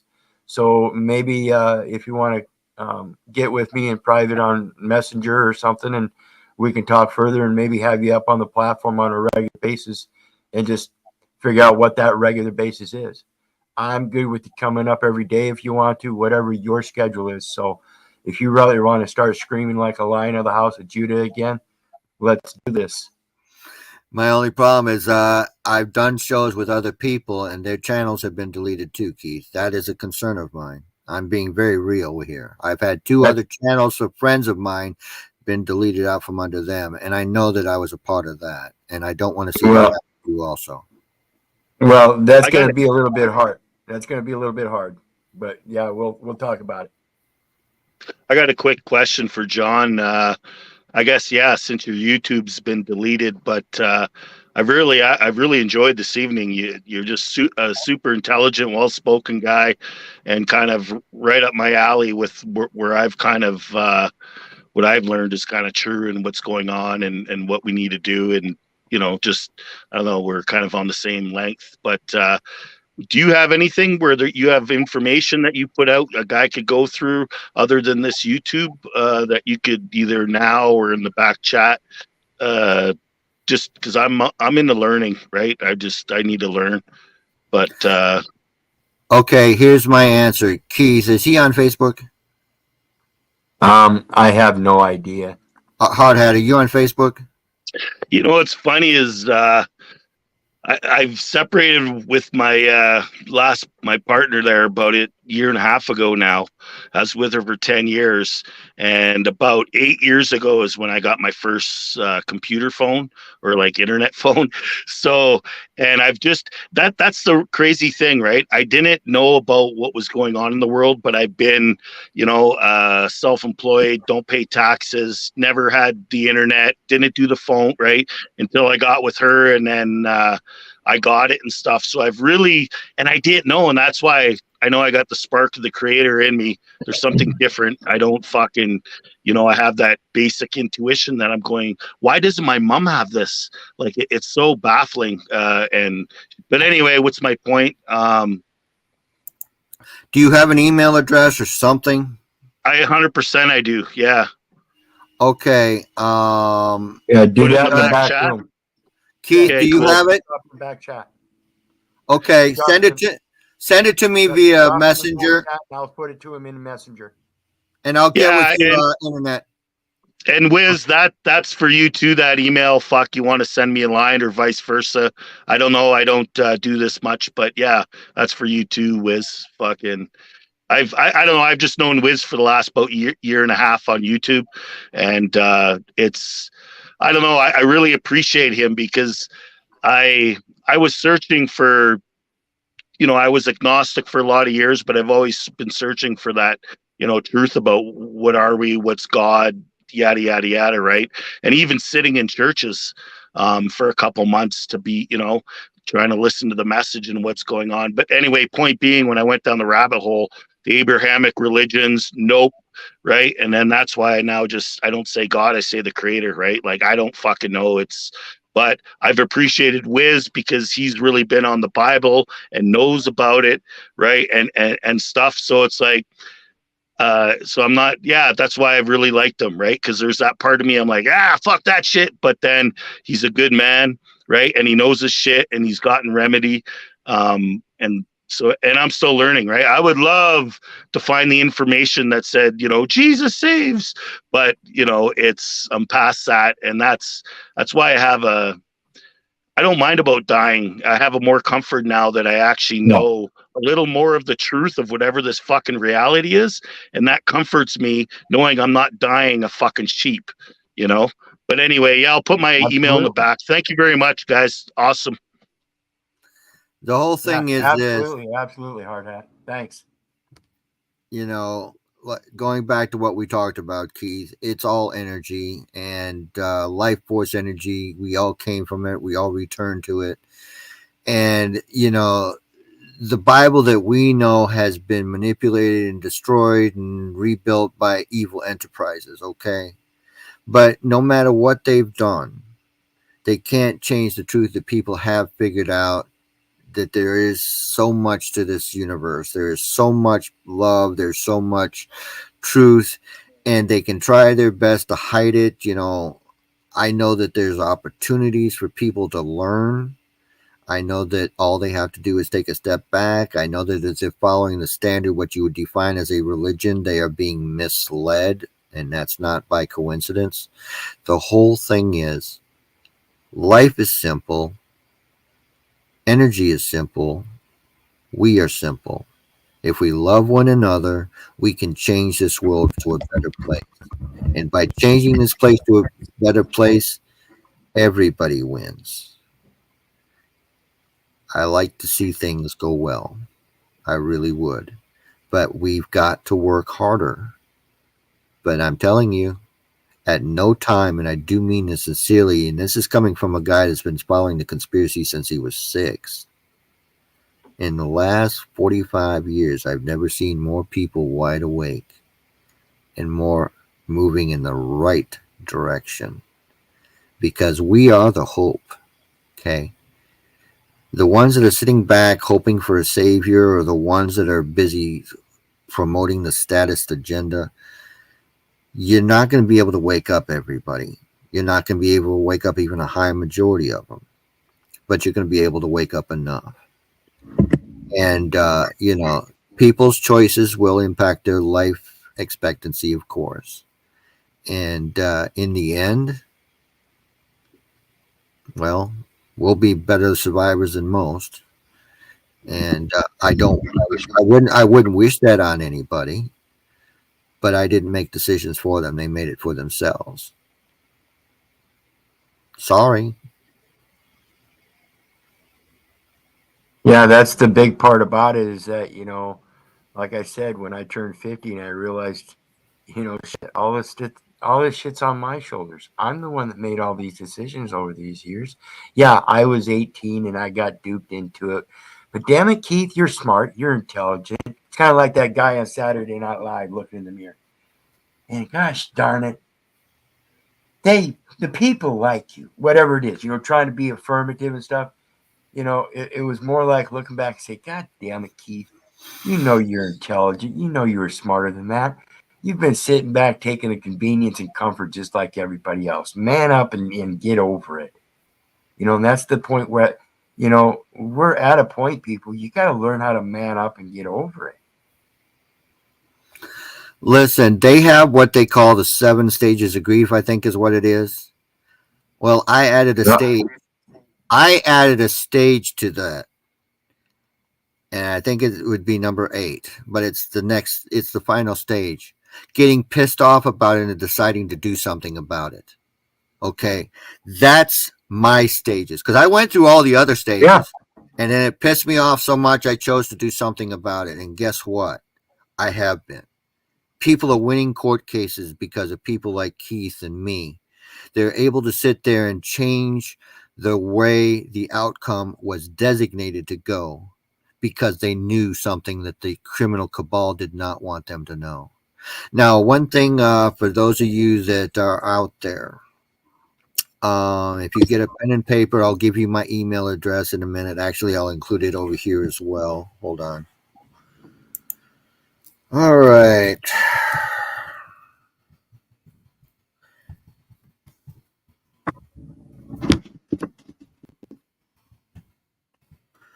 All right, the Clarksville Antique Mall at gmail.com is my email address. Yes, I use Gmail. Yes, I know that's government. See, I believe in being in their face. That's why I'm in their face on Facebook. I'm in their face on YouTube. I was. And, of course, I use their stuff.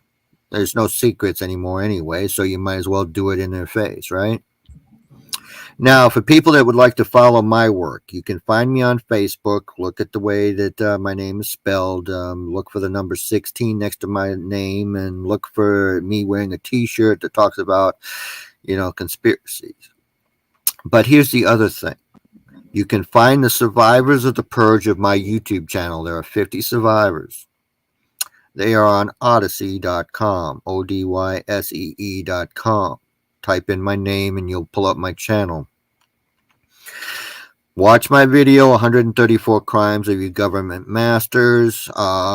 Look at some of the other videos that I've done with relevance to the global economic reset, a few other things. You will learn something. It will help you to survive what's coming.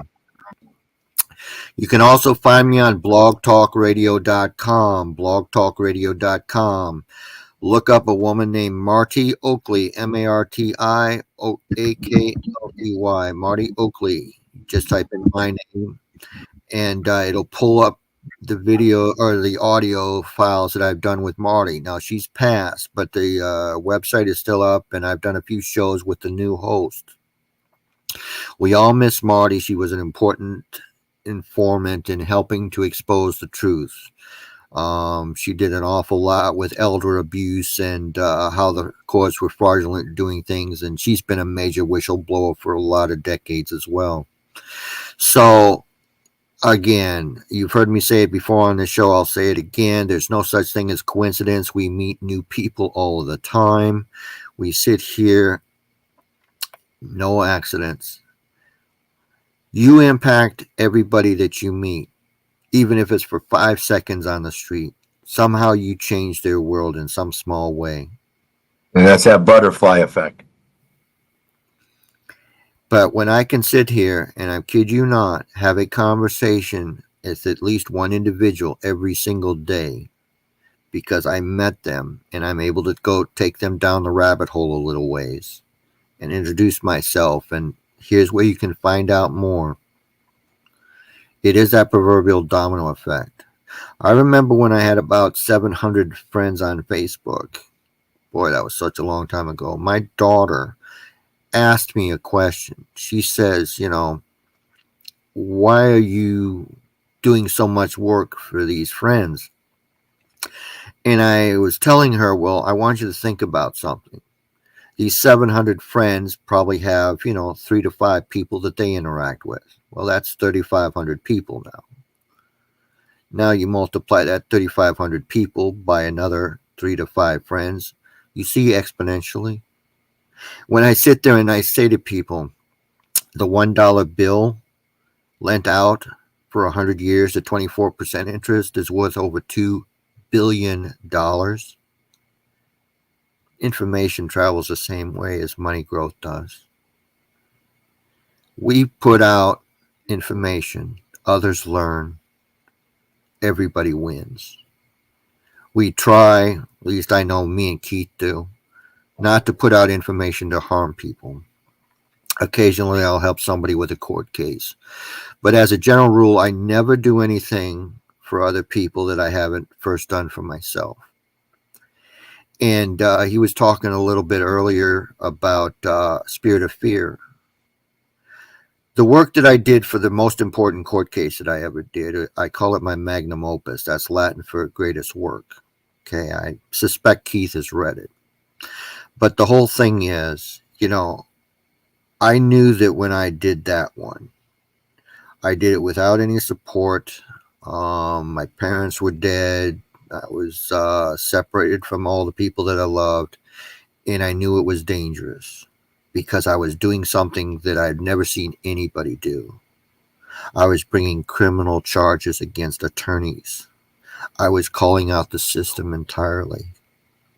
Okay, and that's a very dangerous place to go when you're not, you don't know where to go.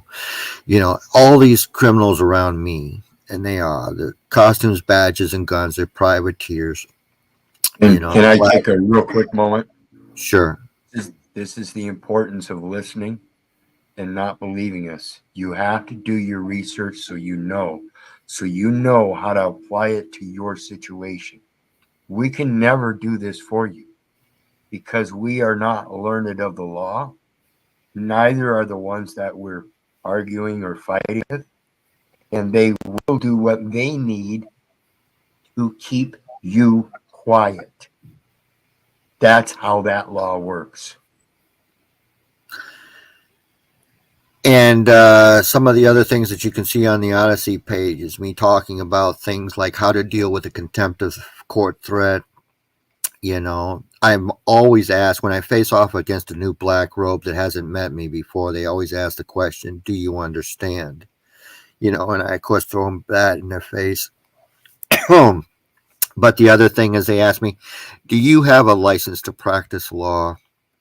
To which I always, you're not supposed to answer questions, but I give myself a little leniency here, and I do.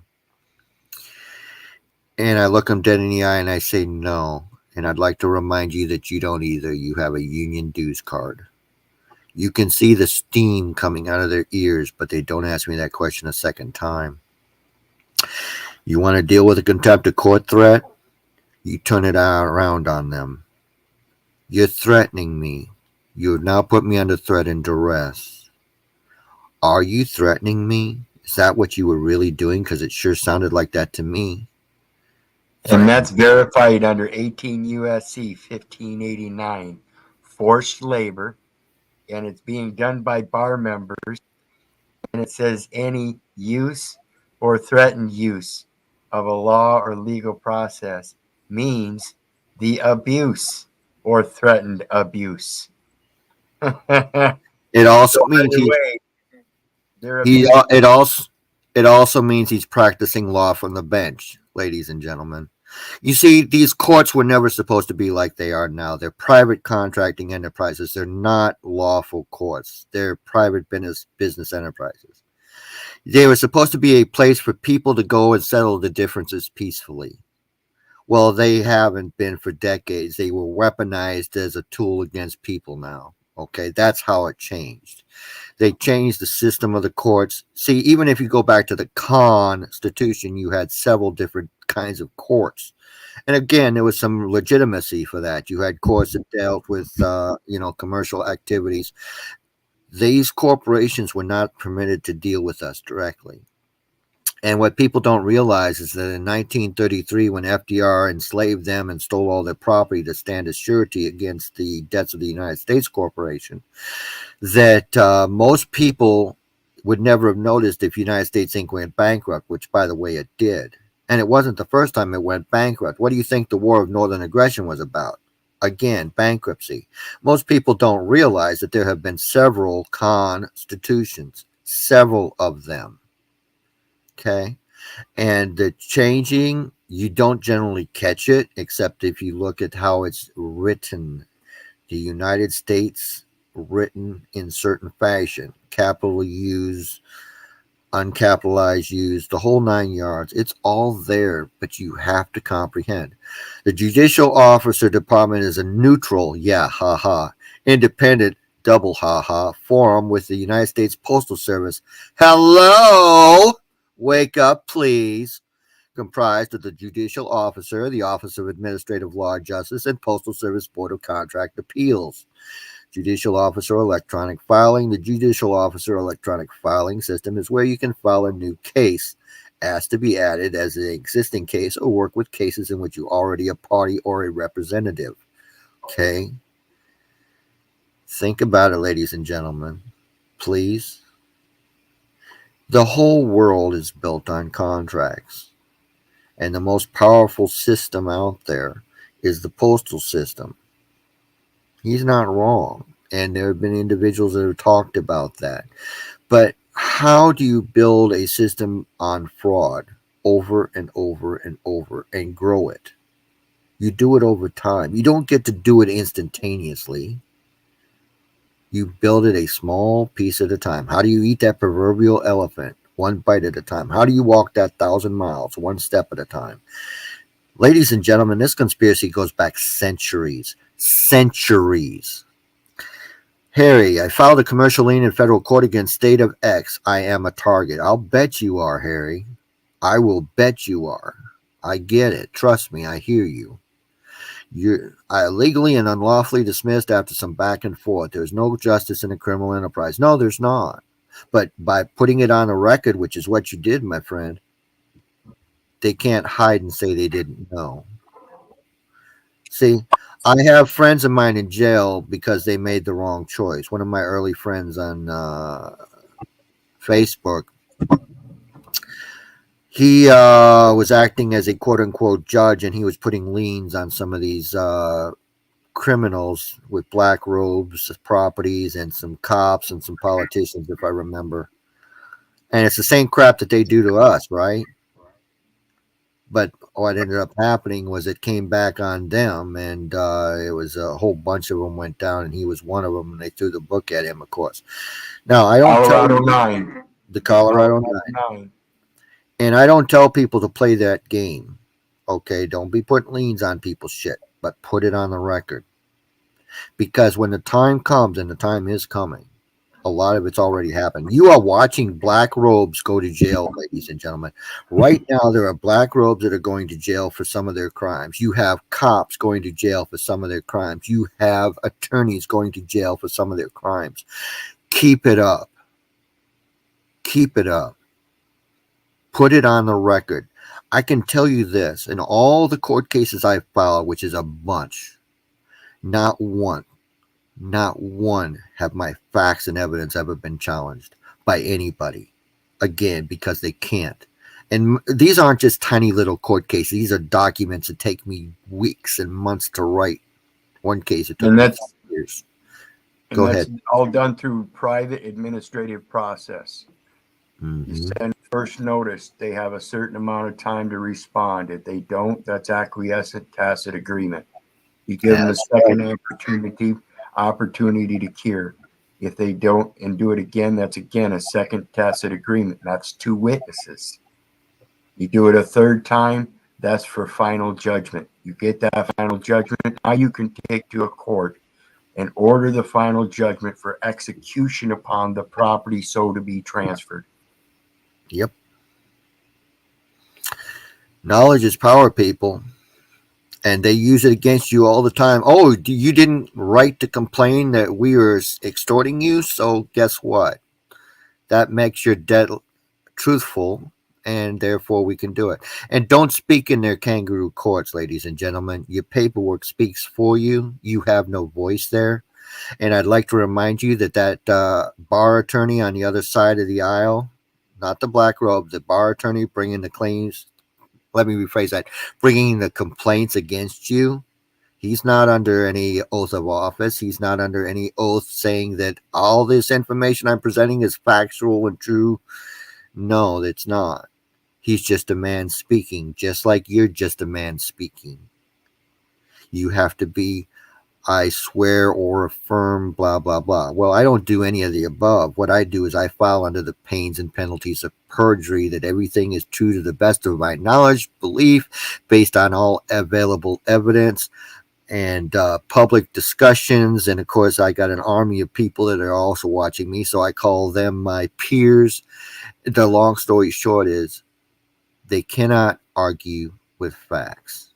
And facts really make their life complicated. Now, locally here in Tennessee, there's a talk show host that attempted to attend a meeting of the black robes that were getting together. Subject matter was this thing they call sovereign citizens, and sovereign citizen is code for king slave, but that's a story for another day. Is that Tuttle? That's a title too, but it means king slave. Now, having said, The reporter, was that his name, Tuttle? I'm familiar with the report. Okay. But anyway, in Tennessee, we have what's called an open meetings law. If the state had anything to do with paying for the meeting, then therefore anybody can attend. Well, he wanted to attend. Subject matter was this sovereign citizen thing, of course. Needless to say, they didn't let him stay. They removed him and arrested him, actually. There was another guy that came in here that was kind of working with him, but he didn't put up any resistance. The other one did. And I say all that to say this. They're talking about anybody that's standing up to them. They will flatten you. I have spent time in a cage for victimless crimes because I didn't know enough early in the game. Later in the game, because I would not consent to their tyranny. And I'm okay with that. I use those opportunities to sit there and refocus. Okay. And that's what we discussed on Paul's channel too, guys. Remember that? Paul says it doesn't matter where he's at. He's in his comfort zone because he knows that's where he's meant to be. He's still going to be Paul. And I have met people inside the cage that I've been able to help. There's no such thing as coincidence. Two stories. We got time, right, Keith? Hey, I'm willing to go as long as you want to go. Like I said, this is an introductory thing. It's good for us. It's good for me. It's good for you. It's good for the people. We've had a great night so far. It's not been the drama. You're gonna, ladies and gentlemen, you're gonna enjoy these two stories. The very first time I was thrown in a cage was for protecting my young people. Okay, and it was a criminal contempt of court was what it was called. It was me refusing to tell the black robe where my kids were because he wanted them abducted, and I told him where he could kiss it. He didn't even tell me why I was being thrown in the cage, but that's a story for a different day. I was actually there for a different purpose. I was in court with my son, who was there for some thing. And as we were leaving the building, a couple costumes, badges, and guns came out and tried to interact with me. I didn't want to interact with them. I told them I don't answer questions. When they asked me, "Are you John Lacrone?" I says, "I don't answer questions." They drug my ass inside, stuck me in front of this black robe, pretending to be a judge. And basically, I wouldn't tell him or answer any questions. He threw me in there for criminal contempt. And the first couple of days, you're basically alone. And then after that, they threw me in a cage with another young black man. So the young black man was in there for quote unquote driving without a license and for a certain plant material. And it was late at night, probably 9-10 o'clock at night, something like that. And I was really tired. It'd been a long damn day. But as we went into the cage together, I told him, "Hey, I know law, so if you have any questions, you ask." And he looks at me, he says, "You know law?" And of course, once you say that, well, John's good for at least 3 hours. Notice how long we've been on for right now. I've been here for at least 3 hours and 34 minutes. Yeah, I'm good for it, right? And so I went in and started explaining the world as it was and the legal system and how it was set up and things that he needed to know. And probably 2.5 hours later, when I was finally wore out completely, here's what the response was. Because he didn't say a word as I was explaining every little detail, how the slave system was established, personage, bigotry, all of those wonderful things. You know what this young man's response was to me? He says, "John, I've been praying for you." And I thought to myself, well, this is interesting. And next morning, ladies and gentlemen, I'm not making this up, folks. The very next morning, from underneath his bed, he pulls out a stack, not joking, had to have been 2 foot high, paperwork.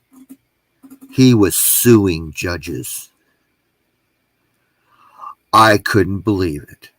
I went through his paperwork. I started changing words. I started changing paragraphs and adding and doing certain things to give his excellent paperwork even more teeth. That, ladies and gentlemen, was the beginning of my magnum opus, because what happened when I got out 9 days later, well, in this case, it would have been 7 because I was already inside. So it would have been 6 days later.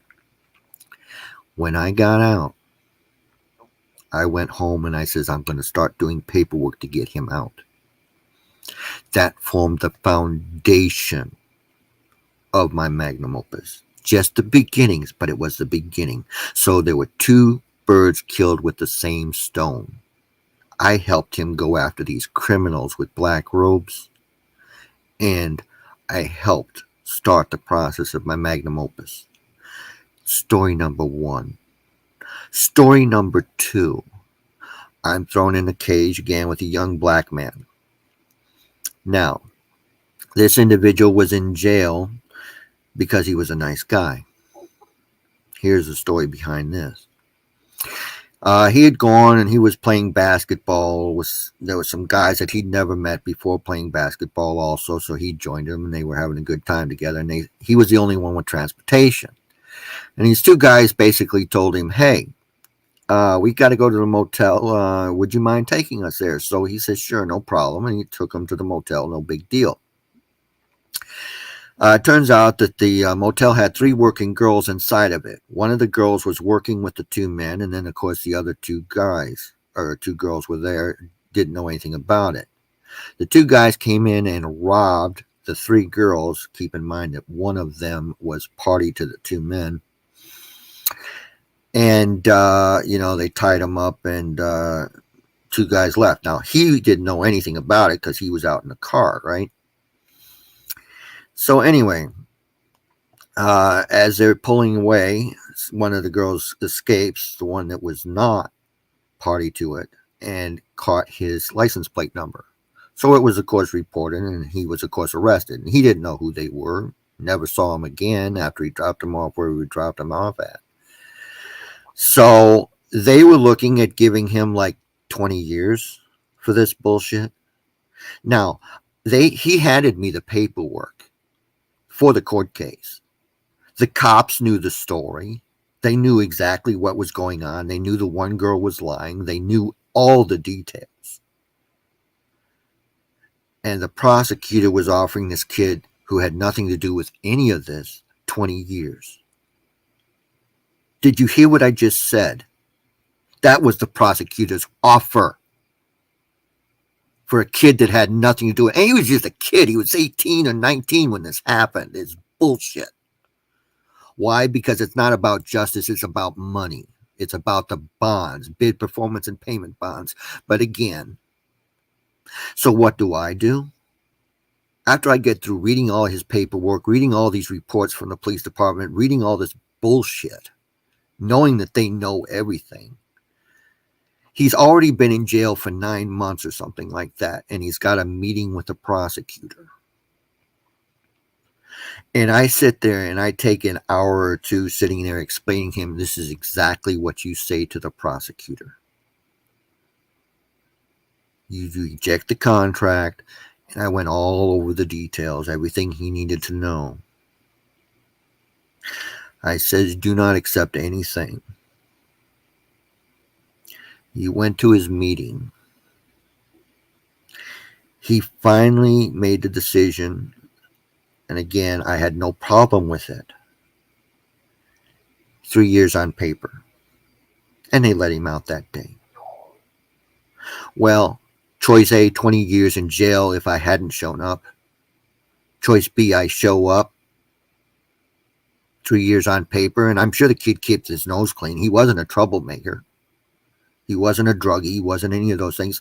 Wrong place, wrong time, being a nice guy. And these bastards, these criminals, wanted to railroad him and ruin his life for decades. There is no justice in these criminal kangaroo courts. I call them maritime admiralty, constructive contract and racketeering fraud kangaroo courts, star chambers for a reason. And what was the outcome of those claims against the machines? I haven't talked to them in several years. I don't know. But it's not something that happens overnight. And probably like you, Harry, a lot of them I'm sure got thrown out because the government, well, the bar mafia, that's what I like to refer to them. The bar mafia protects its own. But even they have limits to their level of protection. But they do. Yeah, and one of the things that they protect is the truth. That's what we come forth with, is the simple truths that prove that signing those documents, them contract forms, the certain deceptive forms, are not to our benefit, when specifically the signing of such document is a contract situation that wherein the contract is required to give equal consideration and equal benefit. So the only ones they're supposed to offer those contracts to are other contracting officers. The reason they placate that you are a contracting officer is because you have an ID in your pocket that says you are. That's it. Mm-hmm. Nothing more, nothing less. And it's based on a dual citizenship of being a resident in a state wherein you were first born in the United States and then moved from the United States and now reside in one of the states. This is an impossibility for many reasons. Let's start out with resident, both federal and state terms. At state level, it's going to say resident determination is for income tax purposes or some kind of like wording. Federal level, it tells us that no person shall reside within the zone except federal, state, or municipal officers or agents whose resident presence is deemed necessary by the board. It's never been deemed necessary. You've been indoctrinated through the public education system to learn the legal name and subscribe with that with an address, and that is the minimum listing requirements of a contracting officer. And that is why you have to carry an ID with the name and address. It's Yep. an advertisement. Mm-hmm. Let me explain real quick, Keith. I don't know how deep you've explained, something called capitis diminutio maxima, capitis diminutio media, and capitis diminutio minima. Okay. Capitis diminutio minima, that's your letters in your name all being in lowercase. That is your highest power. That is a free man. You have no debt. Now, when you go to grade school, they tell you to put your name, just like my name is written down there now. That is called capitis diminutio media. Okay. Now, lastly, capitis diminutia maxima. That is maximum loss of status. That is the equivalent of slave status. That means you are a debtor.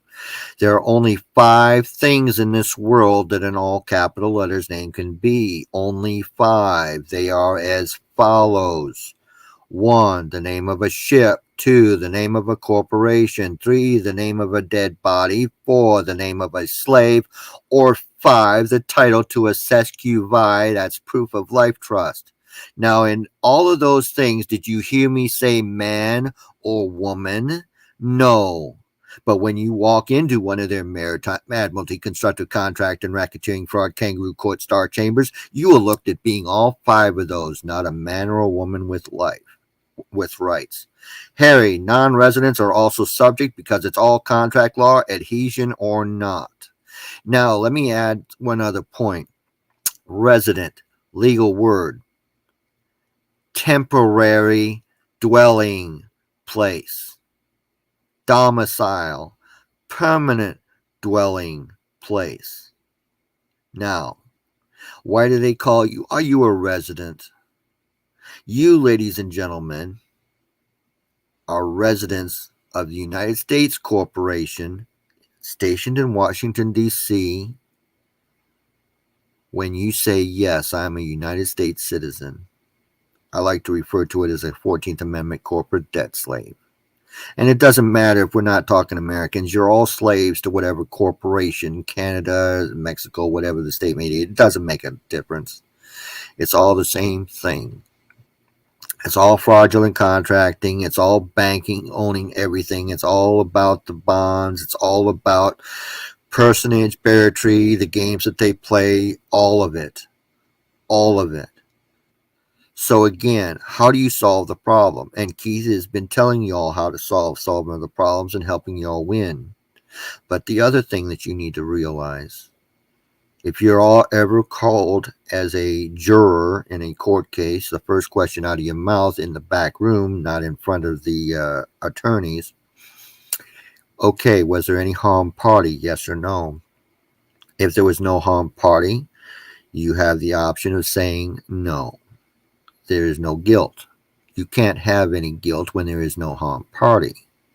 More importantly than that, though, you're not only judging the facts of the case, you have the ability to judge the law itself.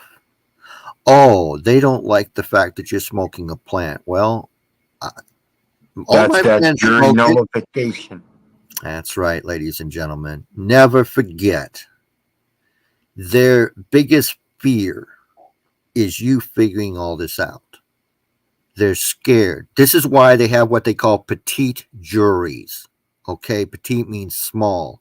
If you put together a 25-man jury and start bringing cases up, they're stuck. They're between a rock and a hard place, and there is no place for them to go. With a petite jury, they can play their little games. And, when you remember, words have meaning. When you sit there in front of a black robe, says, I want a jury trial. Okay, you got it. Well, a jury trial is the black robe. Okay. Now, you got to be very careful about your language. No, I want a trial by jury. Well, that at least you get a trial by, in theory, your peers, which may or may not help you. I don't know. But it's not a coincidence that they do contracting with you, and almost no court cases actually go to court. Go ahead. Well, here's where I'm gonna put out my aspect is that I don't have an ID, folks. So when they're trying to tell me I'm required to appear for jury duty, and the first thing they're going to do is ask me for an ID, boom, it's already invalid, right? Because they're going to demand that I show them ID in order to be qualified to be on jury. I told them already, as they already issued a bench warrant for failure to appear, not only after I did not receive the summons, nor did I get a waiver of personal jurisdiction. So they dismissed supposedly the bench warrant and then filed a continuance as if though they automatically just acquired magically personal jurisdiction, which I specifically rebutted, and then sent me another summons under the address that I told them not to. Here's the care of address. And then when I got the summons, again, there was no waiver of personal jurisdiction. And on the summons, I actually overwrit, line item vetoed and struck through and everything and wrote everything in. And they sent me a letter back after I signed without recourse, without prejudice, by benefactor, T. And then they sent me a letter saying they weren't going to allow my request for exception. No, it wasn't a request for exception. I was showing you the impossibilities. Now, if you want to move on those impossibilities, feel free to. But in the meantime, I'm filing with the Iowa Supreme Court a key to Met, showing that there is going to be future harm, not to me, but to the United States citizen, that they are claiming to have jury duty when there is no such validation. Prove to me that I was born in the United States. In the ABA, American Bar Association, on their site specifically says United States is one of the only countries that does not have a birth registration. So how can I be born in the United States if also the United States is located in Washington, D.C.? And Washington, D.C. is the one with the geographical description of the boundaries. And therefore, the United States is merely just the paperwork located within that geographical boundary, meaning it is the record. The individual's name and number identify the record. It's not identifying me. It's identifying the record. There's so many things you can point out that are impossibilities. And these buffoons will say, no, you got to do what I tell you. This is the way the law reads. No, you don't understand English and obviously don't know how to read. Well, Keith, one point I'd like to make, and you're not wrong, by the way, but very few people have gone to our lengths to get out of their system. All right. Yeah. And let me bring up one other point, though. One of the reasons they're able to get away with this crap is because there are not people like you and me in those jury rooms, and they go out of their way to make sure we never are. Okay. Yeah. I think in Tennessee they use either voting or driver's. I don't know. Don't care. The whole thing is this, though. Remember, I keep talking about a parallel system. Build your parallel system. And that can include a grand jury. Yeah, and so when you that, what he's talking about is when you walk into court, don't walk in alone. Come with 75 motherfuckers behind you. That's right. That's exactly right. And when they call you forward, everybody else stands up. And by the way, ladies and gentlemen, you don't say, John Lacrone, here, Your Honor. No, you don't do that. John Lacrone, I'm here to settle this matter. You'll notice I did not acknowledge my name. I did not acknowledge my name. I am here to settle the matter. And I've already filed the paperwork. Now, this is, of course, assuming that I haven't been thrown in a cage after being abducted off the street against my will. Once I'm in a cage, they never give me a pen and paper. They never give me access to books. And by the way, that's a crime. You all know this, right? Consistently, I always ask for the same things. I need a pen, I need paper, and I need a, whatever the latest version of the legalese code book is. All right. They, of course, never provide any of those. Now, if I ever get around to the computer, I, of course, type into the computer and I file my claims and being held against my will, and, all that's in there. And they only give you a few minutes. Most of the time I end up in a cage. They actually leave me in there. You're supposed to get at least a half hour outside the cage. They don't even bother with that. They just throw me in there and leave me there for a week or so. Last time was actually the longest ever. It was 3 weeks. And they used the COVID hoax as an excuse. Well, I don't have the shots, so obviously I must be tainted, and therefore you get to stay in a cage for 2 weeks. And it was just a convenient excuse for them. And then after the 2 weeks, then they can put me out. Well, we'll get to him sometime this week. And that's what they used to play their little game with me. And, it's no secret. They've got me labeled. They've got me labeled as a quote unquote sovereign citizen, king slave, and of course I reject that title outright. That's also code for domestic terrorist in their world.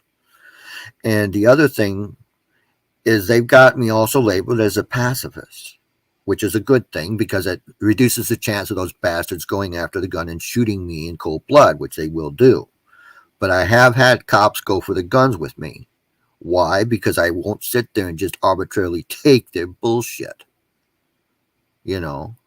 And again, you have to be careful, but I never tell people to do what I do. I tell people to be just very nice, pleasant. Me, I'm never nice and pleasant. I go from nice guy to asshole in a nanosecond when I'm dealing with a costume badge and a gun. Okay? Now they're not the ones that are following my lead. I'm the one following theirs. I want to make sure that you comprehend that right out the starting gate. If you come and talk to me in a very pleasant thing, first I'm going to tell you I have no interest in talking to you. But if you're going to force yourself on me after I say, am I free to go or am I being detained? And they say, no, you're not free to go. You are being detained. Okay. And again, remember, folks, you don't answer questions. It doesn't help you. But again, remember I told you about the first time or the time that I got thrown in the cage for the deer. There were 2 charges. One was the light bulb. The other was refusal to identify myself. I would not break out a driver's license for them. And again, I told you what I did. I threatened the prosecutor with prosecutorial misconduct and malicious prosecution. And I had the laundry list of all the things. Oh, we can go to court if you'd like to. I would love to go to court over this one. Because again, they cannot demand identification unless they know you've committed a crime. They cannot demand an identification for any purposes. But go ahead. And like I said, in that demand of identification, that's a corporate identification. And so again, under Texas Rule of Civil Procedure, Rule 12, which affords equality of the law among the states, so you can use it in your state as one of the general rules that they use in these courts, is that you can't hire an attorney except through a board of directors. Now, I want to ask everybody, are you organized in a corporate fashion and have a board of directors? Because if not, then you are exempt and excluded from even being able to hire an attorney to then make a representation in the court. This is telling you that the only way an attorney can present in a court is for a corporate entity. That's Which is again why we break out the fact that I brought up earlier, capitis diminutia maxima. Now, let me add to the key point. Corporate veil. Seen the corporate veil. Because they cannot contract with individual people. Okay, now, having said all that, let's go back to what Keith was talking about a minute ago. These attorneys, it took a 300-year-old maritime book for us to find the definition of an attorney. An attorney is not a lawyer. An attorney is an international shipping clerk, for your record. You will notice that these attorneys never call themselves lawyers inside of a courtroom. That's not a coincidence. Why? Because they are not learned in the law like a lawyer is. I call myself a lawyer when I'm in their presence. I never call myself an attorney, and don't you dare call me an attorney. Oh, they will try to change the words on you. I had a couple cops. Man, he called himself an attorney. No, I did not. I called myself a lawyer, you liar. See, people don't know. Now, let me explain to you something about these attorneys, which I think everybody should know. First of all, they are doing what? They're practicing law. I don't practice shit. I perfect the law. Right. It's learned in law versus practicing at law. That's Learned why you is have. past tense. Practicing means literally still practicing. Mm-hmm. And the other thing that people need to know, the oath that these bar members take. This is their oath, ladies and gentlemen. Pay attention. Their first duty is to the court. That's other bar members. That's why they share information with each other. Their second duty is to the public. Now, you and I think that the public is us. No, the public isn't you. The public is the corporation masquerading as government. And here's what you really need to take to heart. Listen to these words very carefully. It should be on the front of every law office, quote unquote, in the country. You have no obligation to your client. Did you hear what I just said? Well, I got the best damn attorney out there, and he's going to get me out of this thing. Then you go in there and say, yeah, I got this made. And then you walk out, maybe, assuming you're not thrown in a cage. What just happened? Why did you not say any of the things that I said? Why did you not bring any of the things that defend me? Because I was told to throw you under the bus by my buddy over there that I went to lunch with last week. Last week I gave him a break. This time he got a break from me. You see how that works? Wake up.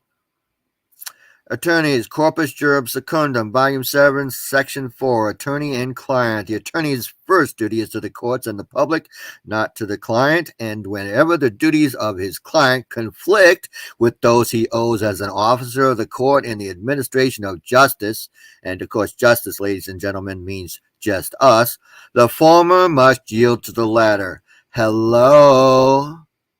Time to wake up, people. Corpus Juris Secundum assumes courts will operate in a lawful manner. Ha ha ha, cute joke. If the accused makes this assumption, oops, he may learn to his detriment, yeah, no shit, through experience, yeah, really poor experience, that certain questions of law, including the question of personal jurisdiction, may never be raised and addressed, especially when the accused is represented by the bar, aka a bar attorney, which is also known as a foreign language interpreter. Yes, ladies and gentlemen, bar attorneys are foreign language interpreters, and they'll even tell you that because they don't speak English in these courts, they speak legalese. Quote unquote, and now in parentheses, sometimes licensed counsel appears to take on the characteristics of a fox guarding the henhouse. Well, you think? Ladies and gentlemen, these kangaroo courts are nothing more than welfare for attorneys. Did you hear what I just called them? Absolutely. Maritime, admiralty, constructive contract, and racketeering fraud kangaroo courts are nothing more than welfare for attorneys because they would have nothing to offer you otherwise, because there's very few very legitimate court cases out there. So very few, because there's so very few criminals. But the problem is now they are empowering the criminals while punishing those who are innocent. And now even the innocent is deciding, well, I'm getting screwed over, so why not me too? I'm going to get some of this action. This is the problem. And this is why you are living in clown world. And that's part of the problem as well. When we get into this kind of stuff and we think we're going to be compensated and qualified for being wronged against, and then we find out we're not. And lo and behold, now we want to get aggressive and become exactly like them, the combat belligerent that they claim we are. We've got to, again, we've got to be the bigger party. We've got to be the one that brings the righteousness. We've got to be the one that is the savior. You can't be looking for a savior. You have to understand the benefit of the knowledge. My people are destroyed for lack of knowledge. Therefore, the true benefit is the knowledge. Yep. All right. You know- Well, we're at 5 hours, guys, and it's midnight here. I know John's probably tired. I need to get some sleep. Midnight here too. And like I said, John, we'll go ahead and get together in private and decide whether we want to come back and do this on a regular basis. And from there, then I'll let you guys know. That Sounds sound good? great. Awesome. We're good. Awesome. Like So, I always say, so folks, play out. good night, world. Signing off. Thank you so much for joining us, John. Another one of the true lions of the House of Judah. Thank you as well, Hard Hat. I want to thank everybody for your kind support and listening tonight. And please hit that like, share, and subscribe button on the way out. And of course, there's PayPal links for anybody who wants to share some love. Like I said, Don and I will be getting together to discuss about coming back, doing this some more. I think he's got a great voice, and I think it's a shame that people would try to limit that. And so when we find out that YouTube limited him on his YouTube channel, like I said, we're going to broadcast on 3 of them. So we hope John will come back in the meantime. Remember, folks, I love you, but I don't give a rat's ass whether you love me back. So may God bless you and have a good night. Bye now.